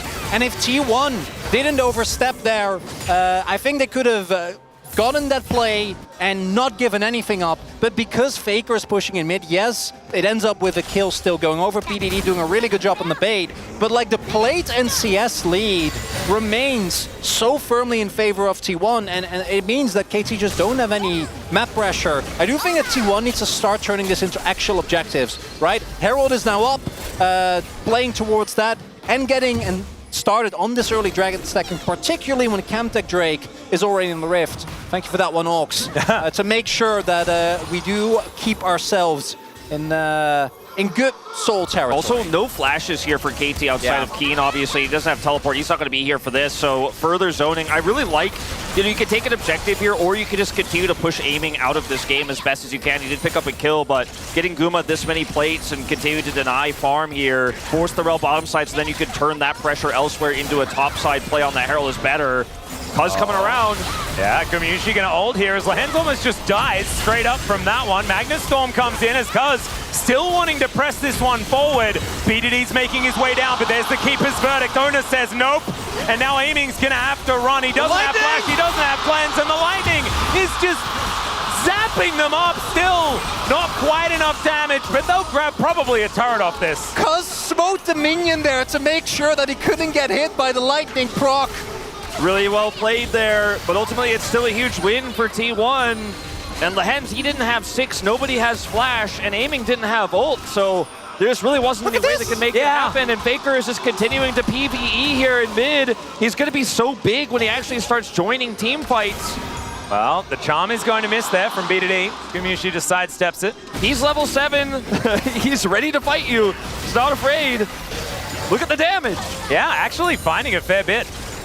onto this bottom lane, and Gumiushi standing his ground, absolutely happy about the whole situation. Owner is going to take this first Chemtech Drake. Like you mentioned, Faker was just having the best time ever in that mid lane. And KT, it feels like they're getting stretched around the map, trying to make suboptimal plays to catch T1 out. The question mark pings, they're like, no. Yeah. All right, Cuz here doesn't have ultimate. Count. Like, there's just no real way for him to find an angle here, as there's a ward on this Herald, so they have full information. Keen still doesn't have his Realm Warp back. It's on a really long cooldown early on in the game, but he's still going to be able to get enough prio here to collapse over. Aiming has ult back up. This is an opportunity here for KT if they group up fast. Oh, no, misclicking on the sweeper. Yeah, sometimes, you know, you kind of miss it. And Lahen's not giggling about it this time around because this is do or die in this particular game. That may cost him as we move towards a Rift Herald fight. Still, he looked glorious. So let's at least focus on that. And we do have TP available here for both Faker and BDD. BDD already halfway through the map. Zeus has this time been the sacrificial lamb. That's to go for the blind pick. And as we see, Keen actually able to really do a wonderful job here. But Rise in lane is one thing. Also going to be looking towards how Keen is able to play it into some of the offensive threats and repositioning. It is available here for T1 as Keria gets it back in. Yeah, Ona in this area just wanting to make sure that the Rift Herald is still potentially under their control. Faker in the bottom lane, teleport available. I mean, because T1 have these individual leads that are so hefty in every matchup, obviously besides topside, they can just say, oh, let's just delay Herald, and then Faker would keep pushing, and there's nothing BDD can do, and eventually he's going to get further leads there on the bottom side, and Keen isn't able to get the same sort of value here into this Gragas, and KT are so slow to start this Herald up because T1 are constantly keeping one hand in this pit, essentially. Now, finally started up here by KT. Both mid laners have teleport. Yeah, control, it's sort of all over the places. There's the flash forward from Lahen's. He tries to find the quickness, but doesn't get there. Keeper's verdict goes wide as now Keen is sprinting away from Keria and Gumiushi, and Zeus is looking to start up Shelly now. It's a wild goose chase for Ona as he's now looking to turn it. Cuz is going to intelligently not go into the Realm Warp as the Magna Storm comes down. So they trade maybe their jungler for a Herald, but this one's going down very, very slowly. And there's the last auto. So Aiming's going to lock down that kill onto the Poppy. And now they look to burst down the Rift Herald. And T1 will be able to get it. So it's an unorthodox way of locking it down. But I guess we take it. Very messy though, because this gives BDD the opportunity to catch back up both in CS and in plates. It also is an invested TP from Faker. And a kill going over to Aiming. And if they get mid lane turret, I think that you might call it worth at the end, but definitely a bit clunky there from T1. I think Zeus was still catching a wave on top, and then in that situation, Owner can't really be that deep into enemy territory.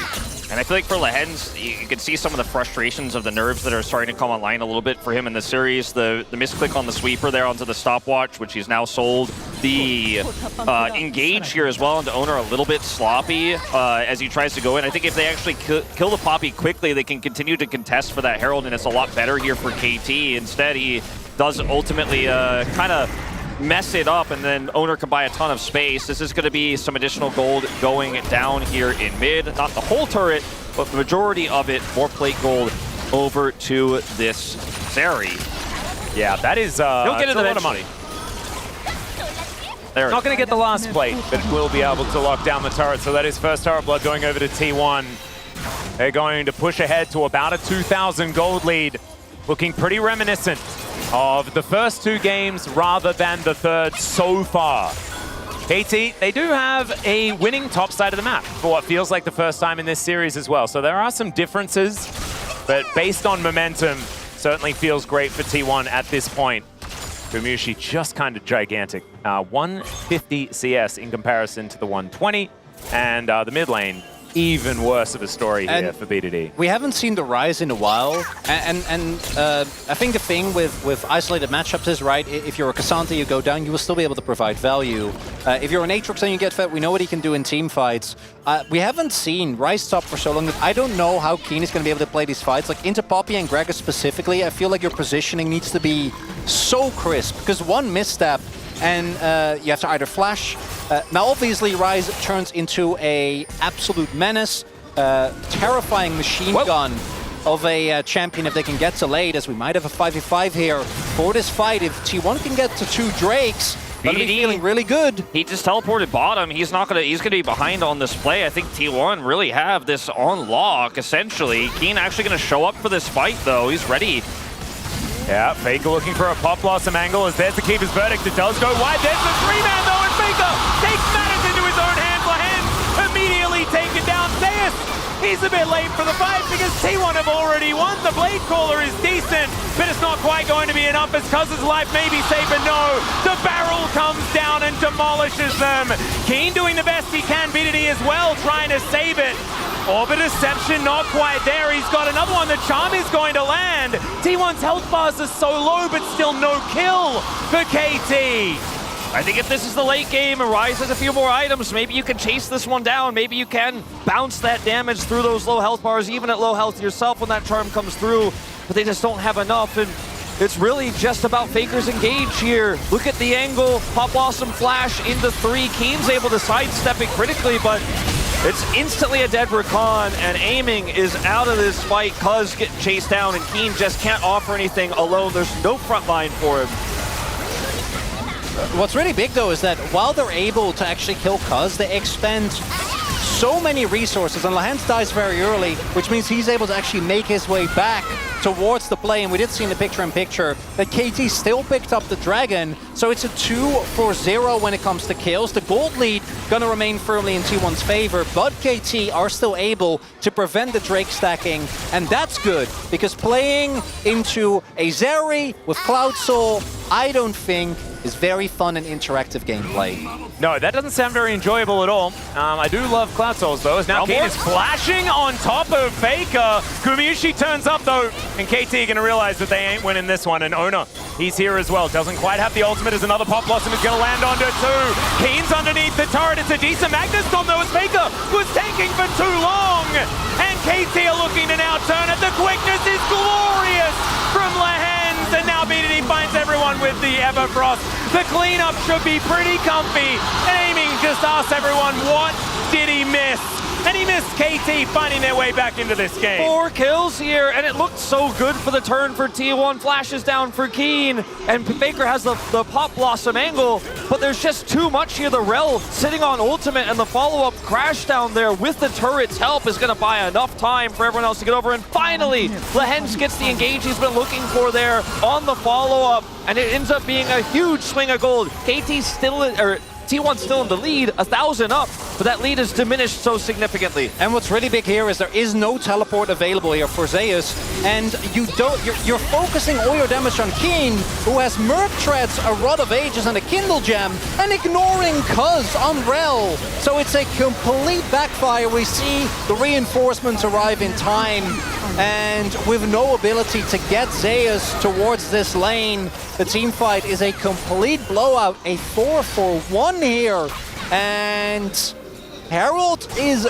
about to come up here. If T1 can take that, again, a 1k gold lead, it's nice, but it's not nearly enough. Not in the last place, because as we mentioned, this Rise as we get further and further into the game. T1 relatively short in range here. If you don't take him out at the beginning of the fight, he can take down your entire team in a matter of seconds. It really feels like a short-range handshake, both of these compositions, and it feels like a bit of a stroke of genius now that we're looking towards these compositions moving into the later stages of the game, to have this Rise that can throw spell flux all around the place and really do a lot of bounce damage. And we haven't really discussed it. We talked about it briefly earlier on, and then we haven't brought it back up again because it looked really doomed. But the side lane thread of this Rise as well with Realm War, plus the Ahri, who's very safe in the side, allows you to have such really strong 1-3-1 here as KT, or even a 4-1 if you'd like to, because the Realm Warp can allow the entire team to collapse at a moment's notice as that upgrades here. And the Rod of Ages, 7 stacks in here, soon to be 8, is going to give Keen that additional free level to get closer to 16. So he is going to be very relevant here for the rest of this game. The question is, will they be able to win these fights? Because the last fight they won, that topside fight, was just an overextension from T1. Can KT actually use the side lane pressure to dictate the pace of fights on their terms? As this Ahri behind it, yes. The bounce. He saw the bounce into the brush. And not going to be believing that that is anyone other than a potential Pop Blossom waiting in that brush, so Keen going to back away. Do you want to hear my crazy theory about why Ryze is good in this game? Yeah. Yes, it's always. a silly one. Basically what it is you try to absorb as many of the Keeper's verdicts as possible and then use Realm Warp to immediately get back there. Can mitigate it entirely, guys. I'm glad I heard the theory. I have no regrets. I actually think we might see that happen. It might happen. Yeah, no, But the problem is you probably lose your whole team before you actually make it back, but you do get back faster, in theory. I like it. Yeah, and you can bring all of your friends with you as well. I think you're onto something here, Atlas. I hope I'm not. I don't think I am. But, you know, just a little bit of a tidbit, you know, something exciting for us to think about moving forward in this series. What about a 22? We haven't had one all series. No, that bingo thing has been uncrossed. Yeah, I mean, there's just not enough control here for T1 in this game, and they also have an engaged mid and not a high DPS mid here with this Nico, so it's pretty hard to actually start this one up early, even with Zeri, you know, getting so much plate gold early on. She's still sitting on 2 items matched by aiming with those kills going over. Just not enough control here for T1 to do it in this game. I mean, who knows, if we go to 5, maybe it could happen, but look at the split push here from the Ryze. Unanswered so far. He has teleport, he has Realm Warp, and it's so difficult for T1 to start either objective right now because of this side lane threat of the 1-3-1. The Ahri pushing in as well top side. Does have teleport and is going to go back and buy. And this is looking really good for KT right now because they could slowly just take this Drake bottom side here unanswered. And Keen could join if T1 tried to force the Baron itself. And now he's just 1 level away from hitting 16. The Rod will activate. And KT very much keeping this game interesting. Certainly are. I mean, I'm kind of loving what this Ryze is doing so far, but we're just going to have to see a few more of these team fights because we have to remember that Gumayusi got very fed very early. He's got a lot of plates that he has built into items. So it does have a couple of them now, still looking for that Hurricane. But he is still a massive threat, and T1 still have a gold advantage. It ain't over till it's over. Plus, Poppy just warps things. There we go. And now we're starting it up. So 22.5 minutes. I think we count that. Everyone here in the pit, KT, know exactly what's going on. And now Keen, he's going back to base. Looking to teleport in here and try and find an angle. There he is. And now Lehen's just going to get caught out. He just will be obliterated. And that is now a 4v5 that KT have to fight. I think Faker there sent out his clone mid lane, hence believe it, or rather send out himself, skip the clone with his team, and caught Lance completely off guard with the root. And now it's really hard to win this against really fantastic turn here. Faker ready with flash ult. Yeah, let's see whether Cuz can find a miracle here as Body Slam is going to go wide. BDD also trying to be tricky, and there's the teleport in from the top side of the map as Faker is going to launch his way forward as the Zeri aiming, going to get caught out of position, but Faker immediately goes golden. He's distracting them so that his team can take the Baron, but he's still going to get flashed on. The Baron does go over, and now Cuz trying to keep everyone busy. It's a decent knockback. Owner in trouble, but Keen as well is very low. He goes golden as well, but he's in amongst 4 people. Gumayusi now going to dash forward as Lehens is back in the fight, and somehow all of KT remain alive, but T1, 4 of them have a Baron. And they get the Baron. Meanwhile, Herald was pushing in the top lane as well, and that's going to be a humongous gold swing here for T1. King gets so close, but it's not enough. It's not enough, and I think they got 2 bingos on that one because they also got the Faker dies, but worth. And yeah, Faker is able to, with a really nice engage, pull them off, as this is Lehens here, falling for I fell for it, he says there, he fell for the clone. Yeah. And over here, this is Faker committing. Aiming doesn't ult the Pop Blossom here, so takes the majority of his health bar. And yes, Faker will die for this, but he buys enough space here. I think if Aiming ults that, maybe they could actually get him in back to this fight to chase down some of these additional kills, but T1 will still escape with the Baron. Really nice catch here on Keen, forcing out his stopwatch as well. And then Lehens coming in last second. Imagine if he would have been there the whole time. Ends up being the reason that a couple, I think Guma had to flash there. Yeah, Cleanse Flash was taken, and if he didn't actually have that, like if Gumayusi found himself in an awkward position a little bit earlier in that fight, then that could have been a wipe.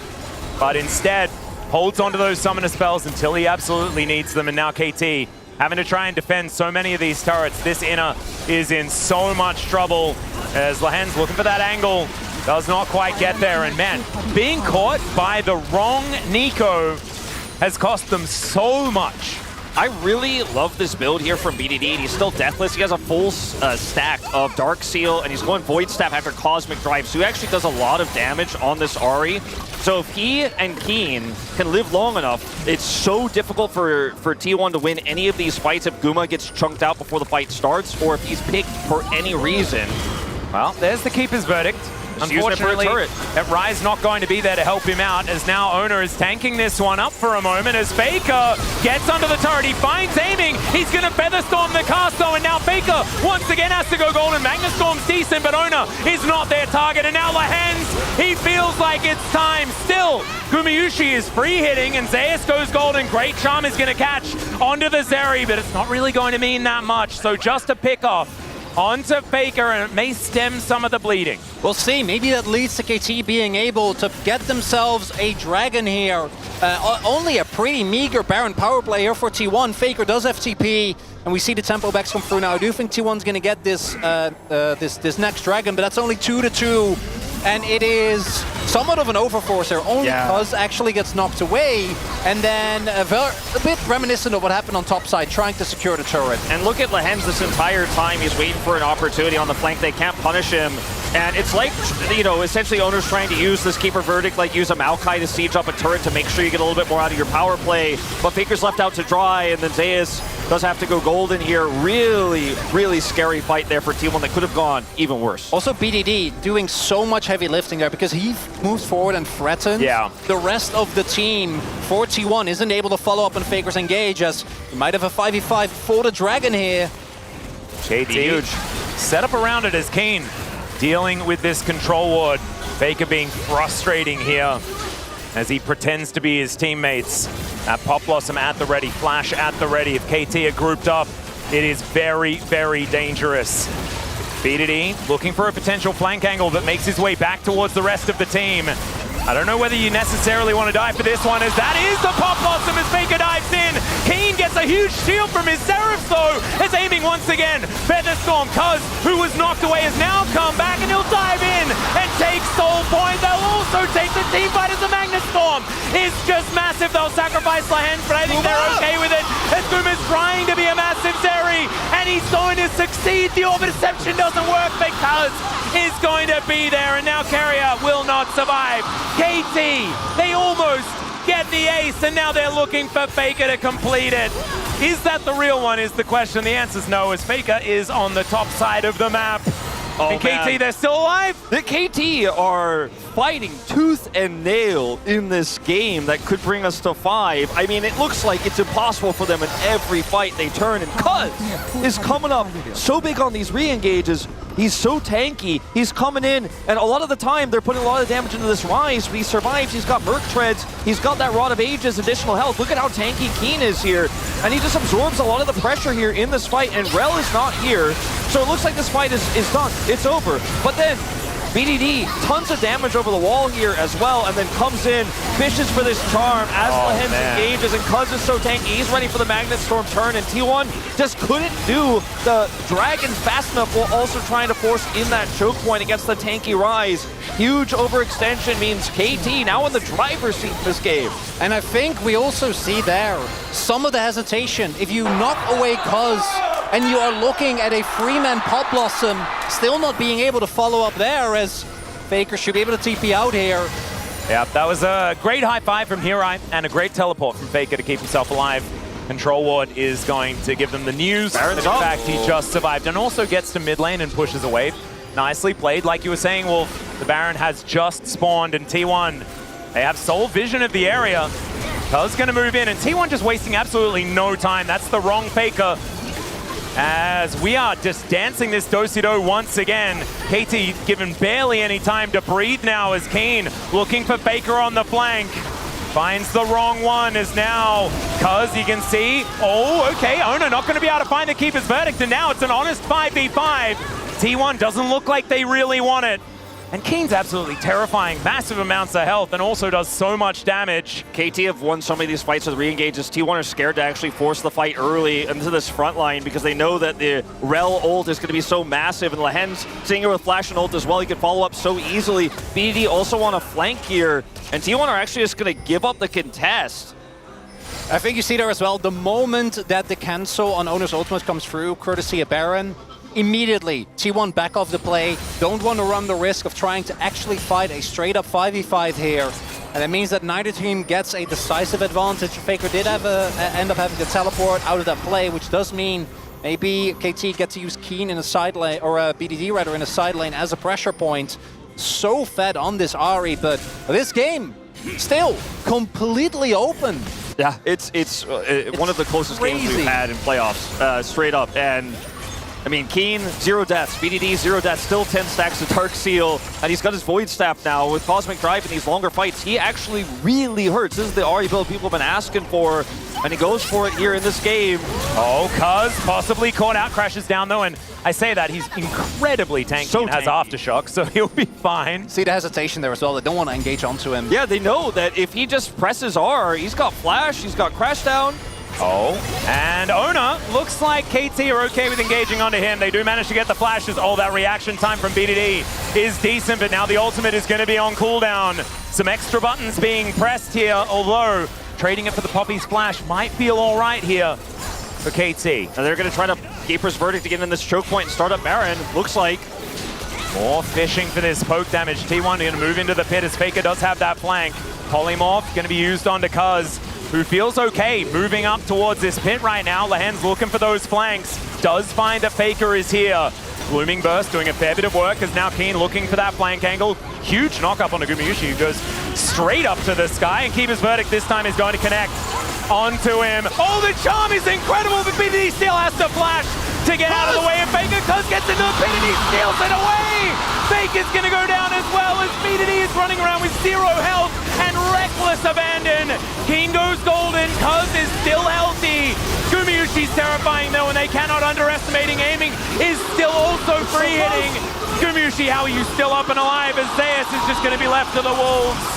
T1, the bottom lane's not going to be able to do it by themselves. They've got themselves a Baron in the Realm Warp. They're looking to try and secure it. Crash down for Cuz over the wall as Gumayusi. Can he actually make the great escape? The Extendo Beam's going to slow down Cuz, but I think the speed up should be there, and Keen, he's going to end it. There it is. And the GA is going to go down. Carrier dies on his own terms, but it's still going to be the delayed ace. And KT, I think they've done it. I think they may have just queued up Silver Scrapes. I think they may have. They're going to get the Cloud Soul here as well, and they've got Baron buff aiming already, pre-pushing this top wave.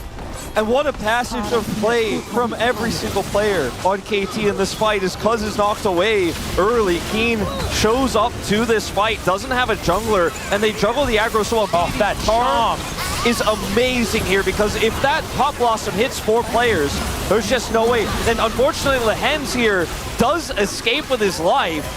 And Guma just can't do it alone here. This Machine Gun Rise is going to add so much damage here. The Cuz has been waiting for the re-engage, and Guma just can't layer the damage into the squishy backline targets. Really big there as well is, as we saw, the extra damage you get as Rel on the E. There was no opportunity there for Owner to ever smite that. And I'm wondering if they just kept Zeri in the pit for literally an extra second, they get that Baron, that fight might look different, but instead, KT utilize their incredibly impressive front line, get the Baron, get themselves the Soul, and are looking to bring us to a game number 5 and a possible reverse sweep.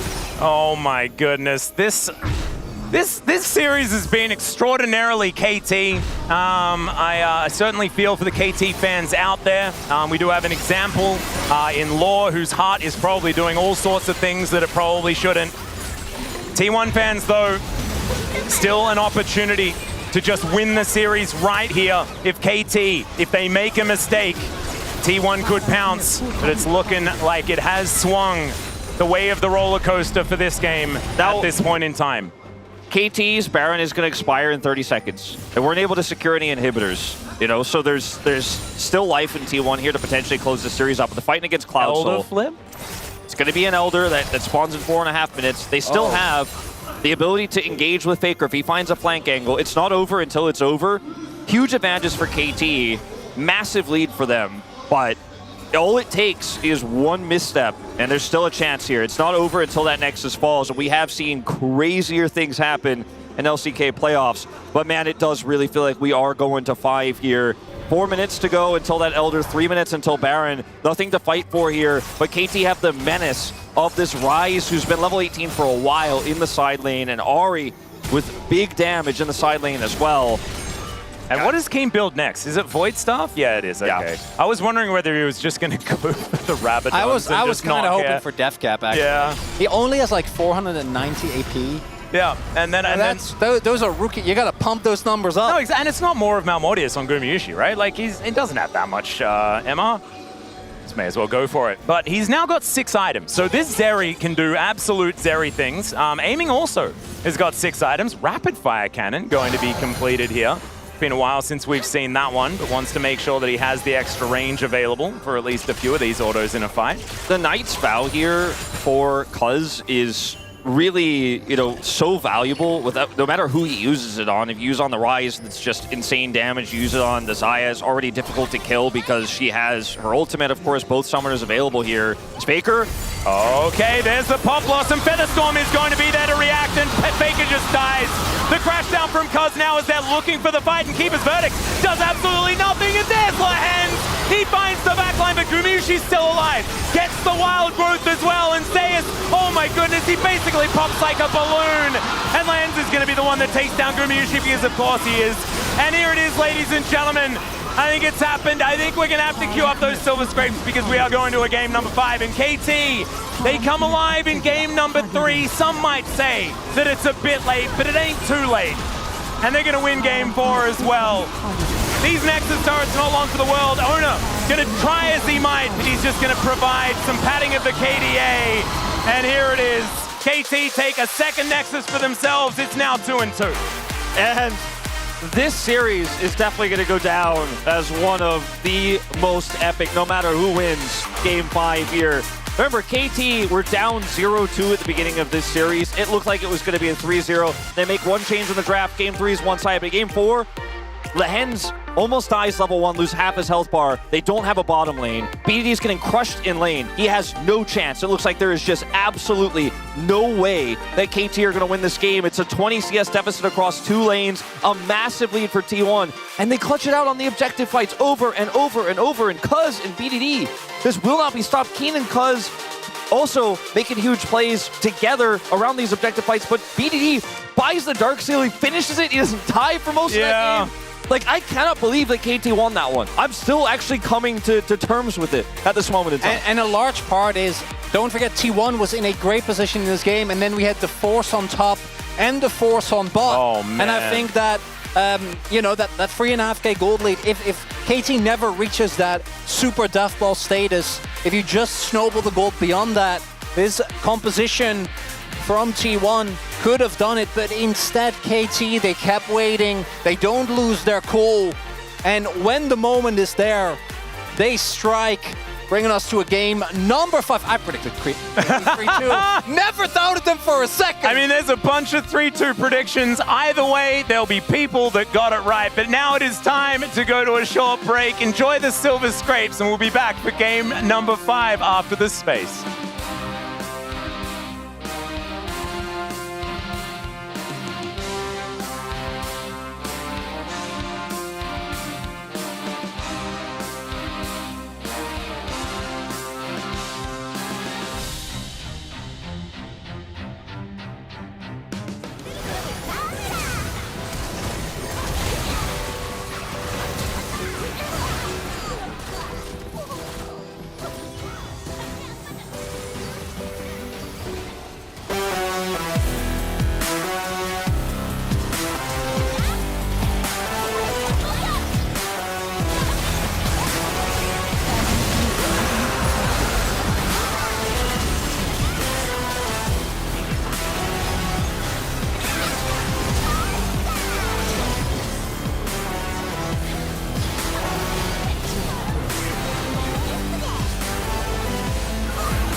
좋았어.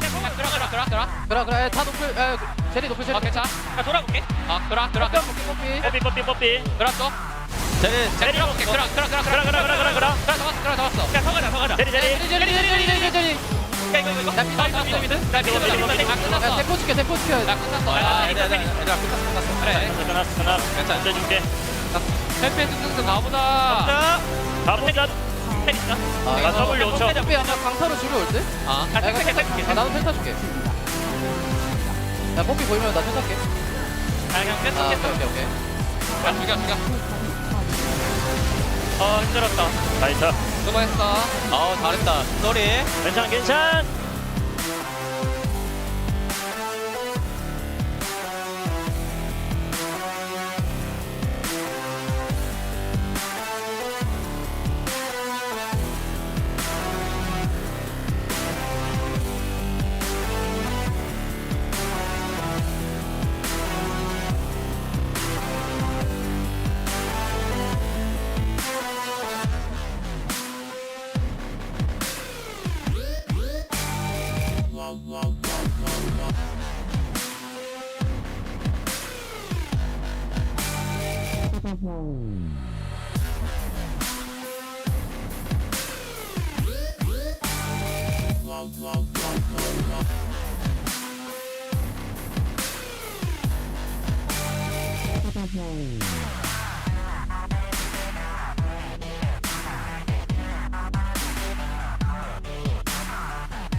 선발 출전 페이커가 돌아왔습니다. 아래서 관문 돌파. 우리의 전성기 지금입니다. KT 넘버원.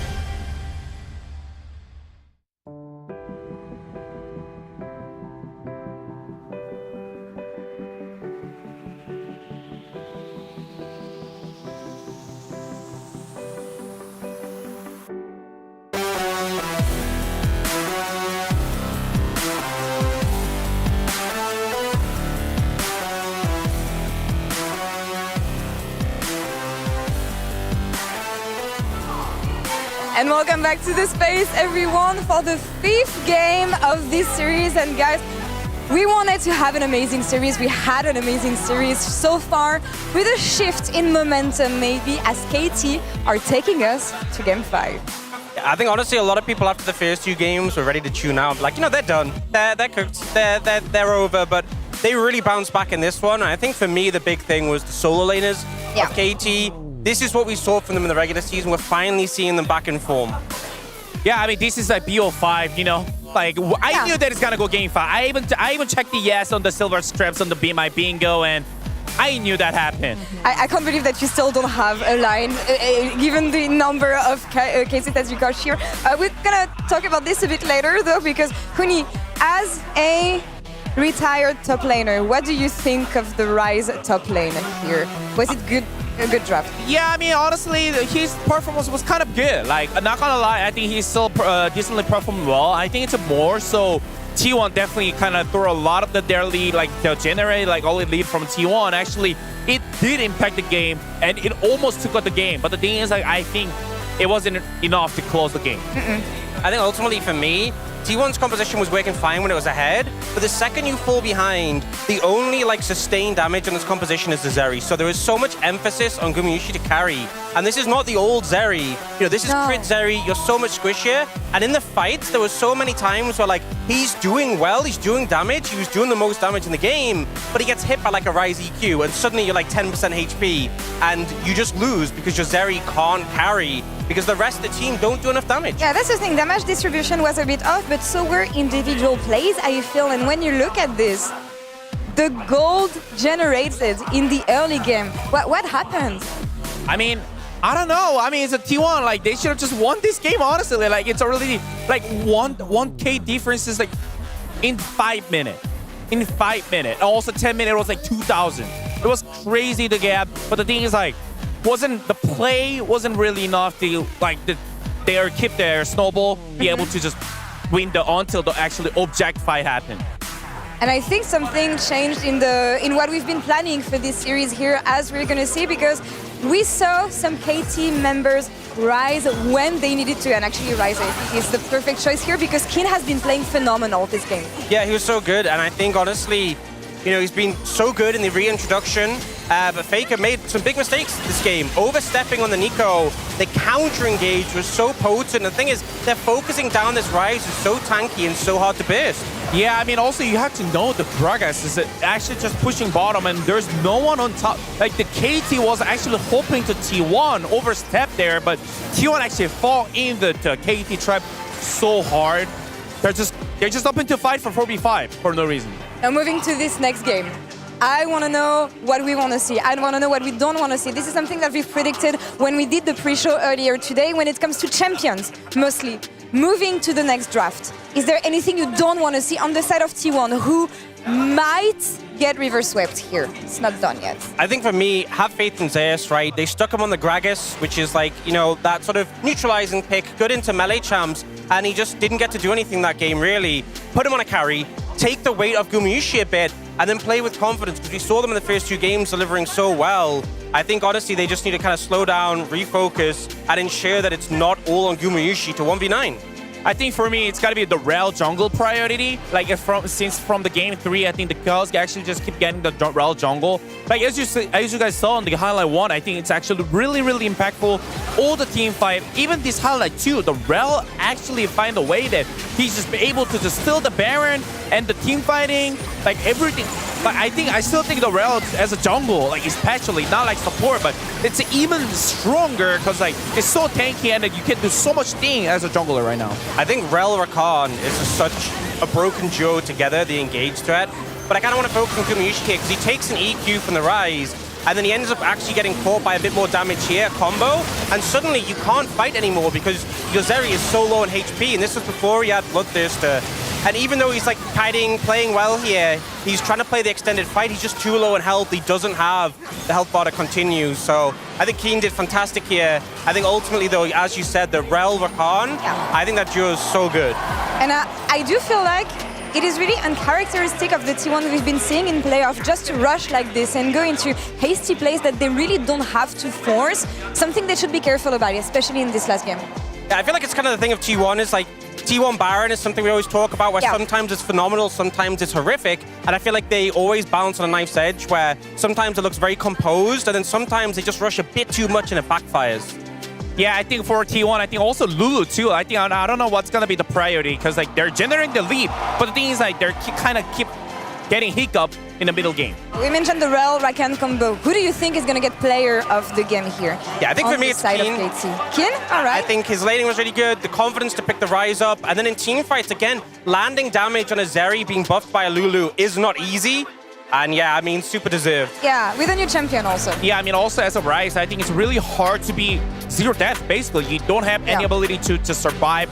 And he played like perfectly. And also like, I think it was kind of really unlucky for T1. They were just aiming the Kane Rise a lot. But the thing is that all the time he leaves because he was a Rise. Beautiful pick. And we expected some new champions as well. I don't think that Rise was one of the ones that I would have expected here. But I think it makes sense in this draft specifically. Yeah. I think that's the thing is all these players are such, well, a lot of them have such long careers and are able to draw on that experience before. So, you know, we haven't seen too much Rise top recently, but it's definitely something Keen can pilot really well to the point that if the window is right, if the opportunity is correct, he'll bring it out in this high-stakes series. Yeah, I mean, also it's really huge for KT, also Keen. He's back on the form. He's back on the peak. And it's like, he actually won them, actually carrying the series and the game. I think it's really huge overall. Some jungle picks as well, bot lane, of course. It is gonna be game 5, guys. I didn't think we would get here when we started the series today. I will show this though, because we know what can happen with KT. It is game 5, time for casters to take it away.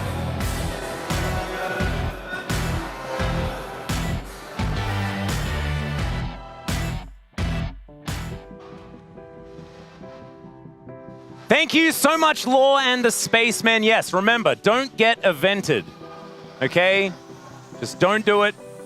Pretty sure that's what the... I thought it said don't get elated, you know? You shouldn't be happy before the series is over. That's true. Yeah. I think you can be happy in the middle, though. I think that if you're a KT fan and you watched what KT just did in that 4th game and how they came back and how tough of a game that was, I think you could be pretty damn proud of what your team has done. I think you can walk away from the series already feeling pretty good. And it was not a rollover and die, which it looked like it might have been after that second game. We really did feel like T1 had this one in the bag. And those Azir bans come through. It's been a little bit better drafting for KT since. But the early games have not gone well. Hens has not looked himself, and yet they still are able to clutch it out. And that is an incredible storyline. And no matter who wins, I think this series is definitely going to be one of the most memorable I think I've ever cast. And looking at the history, looking at the track record, this T1 roster in Game 5s definitely have had their fair share of struggles, as has the KT Org. So someone is breaking a really big streak here tonight, and the other team, unfortunately, going to continue in the struggle. Yep, that team is going to continue towards Harmon Life Esports, waiting for them in the gauntlet. But the other one is playing tomorrow. Remember, so you get off this stage, and then you have to immediately jump into another best of 5 the next day. T1 has blue side advantage here against KT. Remember, T1 has beaten KT twice in best of 5s already this year in playoffs. They both went game 5.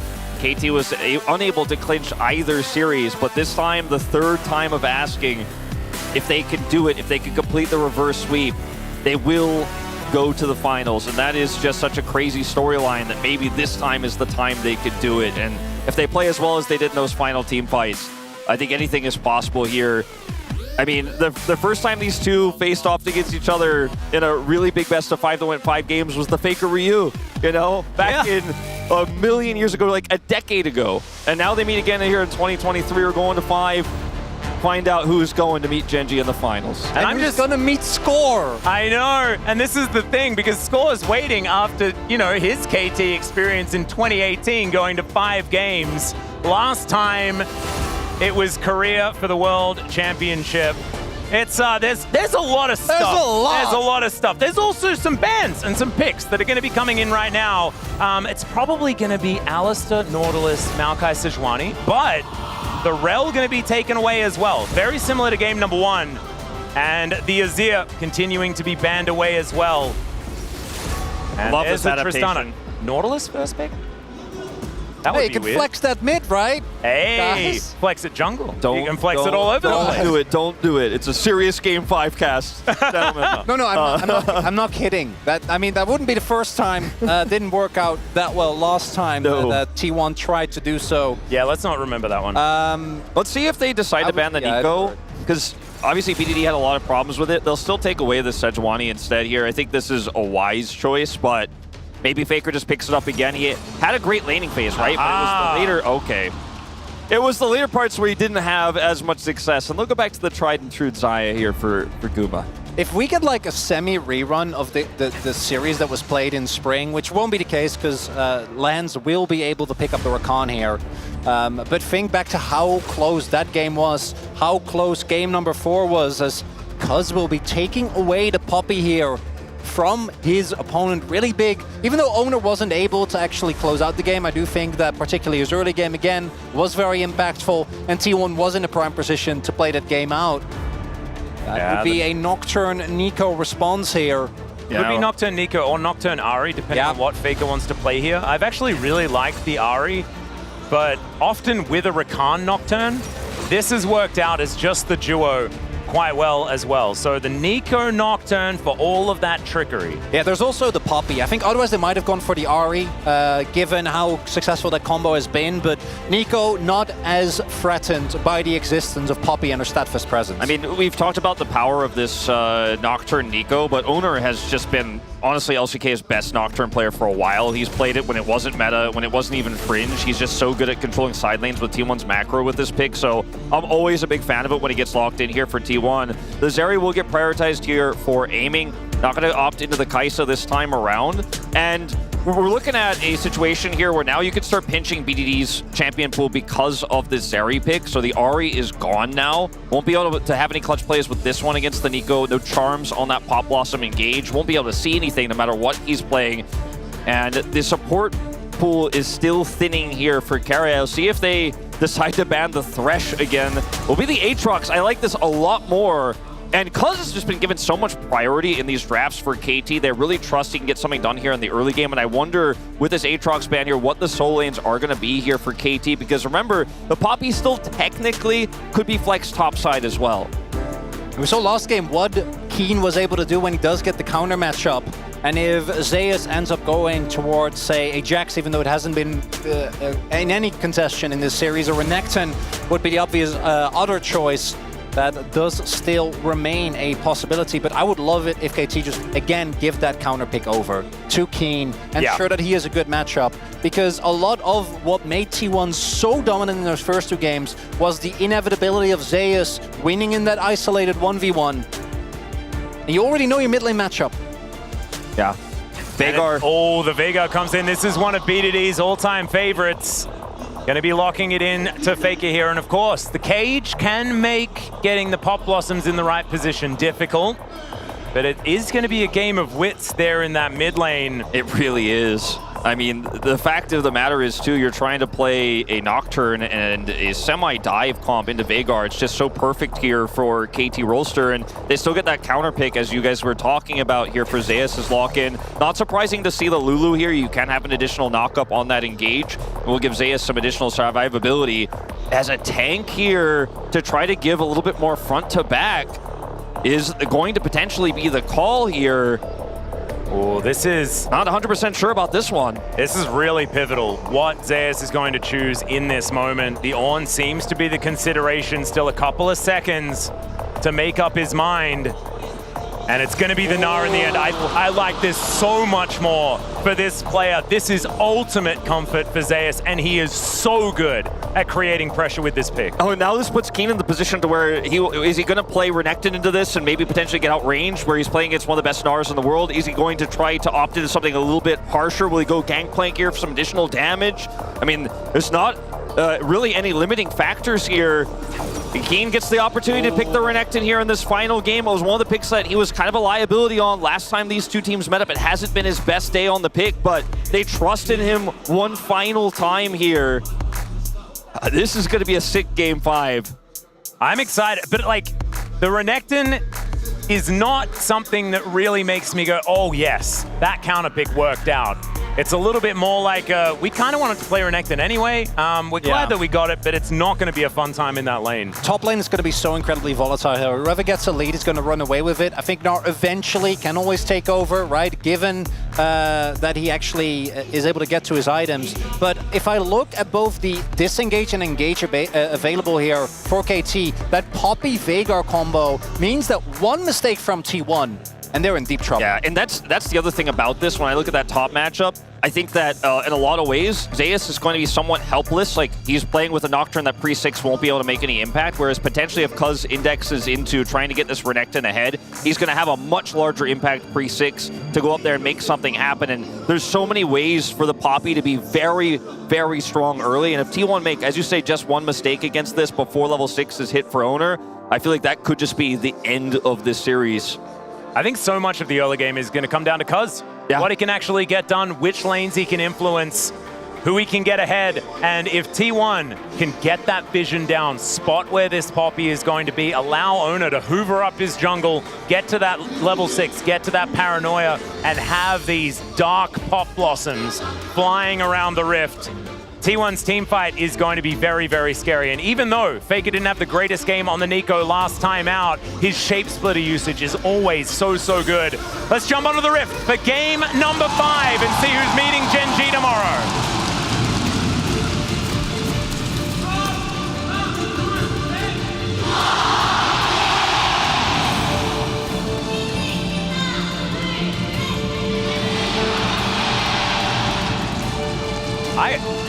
This whole place was just vibrating. As soon as that T1 call came out, KT's as well, almost equally as loud, although I think we are closer to the T1 seats over this side of the convention center. And just a warning for Lehens as to not to repeat the level 1. Keria did actually get the ward kill, which they know, giving him level 1 brush control and a very slight experience lead. Oh. Because, you know, KT won that last game, but again, I think that the events of bot lane should probably try and not repeat those. And yeah, we already mentioned, Nocturne to me is a champion that stands or falls by how well you are coordinated with whoever benefits from the Nocturne, right? And both Gnar and Nico have game-changing teamfight ultimates that allow them to consistently threaten enemy backlines. And it's going to be absolutely pivotal for Owner, for Faker, and for Zeus to be in perfect sync with these setups. Because again, KT have so many tools of shutting down a botched engage, and particularly Zeri, an AD carry that's so slippery.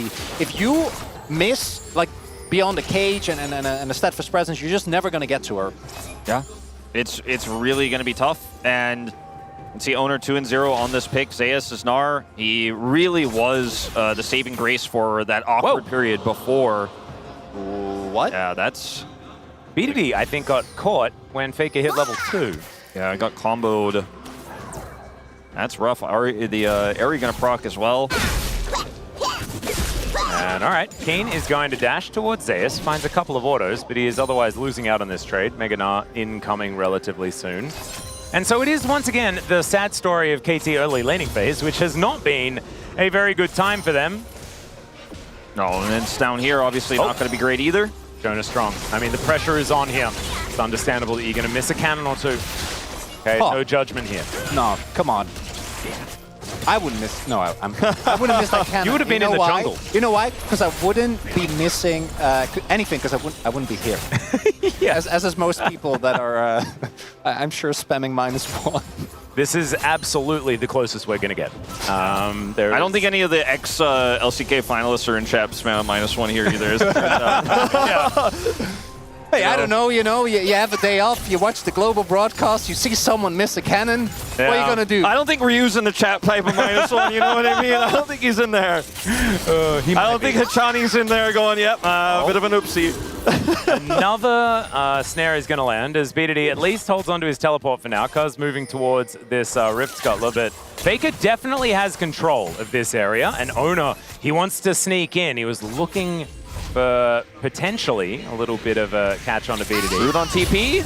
Yeah, just immediately finds it, and BDD comes back to lane and is reminded of his previous experience. It was not a very fun time. as Faker is going to not even take a turret shot, but does take some dark matter. Owner coming up here will help him push this wave in so he can further that advantage here. And oh, never mind. They're chickening it up. They're actually going to go full chicken here. Yeah, but they're not chicken because they're, you know, it's... Never mind. Never mind. It is going to be Ono just backing away. Cuz trying to put his hammer down. And isn't going to get feared because he's Poppy. Very brave Yordle. And BDD is going to miss a cannon as well. So as far as the ones that we've seen, there's equalized. And Ono is going to go for it yet again. Because it's going to say, get away from my jungle, please. This is kind of scary, obviously, against the early Veigar, but he's locked down. Yeah, he's going to get the Umberblades, and that is going to be a successful steal away. And the Nocturne, when you have this much mid-prio, can actually contest with jungle, can actually do some things, can actually be relevant, and that is exactly what he's trying to do here. Is right now, 2 huge winning lanes, just like the previous game here for T1. It's not 20 CS lead just yet, but it's getting closer as another plate will go over to Gumayusi here on the Xayah. Yeah, and we haven't really talked about, you mentioned towards it, Wolf, but the Poppy and Veigar combo. Obviously, you can use your Poppy stun to knock someone into the Veigar wall, and then they die. They're even, you know, if you stack your unflinchings and your Merc Treads, they're basically isn't really a way to get alive out of that one, because Poppy gets her full damage, Veigar gets to land a full combo, and it is a really threatening combo, as mentioned, but yeah, the early laning phase is a disaster, and I'm always wondering, and Huni kind of talked about this today as well, right? Like, what is it to be a player in a situation? For T1, after last game, is what you take away from that, we basically had built ourselves like a 3.5k gold lead as Lahen's setting up a really nice freeze here. And then we gave it away, and we still did everything right early game, or is it we lost, right? And how are we going to deal with that? And are we going to do it again? Particularly because there are a lot of similarities in the draft. Yeah, no doubt. And T1 with this roster has struggled in so many very high stakes best of fives, internationally especially, in critical finals. But the main this isn't a final. It's in the lower bracket finals, Atlas. No, that doesn't. Does that count? No, that doesn't work. No, it doesn't count. Because they know. Yeah, this is the thing. It probably doesn't feel like it because we're heading towards the ultimate match of the summer domestic season tomorrow. That's when it will truly be Daejeon. Okay. I mean, it's already Daejeon. It's Daejeon, but then it'll be. It'll really be Daejeon. The most Daejeon at that point. As Ona's going to be able to take the first Drake. Successfully does so here as BDD looking to try and take this control ward. Will get snared once again. And Faker not going to get balefully struck. And now there's the flash forward from Cuz. They get the stun. Ulti comes through there as the Pop Blossom's going to come down as well. They're trying to catch the Poppy, but he's so incredibly durable, but so's Faker. He just moves his way out, and now it's Ono who's just slashing it up. And that's going to be first blood onto Cuz, and maybe another one as the fear comes in. Another Baleful Strike is going to miss as he does get the cage down, but the Nocturne slinks away. Oh man, that one really hurts. You know, the exact same combo we were just talking about, the flash to push him into the cage, the event horizon there is what Cuz was looking for, but they just don't have the damage with the items PDD is currently holding. He itemized defensively against this Nico that was crushing him in lane, and then doesn't have the stats, unfortunately, here. Fails the stat check, essentially, in this fight, and then boom, up comes the very aggressive Nocturne. Is down here. All right, that ain't a bad engage from Lahen's as the exhaust does get cleansed by Gumayusi, who's just fighting this one out. The feathers are down. Aiming still with ult running, wants to be able to fight this one out, but they're just going to straight up lose it. At least when it comes to AD carry health bars. And Lahen's going to have to grand exit, and he does so. And it's really good you mentioned it, Wolf, because Faker, building up an early lead, has his Merc Treads available, so CC'd for, you know, still a decent amount of time, but not enough for them to actually get the burst. And BDD has zero. He has a no magic mantle and a tear. Yeah, so no damage. Very little AP to speak of. Also, Faker actually doing a really good job on sidestepping the Qs, meaning that not that much AP was stacked as we don't get the cancel there thanks to the shield. Gumayusi says thank you to Carrier, but getting a kill on Nocturne feels so amazing, right? Because you start stacking. Well, I assume didn't get a chance to look at it. What I assume will be Ultimate Hunter. Get more of those ultimates available. and get towards that first item spike as soon as possible. Oh, this Rift Herald getting taken on a ward right now. So eye poke momentarily as there's a Hex Flash over. Paranoia comes down. Poppy going to steal this one away as it's the flash forward. And Cuz is going to find it with the Keeper's Verdict, but the Pop Blossom's decent. Keen, a big crocodile. And Zeus, oh, the Dark Matter not enough to kill him. And Keen somehow limps away. KT, they'll be able to win this one out pretty convincingly. Really close fight, though. Almost a trade back there for Zeus, who sticks around for long enough to try to burst down that final bit of health for Keen. Ultimately have to flash over the wall to get away. Rift Herald just going to get dropped here instantly to try to shore up some of that gold deficit here for BDD. Faker just going to have to sit here and watch the plates go. We'll clear the way very quickly. Should be able to pick up the gold from the Herald as well. And the fights that we are seeing here are so razor thin, the margins that we're seeing, because I feel like if you have a little bit better setup on that fight, it's okay aiming. Yeah, just going for the 1v1 as he is going to cleanse. Gumayushi's was on cooldown, which is maybe why aiming felt confident going for this one. Lehens moves down. Carrier moves up as well. Sorry, as you were saying. I was just going to say, I think if the Pop Blossom engage is better there for T1, I think they absolutely could have crushed that fight, but comes up a little bit empty, and KT just faster on the play, get the steal as well, and drop that down immediately.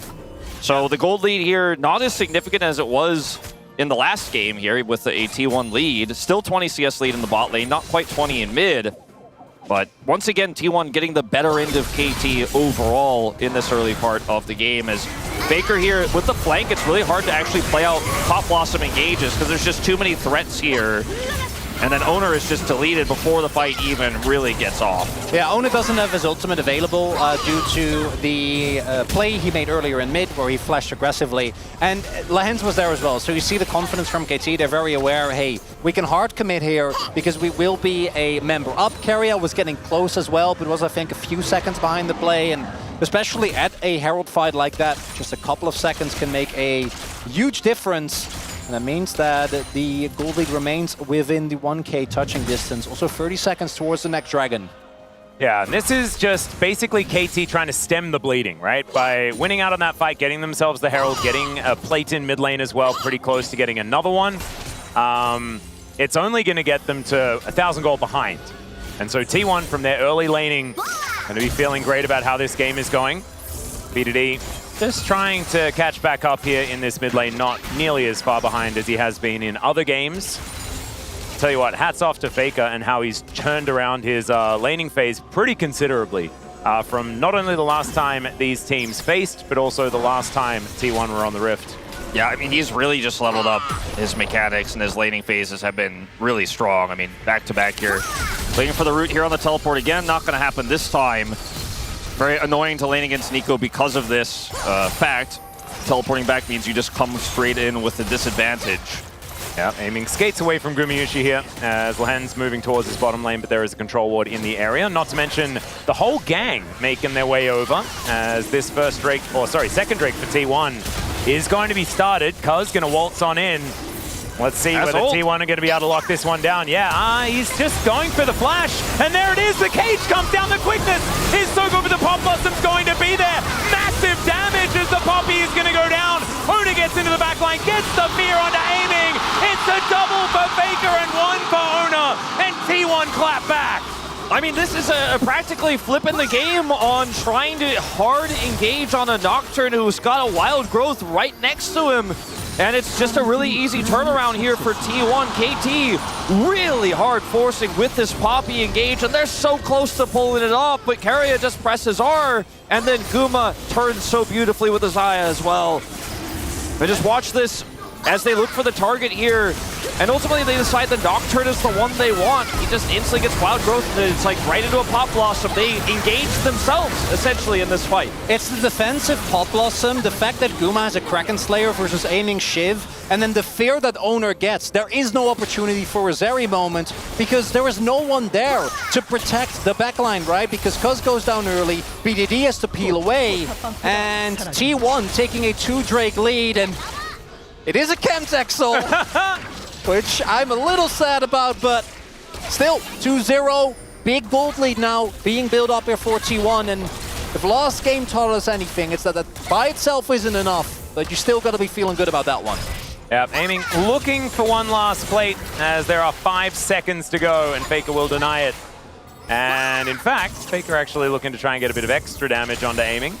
Blooming Burst doing a fair bit, but aiming can skate his way out, so not in under any threat or anything like that. I think it's very clear that the pressure has been both a positive and negative for KT Rolster in this series. Like in that last game, they lived up to it, but in the early games of last game and this game as well, we've seen some really hard forced engages, some really big unforced errors in fights. And remember, you're playing a Veigar Zeri comp. You don't have to win these. You don't have to hard force and deny that second Drake. You don't even know what the soul's going to be. And ATS gave that huge advantage over to T1 off the call. And it was decisive. I'll give him that. It just wasn't the right one. Well, now Kane is looking for Faker. He does get a bit of damage down, but Faker is ranged. He'll be fine. You see as well, as soon as Owner is spotted, Kane's like, I'ma get him. Well, he's going to get him again. Look for that W. Oh, channels it. It's always the worst feeling. When your head goes a bit green and you're just walking at your opposition and you just can't get there. And you have to walk away with a green head. Oh, it doesn't feel great. At least he pushes him out of the lane, though, and yeah, true. You know, Faker not going to be able to trade anything back here. Does stick around as he's got teleport, and the Herald is being started by his teammates. It's a very thin margins T1 are looking at here in this fight. And Kane has teleport. He can go back. The Gnar is fantastic here from Zeus, and is going to hit Mega Gnar. A Mega Cone, in fact, available for him to get over that wall, but he is just going to head towards that top lane as the potential fight is going to dissipate. I think it was a good choice here for T1 to walk away from that one, considering the choke point was in control of KT. Keen will be able to just get some damage onto this turret. Won't ultimately matter that much with the cannon wave here. Faker not going to lose too much.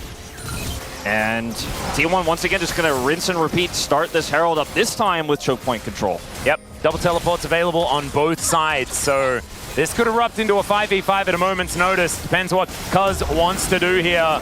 Keeper's Verdict going to get channeled, not going to find Carrier as the Paranoia comes in. That was close, down to 2 health as now they're just trying to escape. Oh, the Pop Blossom doesn't get him because Lahan's battle dances away, and now aiming's going to explode. Keen gets into the backline, but Faker's kept alive by Carrier, and no one's going to die. And a lot of cooldowns being used there for T1, but it ends up paying off. They get the Herald. Actually, no one gets the eye. So in fact, nothing happens. Again? So it's gold. It's gold going over to T1, right, for the Herald? Yeah, yes. I guess. That's something, you know. Yeah, there it is. So obviously this fight here is really well played out. The early parts by T1. Zeus has his Gnar set. They avoid the ultimate there, the Keeper's Verdict. The Pop Blossom is dodged though, and at that moment, you don't really feel like you have that much of a control of this fight, even with Zeus' Gnar getting hit in the choke point here with Zeri. All that bounce, the full Fury Renekton. T1 just have to get out of there. They're not able to secure the eye. And what's rough there is Faker thinking that he is going to be unseen because of the Nocturne ultimate, teleports behind enemy lines, but because KT was already retreating and respected the initial engage, they were just standing on top of the ward as the teleport was channeled. And ends up having to use Carrier's ult and his own flash. And yeah, as mentioned, they don't even get the arrow. It's the third time this series. Yeah, we had 0. At least we managed to get Shelly, but yeah, Shirley's going to have to stay in the void today, unfortunately. She is, you know, they've had a busy day. We've had 5, it's a full series. Sometimes, you know, you only get 6 in a 3-gamer, and that's with all of the Heralds. So we've had enough. I think it's okay. We shouldn't be greedy. No, exactly. And maybe Shirley wanted some time off anyway. Just getting taxed in these big 5-game series that KT and T1 keep putting her through, you know, and yeah. First turret does go over to T1. It is taken by Zeus on the top side, and this is a Chemtech Dragon, Chemtech Soul Point, but KT still want to force a fight for this. Looks like here, and Zeus is going to get a whole turret, so KT need to make a call here, one way or the other. I think this is huge advantage T1. I mean, they're out-macroing KT again. He might get 2.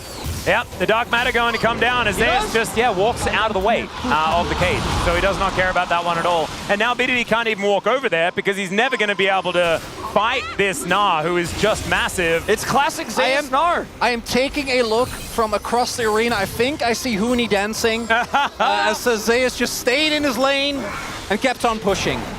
Well, Owner is going to go a little bit aggressive, but the Q from Cuz is too scary. Does back away. Faker misses a cannon, but that's fine. No judgments here. It's a game 5. You get to a game 5 in the lower bracket finals of the LCK. And then you come talking to me about missing a cannon, all right? KT are kind of like huddled around this dragon, a solo Chemtech Drake for them, which isn't really going to be very impactful at all. And they're kind of just hunkering down on, this is mine. And T1 are like, I don't really care about that at all. And they're not able to force an engage. In fact, now even out of position to try to fight Guma here, who has both summoners and his ultimate available. And now, guess what? Nar's on the other side. He's looking for a third turret. And T1 just outplaying KT here on the map. 4,000 gold ahead here, sub 20. And I mean, KT is not dealing with an Nar. It looks like he's going to get that third one. He's just untouched. Yeah. And they're going to start off this Drake. Zeus going to hang out towards his bottom side. They won't have Mega Gnar available for the fight, but it may not stop them from just going for it anyway. Faker has the Pop Blossom up and available. Keen flashes over, looks for Oner as he pops the Paranoia. Quickness comes in, doesn't find the real Faker though, as now Zeus gets into the backline, and maybe a flanking Mini Gnar is going to be enough. As now Pop Blossom flying forward, blinds just the air. As Faker is still in a safe position. The event horizon goes down. The Drake getting confused about who it wants to fight. And Zeus is still flanking. A real fight, not really popping off just yet. As Keen, behind this wall, has a massive amount of fury, wants to find Oner. And Oner wants to find him. The health bar is very low as now Cuz gets the smite. They're going to leave the Crocodile for this Nocturne, and BDD's going to go down as well. So T1 grab a couple of kills. I'm seeing pings towards the Baron. Yeah, could be the opportunity. Commit to it. That would be crazy. BDD has teleport, but isn't here for 25 seconds. Same for Keen. Yeah, they think they have enough time to do this. It's actually a little bit risky here for T1. They have the vision cleared up now, but those teleports, as you say, all KT have to do is delay a little bit, but 15 seconds. Looks like they've got enough time. Yeah. What about Cuz? Yeah, Cuz could definitely be frustrating here as Kerry is going to flash the wall. He's going to get it. He steals it! In game 5, Cuz gets over the wall. They both die. Right, it's another 2 kills. Is it actually going to end up being a huge swing here for KT is the question, because if you're T1, you're like, well, they stole the Baron, and that's going to be a little bit annoying to deal with. I mean, it's not end of the world for T1, but I think KT gave them an extra few minutes. I don't know if BDD and Cuz got it. The timing really close, actually, is here. Try to hard force on Oner again. Not loving that. Doesn't end up working out, and T1 play out the slow fight really well. Faker goes in a little bit over aggressively, but Zeus is such a nuisance here on the flank. And watch how well T1 plays around his Narbar, something that they've been doing for 2 years, so they've had a fair share of practice. Oh, even longer than that. Oh, yeah. I mean it was with this before player. Yeah, with this player, of course, for 2 years. Zeus is in! Oh, man. He plays it so well. After destroying 2 turrets topside and getting that bottom side turret, and then this is Cuz's steal, which buys him some time in this game here. And he's just calling to get everybody out here, and it will be 2 kills going over, so Prage is in the chat. Yeah, Prage is in the chat, and game not saved yet, but it is definitely a huge moment here. That's the KT experience. Yeah, right I think, I mean, that may have been a couple of, like, that's Montague's and Capulets right there. As T1 pushing towards this outer turret. There's ultimate for ultimate from these 2 junglers, and Cuz gonna hold it, Oner gonna hold it. And what's really big is, I checked on the replay, neither BDD nor Keen are actually able to get the buff. Right. They were like, it was like 2 seconds. Yeah. So is it just aiming? I think it was aiming and Lehend. No, Lehend died. Lehend died as well. Yep, just aiming. So he's the only one who has it, so it's not really gonna be all too useful necessarily here for KT. Still denies it though. Yeah, I mean the deny, like attainable. The deny is definitely huge because it makes the game a lot more playable, and obviously T1 could have gotten some huge advantages with no inner on top side. That would have been just a straight path to grabbing that top side inhibitor, obviously, and T1 feeling very confident here. Faker picks up the Magi, Soul Stealer here. I mean, they are really feeling their advantages. See if Faker gets punished here. Nope, gonna get the root. He's been so good with these, and KT now, they really need that miracle team fight where everyone's on the same page, and I don't want to see this game decided, you know, at the end of the day by hard engage on Nocturne, who's got Spell Shield and a Lulu next to him. I think if they play these fights out slower, it's definitely winnable, especially if they just time out the Narbar. But the margins are getting thinner and thinner as the game goes on. Yeah, I think a lot of this will come down to who Cuz can find with the Keeper's Verdict, and can T1 stop it from being effective by pressing the Paranoia button whenever she lifts her hammer to the sky. There is so much back and forth before a fight even starts with these two compositions. It's really, really cool. As now Zeus, he has a decent Naba fighting up against aiming.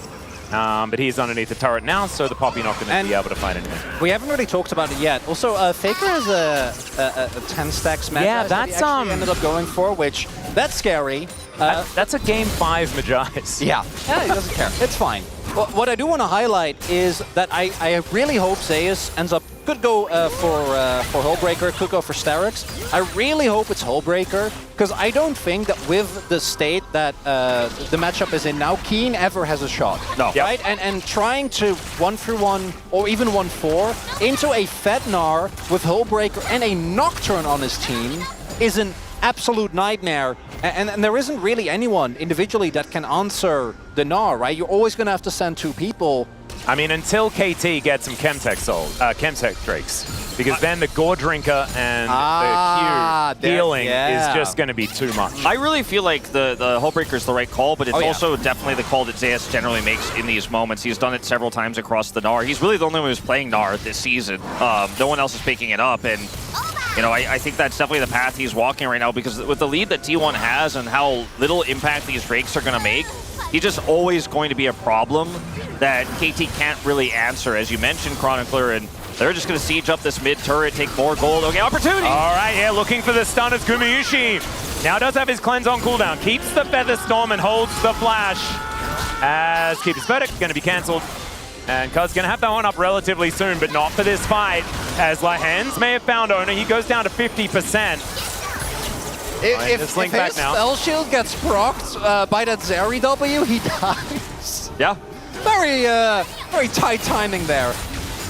Definitely true. I mean, now he's a little bit more of a potential target here in this fight, but I really hope KT don't overextend on that. And KT, they don't have anybody topside here, whereas, again, this Gnar is a threat inside. He's got his Gnar bar ready for this. Yeah, Lahen's caught on a flank here as well as KT teleport Keen in. There's a grand entrance. Keeper's Verdict comes down, and Cuz doesn't find anything with it. That is going to be the Drake secured here by T1. That's sole point. That Chemtech Drake, that healing and shielding, not going to be coming in here, but now T1 are looking for even more. Ona made things dark just before, so Paranoia, not something that KT has to deal with, and they do have a cage to block this approach. We'll be able to find an outer turret at least.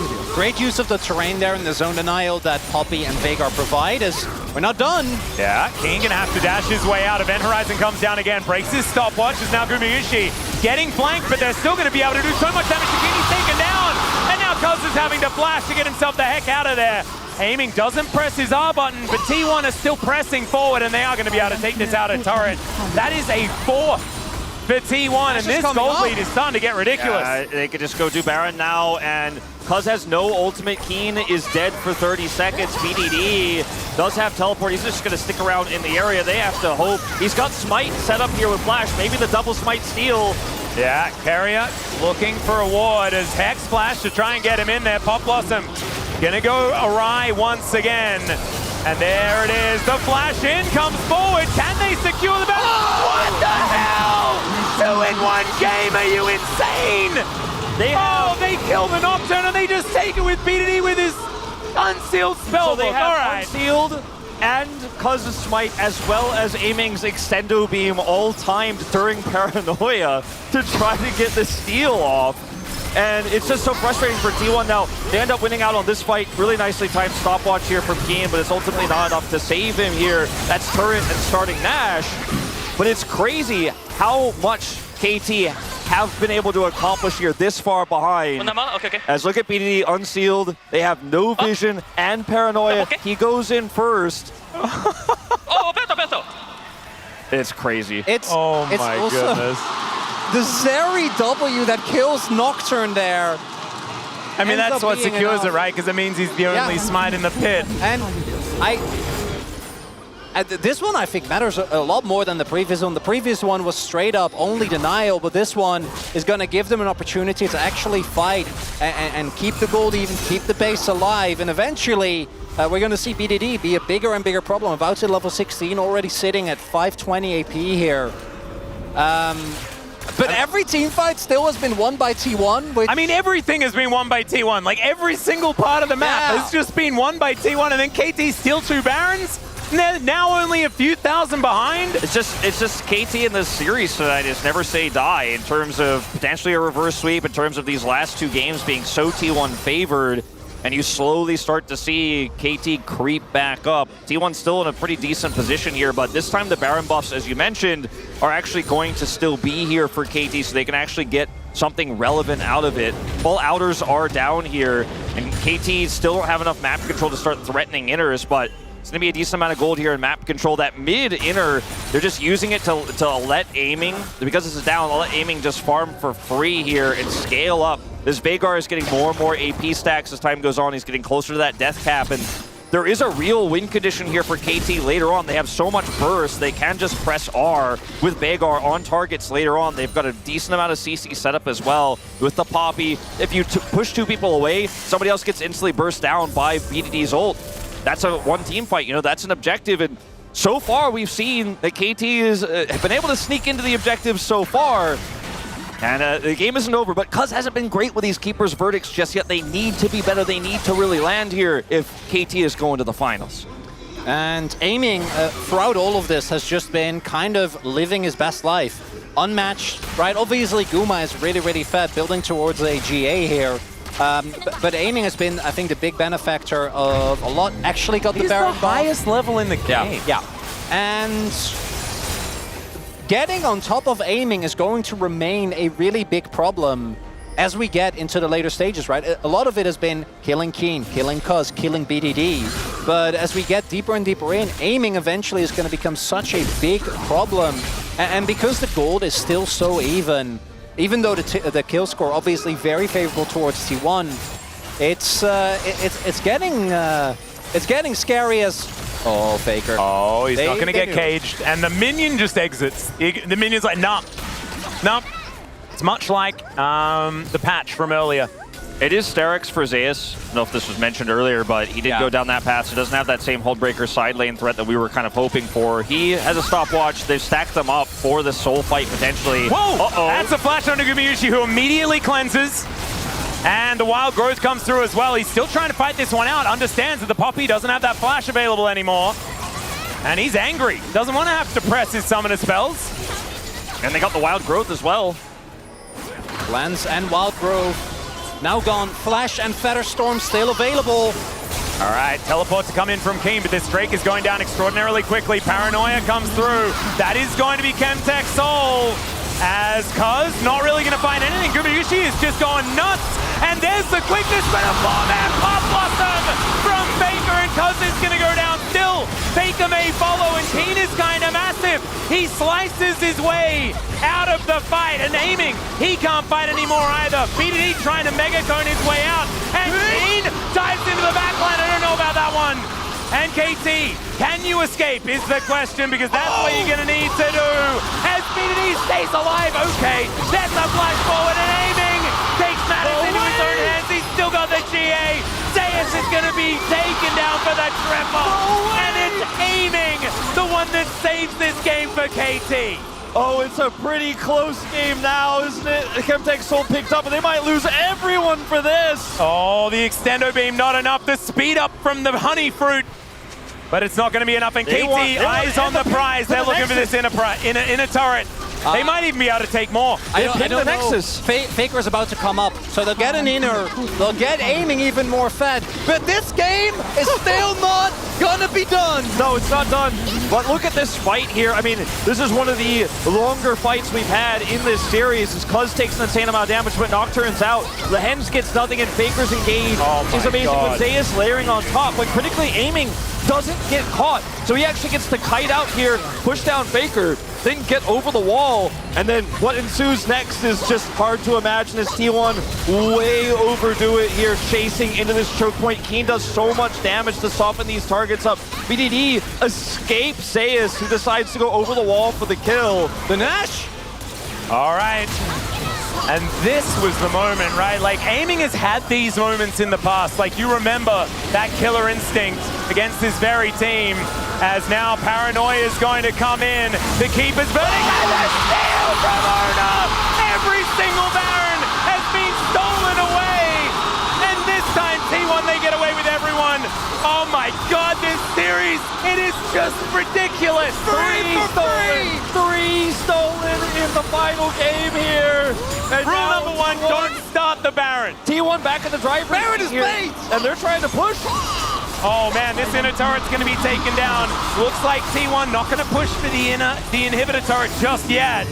And GA's not up for a really long time here for aiming, but it looks like this game may just come down to, in 3 minutes and 20, the Elder fight here. T1 oh god, should have don't an start insane... that one.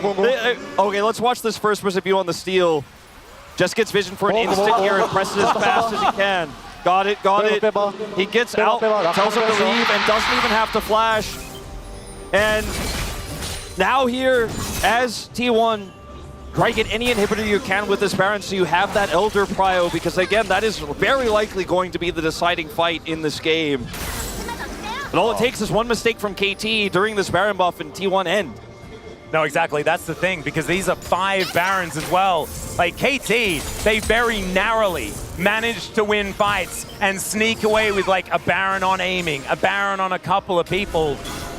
This time around, it is T1 with a full Baron, already up to a 2.6k Baron power play.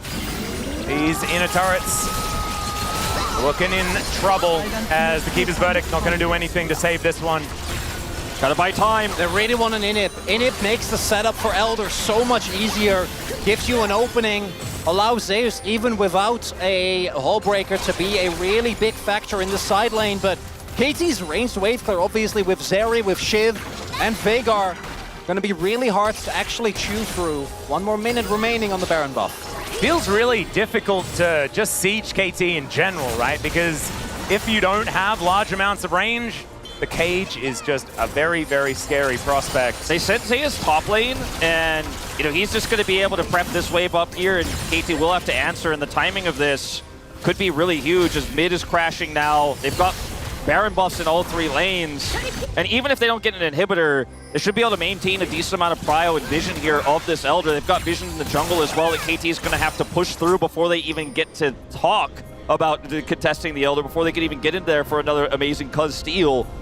They'll have a minute after this Baron wears off. I don't know whether that's enough. I think you might be right, Wolf. I think even just having control of that jungle should be able to give T1 a huge edge moving towards this one, unless KT find themselves any sort of fight.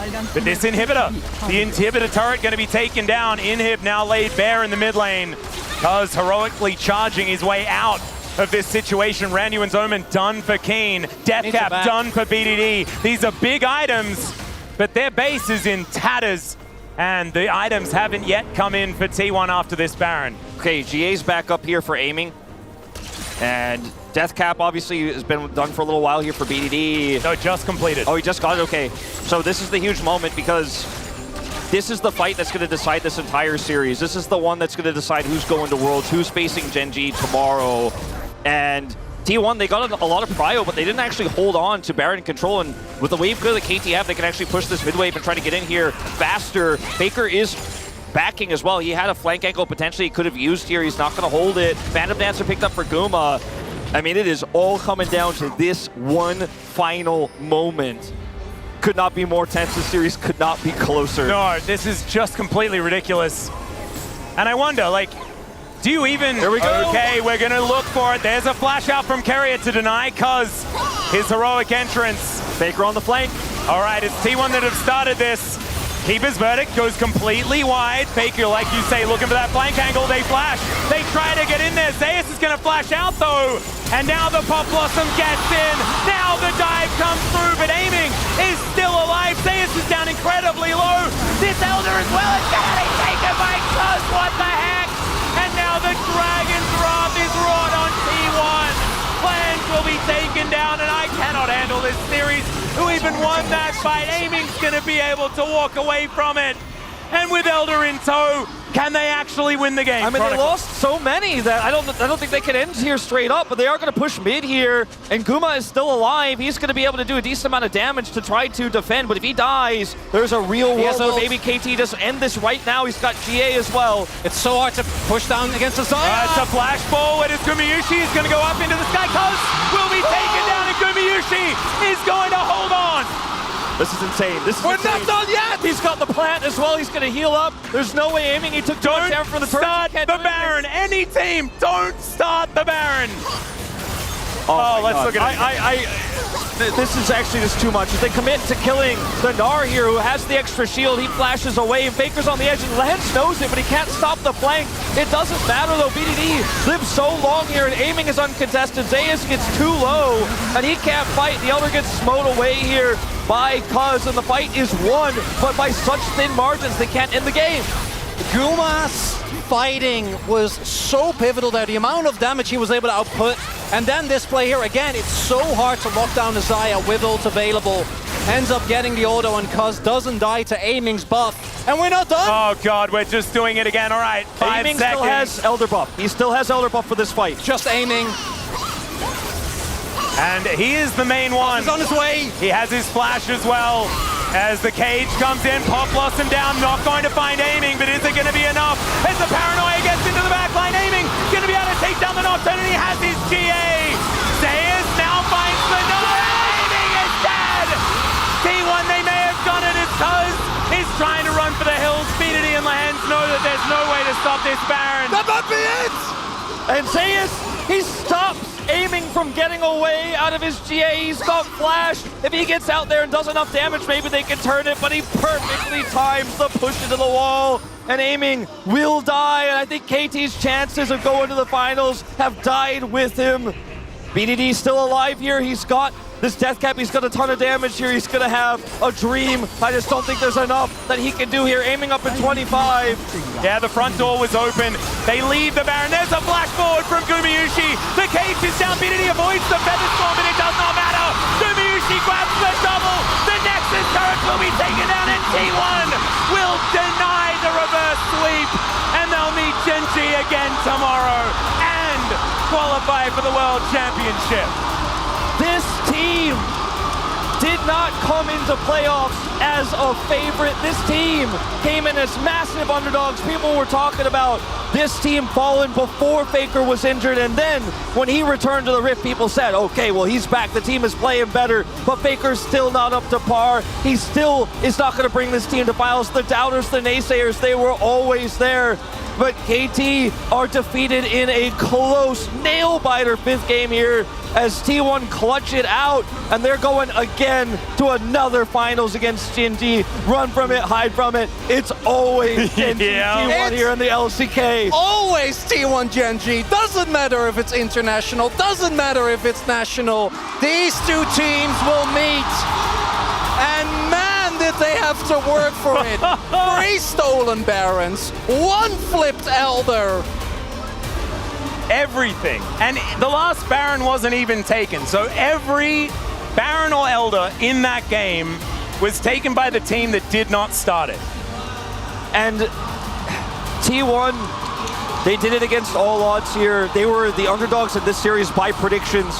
I know every T1 fan out there believed before today, and they would say they were not the underdogs, they were the favorites, but they were heavily predicted against here tonight. And KT, they didn't show up in games 1 and 2, but I'll be damned if they didn't show up in games 4 and 5, where they really clutched out coming back, but it still wasn't enough in the final game. And preventing a reverse sweep, that is often harder than the reverse sweep itself, and they do it. Yeah. So the celebrations are absolutely deserved. Faker gives the thumbs up, and man, his back must feel pretty rough after that last game because he was so good. Gumayushi just looking pretty cool, calm, and collected, to be honest.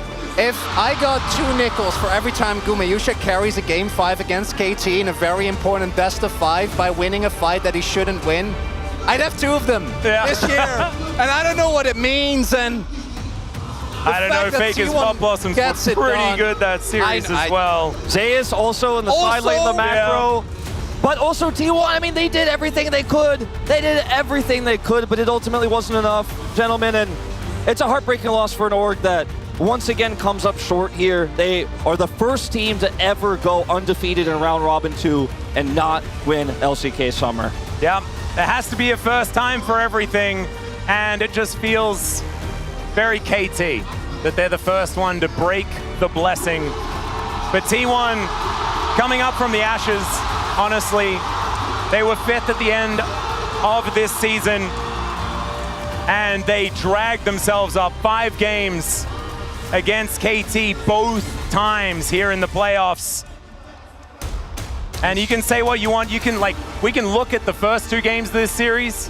KT kind of threw those away. So glad that we got the last 3 as T1. They got a real good warm-up moving towards tomorrow's match. And Gen G, we'll see what they can do up against this squad.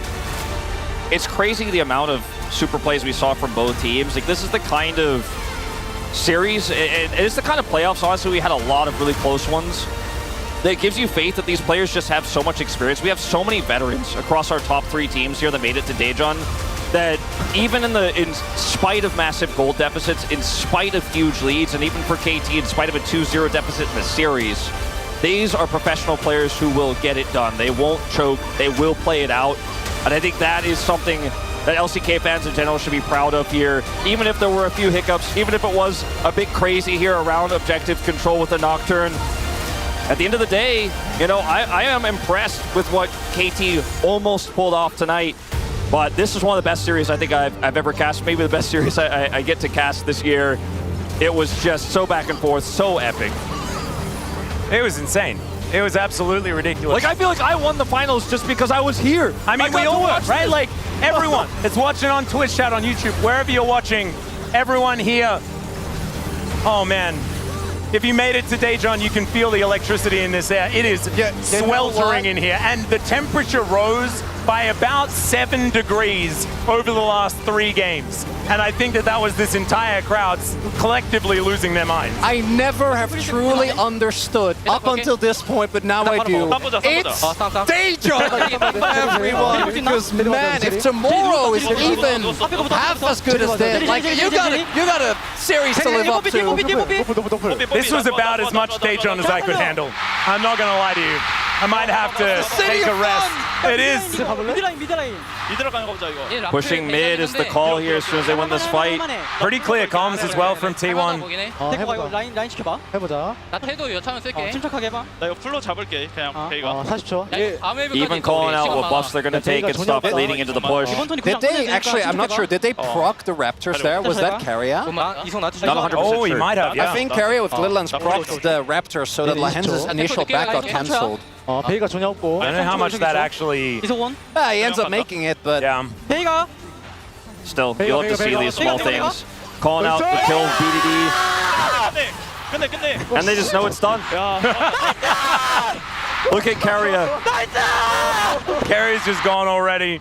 Look at Zeus. I mean, the fact that you and can Owner hear, is just collapsing. You can he hear is Carrier done with this one. Gumayushi's so much damage in that game. You can hear Carrier's excitement like through other players' mics. That's how loud he was. Like he is. Look at that steal. Feeling it. Oh my! Look at the gold God. graph. This gold graph is absolutely absurd. It is looking dangerously similar to a lot of the heart rate monitors of a lot of fans of both of these teams during this series. Hats off to KT, but my God, T1, after 2 extraordinarily dominant games, felt like KT had figured them out. But then game number 5 rolls around, and the whole time, it felt like T1 were just the better team on the day, but to have 2 Barons stolen away from you and still being like, oh yeah, no, we're still fine. And then an Elder gets stolen away from, still fine. And then they were fine.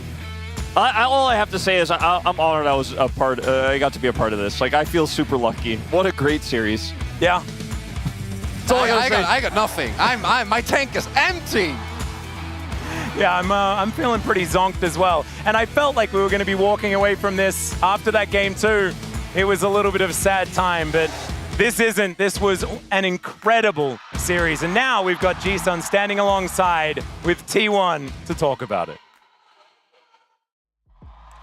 2023 LCK 서머 우리은행 Thank you very much, guys. This is Jisun for the interview translation, and we are here joined by the victorious T1 players after taking down KT Roaster with a phenomenal series.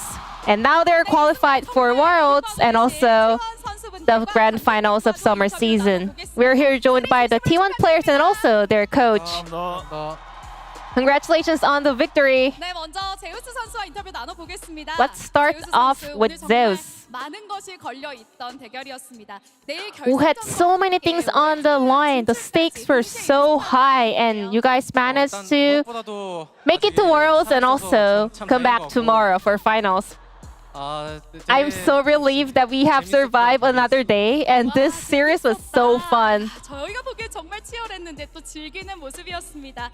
자, 접전 끝에 It was indeed a very close series, and you guys, after reaching the match point, you guys dropped 2 games in a row. What do you think was the turning point for T1? All I can remember right now is the game number 5, you know, it was all about the late game team fight. 5세트의 정교한 한타가 승부처였다라고 이야기해 주셨습니다. 젠지와 또다시 And then it's another rematch between T1 and Genji at the finals. Back to back to back to back T1 Genji finals. How do you feel? Now this time, we are the challengers, you know? We're gonna be the underdogs, so it's gonna be a little bit different. It's gonna be so much fun, and I'm pretty confident that we can win. 자, 이어서 오너 선수와 함께 인터뷰 나눠보겠습니다. Now let's hear from Owner. 오너 선수 플레이오프 1라운드부터 T1이 도장 깨기로 T1 is on the miracle run. Starting from the first round of the playoffs, now T1 has reached the grand finals. How do you feel? I said in the press interview that T1's gonna win 3-0, and we were up 2 games actually, and then we lost 2 more games and we made it to game 5. So it's a bit of a bummer, but still we were really confident in our performance. 오늘 오너 선수의 갱킹이요 굉장히 Owner, your ganks were so on point today, especially on Sejuani in game number 2. What did you focus on heading into the series today? Because his early actions are so on point, and also his objective takes are also really sharp. So I really want to focus on the early game, how much I can actually impact the lanes. 네, 그러셨군요. 마지막 5세트에서요. KT가 연달아 스틸에 성공하게 Well, game number 5, you know, it was a little bit 굉장히 치열했습니다. iffy in terms of the smite fight because Cuz was able to steal away so many objectives. What came to your mind? Well, I think it adds more burden if you start the objectives, you know?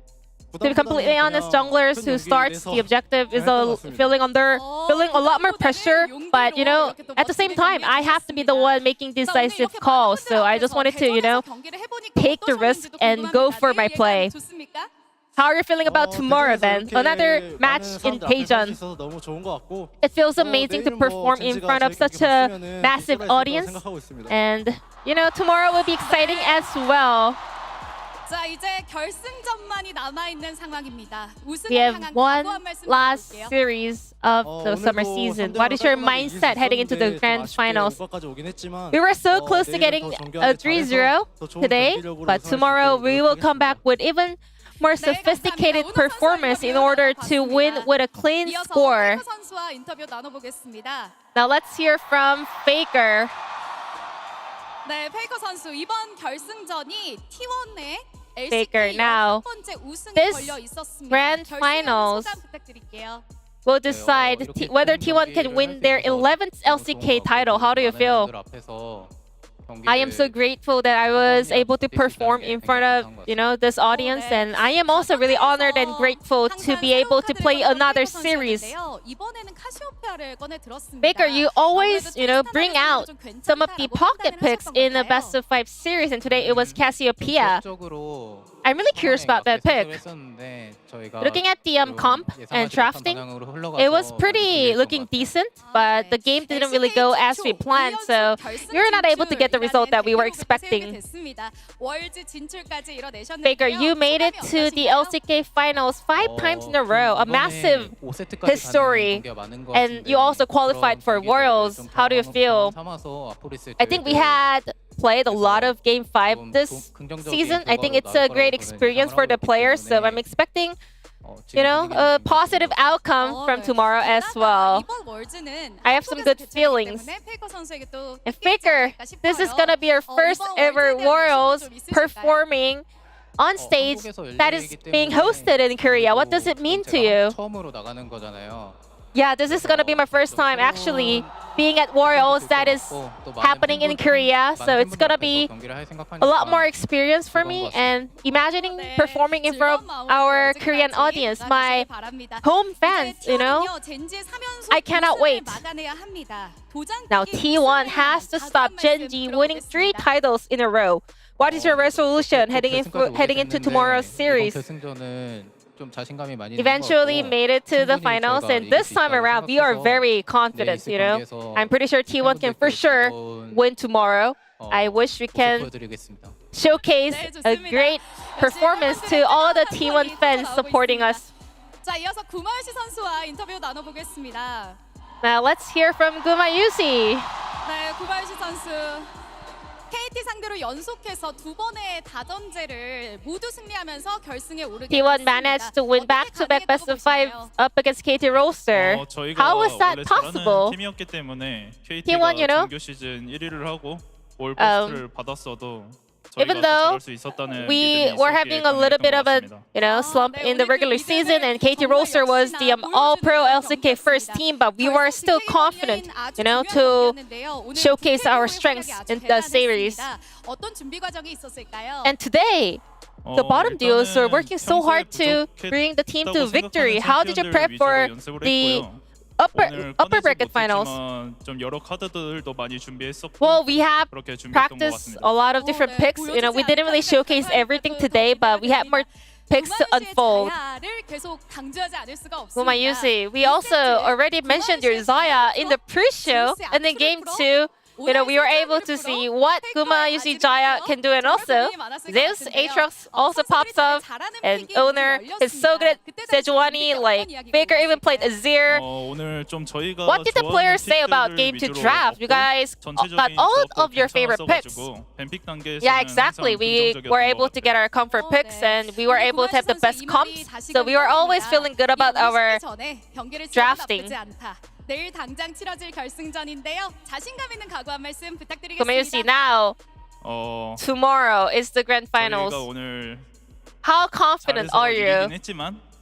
Well, we didn't manage to win today, but tomorrow we are going up against Gen G, even stronger opponents, so we have to play better tomorrow. I mean, we are really excited that we won today, but I think we should not get too excited, and we should focus on the match tomorrow. Now, Keria. This is gonna be your 6th LCK finals. How do you feel? I made it to so many finals, but I only won one final, so I hope I can win tomorrow. Both teams are banning so many support picks. Was it mostly because of Lee Hansen and his unpredictable roam plays? So we were confident that our players are better than KT players, so we just wanted to make sure that we can kind of prevent those actions happening from Lee Hansen. How confident are you heading into the finals up against Gen G? As long as we can pull off our, normal plays, I think we will be able to win. Keria, any message for all the T1 fans?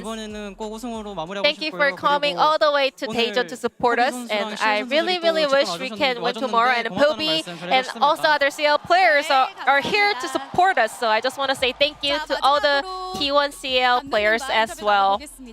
And lastly, let's hear from Tom. Congratulations on the win! LCK 서머 그랜드 파이널에 이어서 월즈까지 또 진출하게 됐습니다. Qualified for Worlds and also the LCK Summer Grand Finals.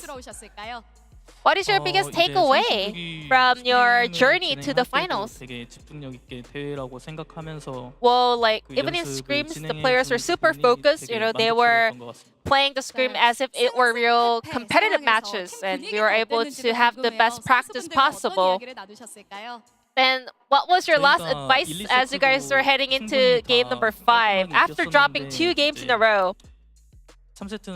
Well, we were able to get a very clean wins in game 1 and 2, but game 3 our draft was kind of meh, and then game 4 we were rushing a little bit, so we just wanted to make sure that there's no need to rush. We can just focus on our plays, and we will be able to secure the win. And you guys will be coming back tomorrow for the grand finals. Not too much time to prepare. What are you going to focus on in terms of the tomorrow's matchup? We have a lot of champions that we are really comfortable with, but we didn't really play our comfort picks today. So I hope we can make sure that we can also play different picks tomorrow and still get the win. Lastly, what is your resolution for T1's 11th LCK title? We had a fantastic ending to today's series. I hope we can have another great ending tomorrow as well. Once again, congratulations on the win, and this will be the end of the interview from the T1 players and the coach Tom, and I'm gonna pass it back to the space. Thank you.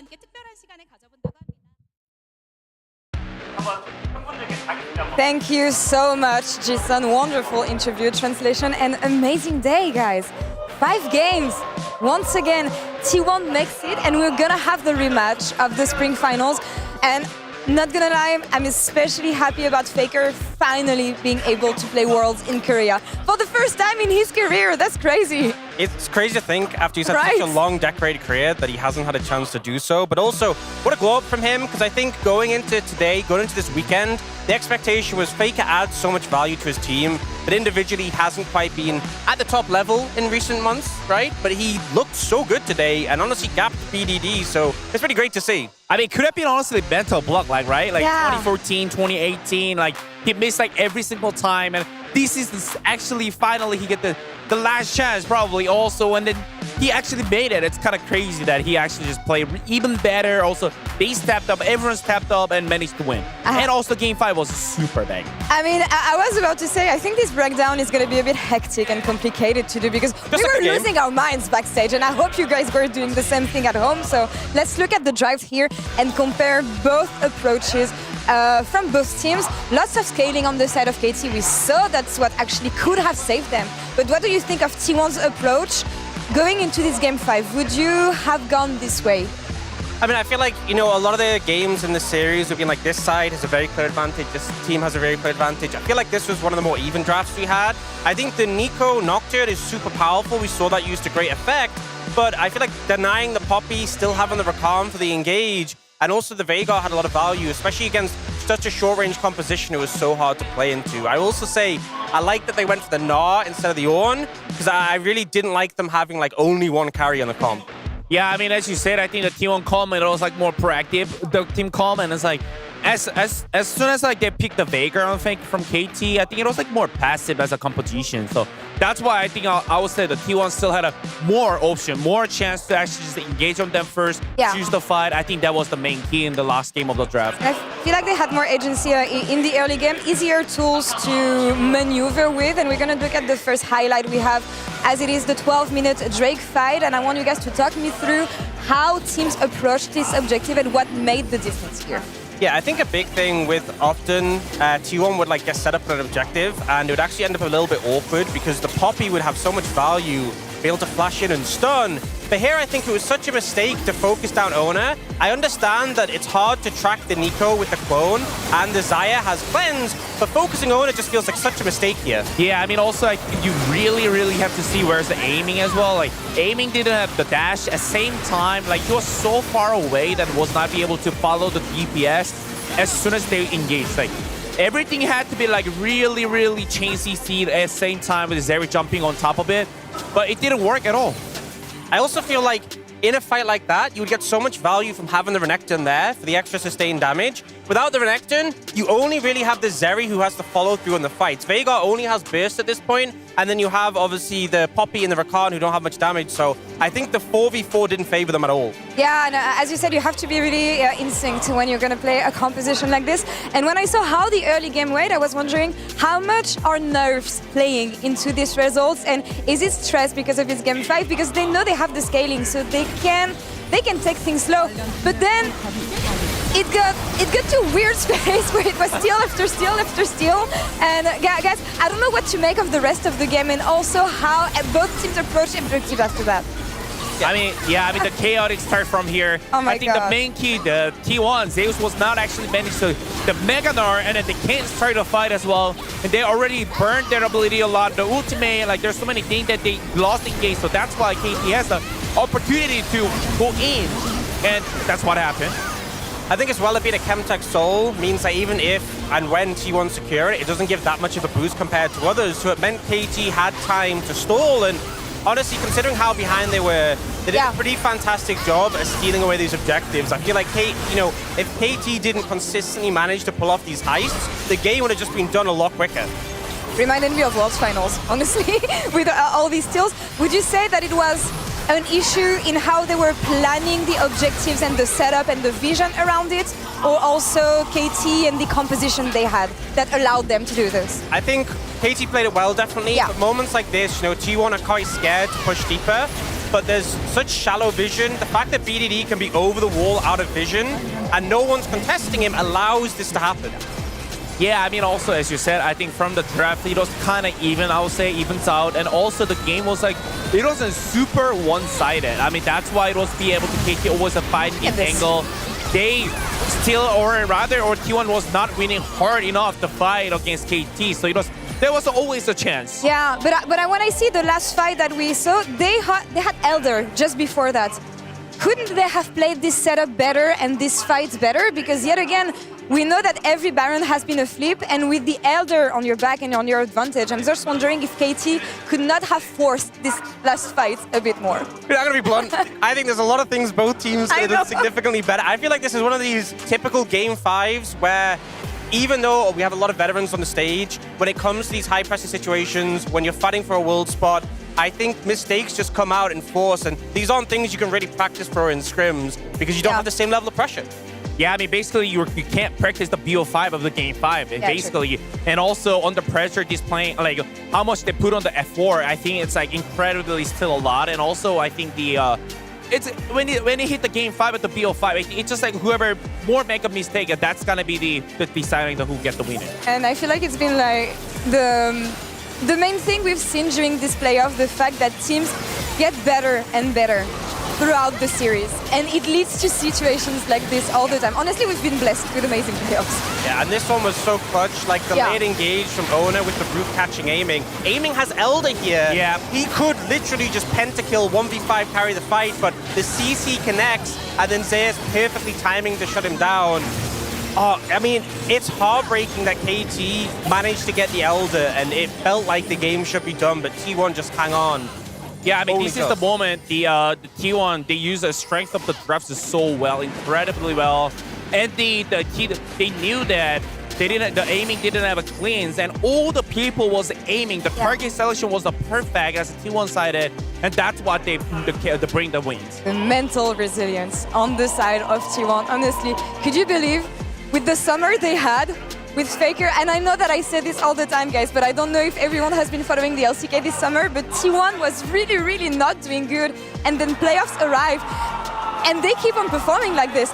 I'm really happy for the finals that we're gonna have tomorrow. Player of the game has been revealed just behind us, so maybe we can reveal as well. That's kind of a spoil, but Gumayushi, fantastic on Xayah, and this is something that we've planned at the beginning of the show. You don't want to let Gumayushi play this champion. Yeah, I mean, he's been so good in it, and honestly, in the series as a whole, and even back to when T1 was struggling, Gumayushi was just such a consistent carry for the team. He tried so hard in that Zeri game to carry, did so much damage, wasn't able to, but in this one, the early prio on the Xayah really paid off.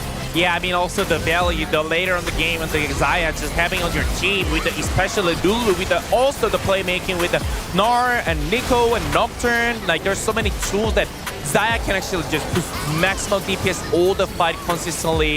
I think that helps so well, and Gumayushi obviously just play at the edge. Like, he just didn't really make a mistake and just play incredibly well. They all had their moments. And when you think about last week, it was mostly about Zeus and Keria, other members of T1 shining against this week. I think we're in for banger finals tomorrow. I hope, at least. I don't want to have jinxed it. But rematch of the summer finals, I still feel like T1 is a different beast compared to Spring.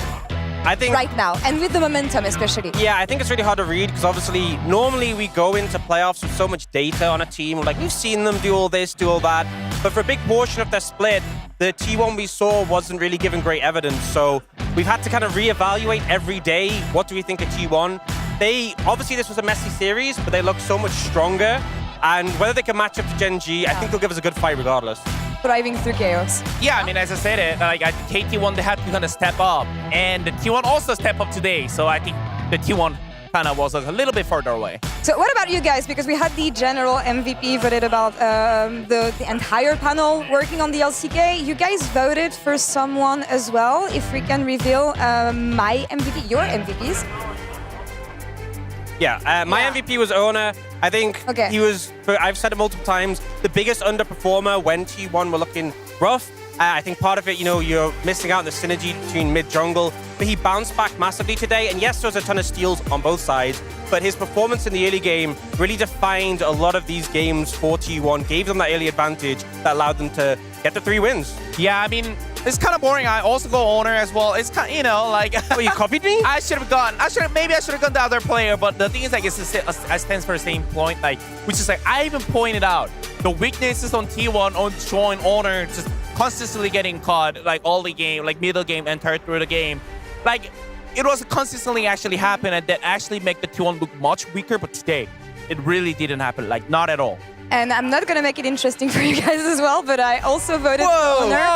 But I'm going to give you guys a different approach because I'm mostly used to interviewing players, and I know that Owner took a lot of blame for T1's inconsistencies and T1's failures, and I know how difficult it can be as a player talking to them so often to just bounce back and stay positive, especially when the community is trying to tear you down. And I appreciate and admire the mental resilience on the side of Owner, especially giving us the performance that he had today. Yeah, I think Huni can vouch that being a T1 player can be rough when things are going badly.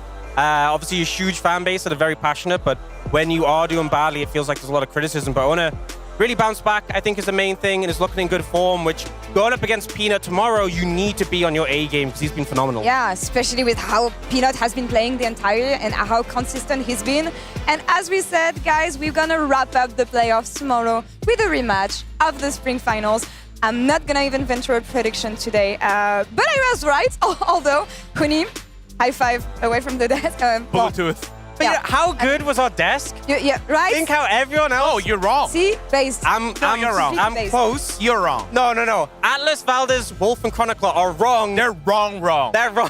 They're wrong, and you're wrong. Okay. And, we are... All right. You get really hyped. Right, Huni, I'd wait a second. I would wait a second before you get really At least you won something today. Guys, can we please reveal the bingo? Because as we told you, if you were not with us during the pre-show, we had a little bingo session with a challenge, a food challenge, kimchi challenge, that we're gonna do in just a second.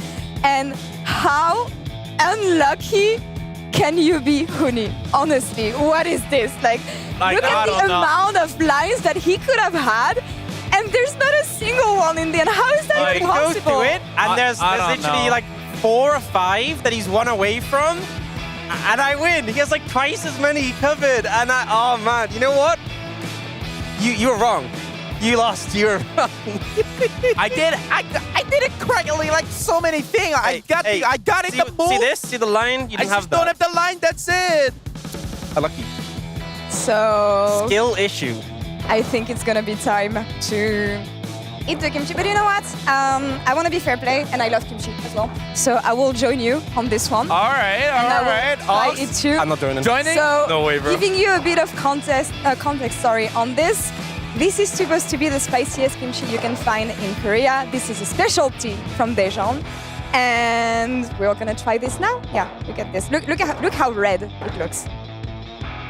and it smells super spicy. Yeah, and as All right. someone who's recently come to Korea, like spicy in Korea is another level compared to. Yeah, there's something called like Korean spicy. Yeah, Like, I mean, they don't joke with this. also just letting you know, guys, that like I'm not from South Korea.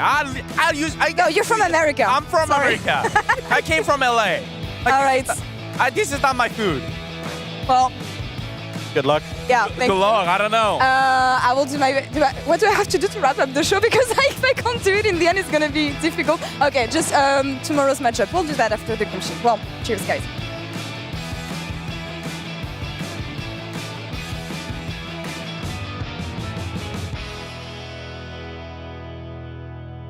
There it is. It's that bad? Wait, it's that bad? No way. Are you okay? Yo, you crying? That's not a joke, man. What is this? Okay, Actually, like legit? Okay. I'm gonna need a second, guys. We sorry. have milk. And You okay? Yo, I'm scared. We killed Law.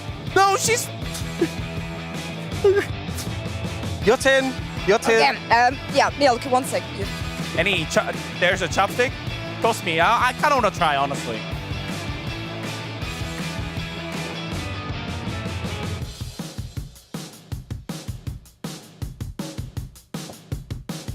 God.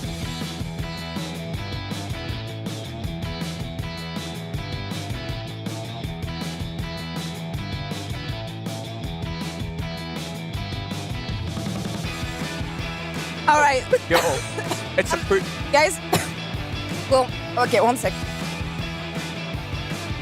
We will see you tomorrow, grand finals, the rematch of the spring final. Yo, this is. You guys Yo! okay? Yeah, I'm good. Genji versus Yo, this is. My tongue hurts. Yeah, tomorrow, grand finals, Genji against T1, the rematch from spring, the matchup we always end up seeing. It will be an absolute banger if today has anything to go off. So make sure you tune in. Hopefully, Laura and Huni have recovered by that point. Honestly, with their current state, I'm not sure. But the milk is hopefully helping. How you feeling, Huni? Tomorrow, Bangor Series. Thank you. Bye. See ya. Hopefully. Bye-bye. Oh my God.